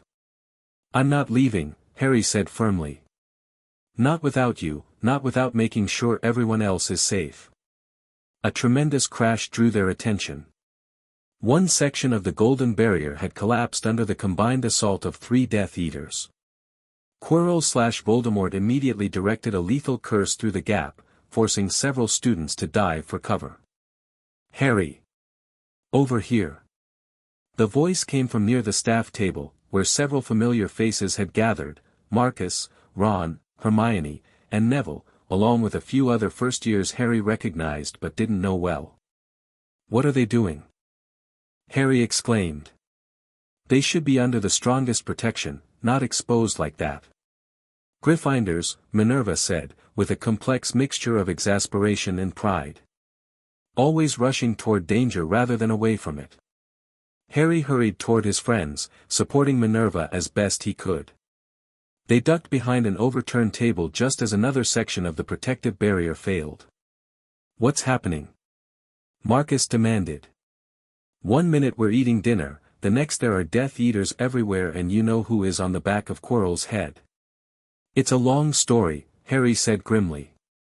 "But they're after me. This is my fault." "Don't be ridiculous," Hermione interjected, her usual bossy tone undercut by clear fear. "You didn't invite Death Eaters to attack Hogwarts." "Professor, you're hurt," Neville observed with concern, eyeing Minerva's blood-soaked robes. "I'll manage, Mr. Longbottom," she replied, though her voice was weaker than before. "Right now, we need to focus on getting all of you to safety." "The kitchens," Ron suggested unexpectedly. "Fred and George showed me, there's a portrait entrance near the staff table, lead straight to the kitchens. The house elves could help get people out through their network." Minerva looked impressed despite the circumstances. "Excellent thinking, Mr. Weasley. 10 points to Gryffindor, if we survive this." Another section of the barrier fell. Dumbledore and the other professors were now engaged in direct combat with the Death Eaters who had breached the protection, while Quirrell/Voldemort seemed to be working methodically to dismantle the remaining sections. "We need to move now," Harry decided. "While they're distracted." "Professor, can you make it to the portrait?" Minerva struggled to her feet, determination overriding pain. "Lead the way, Mr. Weasley. And quickly." Ron guided them along the wall, staying low behind what cover remained. They were halfway to the staff table when Harry's scar exploded with pain so intense that he stumbled, nearly dragging Minerva down with him. "He's noticed," Harry gasped, fighting to remain conscious through the agony. "He knows we're moving." Sure enough, Quirrell had turned in their direction, red eyes gleaming from the face on the back of his head. With a gesture, he sent 2 Death Eaters to intercept their group. "Keep going," Minerva ordered the students. "Get to the kitchens. We'll hold them off." "But Professor, your wand," Hermione began. "Go," Minerva repeated firmly. The students hesitated only briefly before continuing toward the staff table, Ron leading the way with Marcus bringing up the rear. Only Harry remained beside Minerva, facing the approaching Death Eaters. "I hope you've got a plan," he muttered. "When have I ever not had a plan?" Minerva replied with grim humor. "The McGonagall family magic you activated, it can be focused more specifically. Direct it like a spear rather than a shield." Harry nodded, reaching again for that ancient power through their bond. This time, instead of allowing it to spread throughout the hall, he concentrated it into a more focused form, imagining a spear of golden light. The first Death Eater reached them, wand already moving in a complex pattern. Before he could complete his spell, Harry thrust his hand forward, directing the concentrated family magic. A lance of golden energy shot forth, striking the Death Eater squarely in the chest. He flew backward, his mask disintegrating on impact, revealing a face Harry didn't recognize before he crumpled unconscious to the floor. The second Death Eater hesitated, clearly reconsidering his approach after witnessing his companion's fate. That moment of uncertainty was his undoing. Minerva, drawing on Harry's magic through their bond, made a sharp, wandless gesture. The stone floor beneath the Death Eater transfigured instantly into quicksand, dragging him down before solidifying again around his legs, trapping him securely. "Impressive," she commented, examining her own handiwork with mild surprise. "I haven't managed wandless transfiguration of that complexity since I was in my 20s. The bond," Harry realized. "It's letting us share magical strength." "And skill, apparently," Minerva agreed. "Though not indefinitely. This level of exchange is taxing both of us." Indeed, Harry could feel fatigue setting in, not just physical exhaustion from the prolonged fight, but magical depletion unlike anything he'd experienced before. Across the hall, their friends had reached the staff table and were working to open the portrait Ron had mentioned. Other students had noticed and were beginning to move in that direction, guided by professors. But the evacuation had caught Quirrell/Voldemort's attention as well. With a roar of fury, he abandoned his methodical approach and unleashed a barrage of dark magic against the remaining protective barrier. Under this concentrated assault, the golden dome shattered completely, raining ephemeral particles of light down upon the occupants of the hall. "You will not escape me again, Potter," the face on the back of Quirrell's head shrieked. 16 years I have waited for this moment. 16 years of less than spirit, less than the meanest ghost." With shocking speed, Quirrell's body moved across the hall, cutting directly toward Harry and Minerva. Dumbledore tried to intercept but was engaged by the remaining Death Eaters, clearly a deliberate tactic to keep him occupied. "Harry," Minerva said urgently, "run. Get to the others. I'll hold him off." "Not without you," Harry insisted. "This isn't a negotiation," she snapped, her Scottish brogue thickening with emotion. "I am still your guardian, and you will do as I say." Before Harry could argue further, Quirrell reached them. His human face wore an expression of almost bored contempt, while the face of Voldemort on the back of his head contorted with hatred. "The great Minerva McGonagall," Quirrell observed mockingly, reduced to wandless combat and hiding behind a child. "How the mighty have fallen." "And the brilliant Lord Voldemort," Minerva retorted, reduced to parasitizing a mediocre defense teacher. "We all have our disappointments." Fury flashed across both faces. Quirrell raised his wand, but Harry moved faster. Drawing once more on the McGonagall family magic, he created a shield directly between them and their attacker. The spell, whatever it was, splashed harmlessly against the golden barrier. "Your little tricks grow tiresome, boy," Voldemort's face hissed as Quirrell circled around, looking for a weakness. "Give yourself up now, and I may allow your friends to live. Resist, and I will kill them one by one while you watch, starting with your beloved guardian." Harry felt a chill at the casual cruelty in that high, cold voice. This was no empty threat. Voldemort would do exactly as he promised, without hesitation or remorse. "What do you want with me?" Harry demanded, playing for time as he assessed their options. Across the hall, the evacuation was proceeding, but too slowly. Dozens of students remained, many frozen in terror at the direct confrontation unfolding. "Want with you?" Voldemort's face twisted in what might have been amusement. "You are the key, Potter. The final ingredient. Your blood will restore me to my body, and then—" The red eyes gleamed with anticipation. "Then I will finally complete what I began the night I killed your parents." Quirrell's body stepped closer, and Harry felt his scar respond, the pain increasing with proximity. Something about that connection gave him an idea, desperate, possibly suicidal, but potentially their only chance. "Min," he whispered, not taking his eyes off Quirrell/Voldemort. "Do you trust me?" "Completely," she replied without hesitation. "When I move, be ready to run. Get the students out. All of them."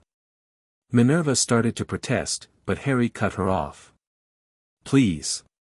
I have a plan. But I need you to lead the evacuation." She studied him for a brief moment, then nodded sharply. "Be careful, Harry. I won't lose you." "You won't," he promised, hoping it wasn't a lie.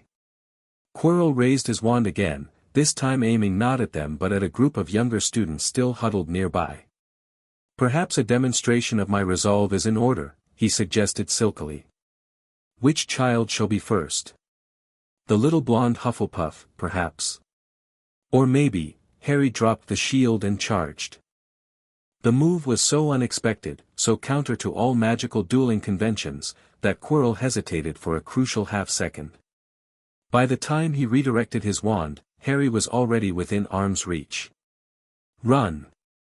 Harry shouted to Minerva, and then he did the one thing no one, not Voldemort, not Quirrell, not even Harry himself, had anticipated. He grabbed Quirrell's face with his bare hands. The effect was instantaneous and horrifying. Where Harry's skin contacted Quirrell's, the professor's flesh began to blister and burn as though touched by acid. Quirrell screamed, a sound of pure agony that echoed throughout the hall. He tried to pull away, but Harry held on grimly, driven by instinct and the certainty that this unexpected vulnerability was their salvation. "What is this magic?" Voldemort's voice shrieked from the back of Quirrell's head. "Kill him! Kill him now!" But Quirrell couldn't even hold his wand, let alone cast spells. His hands were blistering too as he tried desperately to pry Harry's grip from his face. Pain beyond anything Harry had ever experienced coursed through him, his scar felt like it might split his head in two, and every nerve ending seemed to be on fire. Yet he held on, knowing instinctively that whatever was happening was hurting Voldemort even more than it was hurting him. Through the haze of agony, he was vaguely aware of activity around them, Minerva organizing the evacuation, Dumbledore finally breaking free from his opponents, students fleeing through the portrait entrance. But his entire focus was on maintaining contact with Quirrell, even as the professor's face crumbled beneath his fingers like burning paper. "Let go, Harry." Dumbledore's voice cut through his concentration. "Let go now." With tremendous effort, Harry released his grip and staggered backward. Quirrell collapsed to the floor, his body convulsing, his face a horrific mask of burned flesh. The visage on the back of his head was screaming in impotent rage. "What have you done, boy?" Voldemort howled. "What have you done?" Before Harry could respond, a strange phenomenon began. Quirrell's body started to disintegrate, not just the burned portions, but all of him, turning to ash that scattered across the floor. From the dissolving remains, a cloud of dark vapor rose, coalescing briefly into a shape reminiscent of Voldemort's face before shooting upward with a final scream of fury, passing through the ceiling and vanishing. Harry swayed on his feet, darkness encroaching on the edges of his vision. The last thing he saw before consciousness fled was Minerva rushing toward him, her face a mask of fear and relief and fierce, protective love. "I've got you," he heard her say as he collapsed into her arms. "I've got you, my boy. You're safe now." And then, mercifully, nothing. Harry woke in the hospital wing, sunlight streaming through high windows. His body ached in ways he couldn't fully catalogue, and his hands were heavily bandaged. Nearby, Minerva sat dozing in a chair, her injured shoulder properly bandaged, her face lined with exhaustion even in sleep. "She refused to leave your side," a quiet voice observed. Harry turned his head to find Dumbledore seated on his other side, blue eyes twinkling with their usual light, though more subdued than normal. "How long?" Harry asked, his voice rough. 3 days, Dumbledore replied. The magical exhaustion was quite severe, compounded by the unique interaction between yourself and Professor Quirrell. Memory flooded back, the attack, the evacuation, the horrifying revelation of Voldemort sharing Quirrell's body, and finally, the desperate gamble that had somehow worked. What happened to him? To Voldemort? Gone, for now, Dumbledore said carefully. Though not, I fear, permanently. The spirit, or whatever remains of Tom Riddle, fled when its host was destroyed. It will seek another vessel, another means of returning to physical form. And the Death Eaters? Most were captured, thanks largely to the bravery of the staff and, I must say, several remarkably courageous students. Dumbledore's eyes twinkled more brightly. Mr. Weasley's knowledge of the castle's secret passages proved invaluable for the evacuation, as did Miss Granger's organizational skills and Mr. Belby's quick thinking with emergency medical care. Harry felt a rush of pride for his friends, followed by concern. Is everyone okay? Was anyone? No students were killed, though several suffered injuries. Professor Sprout will be in St. Mungo's for some weeks recovering from a rather nasty curse, and Professor Flitwick has acquired an interesting purple rash that continues to resist treatment. Dumbledore sighed. Less fortunate were 2 members of Minister Fudge's security detail, who we now believe were placed under the Imperious curse before the visit. And Umbridge? Conspicuously absent during the entire confrontation, Dumbledore noted with a raised eyebrow. Though whether from cowardice or complicity remains unclear. She was discovered in a broom cupboard near the kitchens, allegedly stunned by a fleeing Death Eater. Harry absorbed this, then asked the question that concerned him most. What happens now? With me and Minerva? Dumbledore's expression softened. That, my boy, is perhaps the one unequivocally positive outcome of this terrible affair. The wizarding world has witnessed firsthand the depth of Professor McGonagall's commitment to your protection, fighting wandlessly against Death Eaters, organizing the evacuation of students while injured, prioritizing others' safety above her own. He gestured to a stack of newspapers on the bedside table. The Daily Prophet has been effusive in its praise. McGonagall, the guardian Hogwarts needed, boy who lived saved by guardian's courage, and my personal favorite, Ministry questions McGonagall's guardianship while she bleeds to protect students. So the Ministry has backed off. Retreated entirely, Dumbledore confirmed with evident satisfaction. Minister Fudge himself issued a formal statement affirming the unquestionable appropriateness of your living arrangements and praising Professor McGonagall's exemplary guardianship. Madame Umbridge has been reassigned to the Department of Magical Transportation, where I understand she will be overseeing the regulation of public flow networks, a significant demotion. Relief washed through Harry, so profound it momentarily overwhelmed the physical discomfort. After years of secrecy, months of scrutiny, and weeks of direct challenges, their family unit was finally, officially secure. And what about this? Harry asked, lifting his bandaged hands. What happened when I touched Quirrell? Dumbledore's expression grew more serious. That, Harry, is a manifestation of magic so ancient and powerful that even I cannot fully explain it. When your mother died to protect you, her sacrifice created a protection in your very skin. Voldemort, who knows nothing of love or sacrifice, cannot touch something so imbued with that power. Quirrell, sharing his body, shared that vulnerability. Harry considered this, connecting it to what he'd learned over the years about his parents' deaths and Voldemort's first defeat. So my mother's love, it's still protecting me. After all this time. Love, Harry, does not expire like a potion or fade like an enchantment, Dumbledore said gently. It remains, in ways both seen and unseen, shaping our magic and our choices. He glanced meaningfully at Minerva's sleeping form. As you have experienced firsthand, I think, with your guardian. Before Harry could respond, Minerva stirred, blinking awake. Seeing Harry conscious, she straightened immediately, professional composure warring with obvious relief. Harry! Thank Merlin! She reached for his hand, careful of the bandages. How do you feel? Like I tried to wrestle a troll, Harry admitted with a weak smile. But better than I probably should, considering.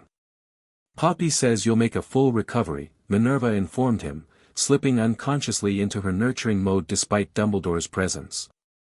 Though your hands will need special treatment for another week.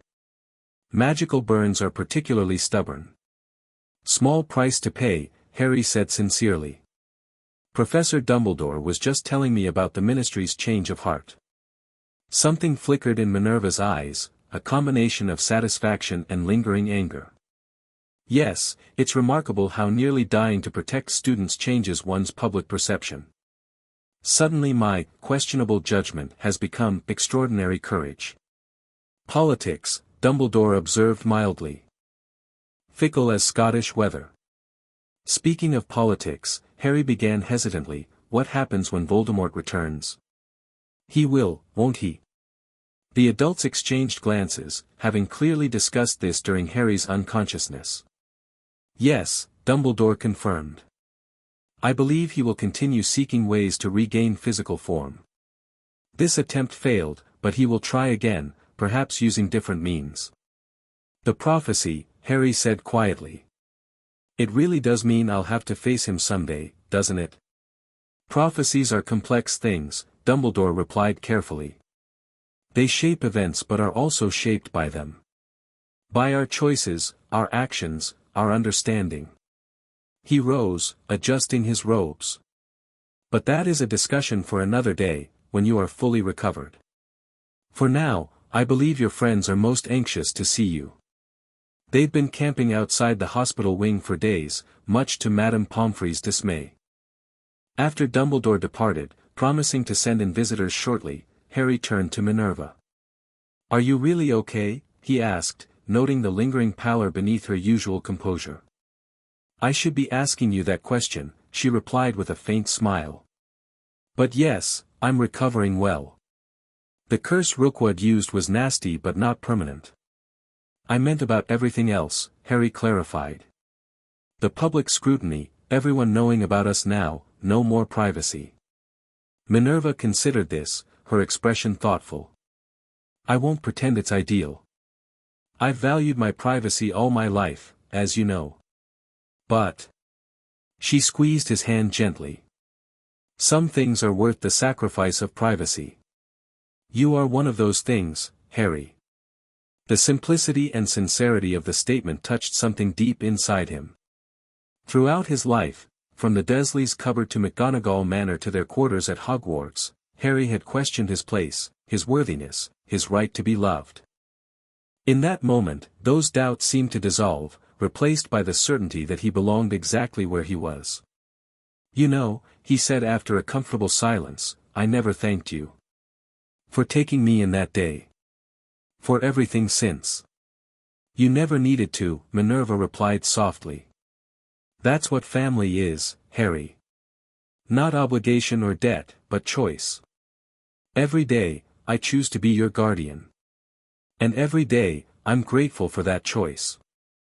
Before Harry could respond, the hospital wing doors burst open, admitting a small crowd of anxious visitors, Marcus, Ron, Hermione, and Neville in the lead, followed by several other students Harry recognized from the evacuation. "He's awake," Marcus announced unnecessarily, rushing forward. "Bloody hell, Harry, you gave us a scare." "Language, Mr. Belby," Minerva chided automatically, though without real heat. "Sorry, Professor," Marcus grinned, not looking remotely contrite. "But you have to admit, it was pretty epic. Harry just charged right at you-know-who like some kind of reckless hero from a storybook." "It was terrifying," Hermione corrected, though she was smiling too. "But also incredibly brave." "Completely mental," Ron added appreciatively. "Brilliant, but mental." As his friends gathered around the bed, sharing their perspectives on the battle and the aftermath, Harry felt something he'd rarely experienced before, a sense of complete belonging. Not just with Minerva, but with these peers who had seen him at his most vulnerable and most powerful, who had fought alongside him, who treated him now not as the boy who lived but simply as Harry. Later, when visitors had been shooed away by Madame Pomfrey and Minerva had reluctantly left to attend to her neglected deputy headmistress duties, Harry found himself alone with his thoughts for the first time since waking. The past few months had transformed his life completely, from the hidden ward of Minerva McGonagall to a public figure with friends, enemies, and a confirmed place in the wizarding world. The transition hadn't been smooth. There had been dangers, setbacks, moments of doubt and fear. But lying there in the quiet of the hospital wing, watching the late afternoon sun cast golden patterns across the ceiling, Harry felt something close to peace. The road ahead would not be easy. Voldemort would return, the prophecy would demand its due, and many challenges remained. Yet for now, in this moment, Harry Potter, once the unwanted freak in the cupboard under the stairs, now the acknowledged ward of Minerva McGonagall, was exactly where he belonged. And that, he decided as sleep began to claim him once more, was more than enough. The end. Thank you for watching this video. Please be sure to subscribe to our channel and like this video.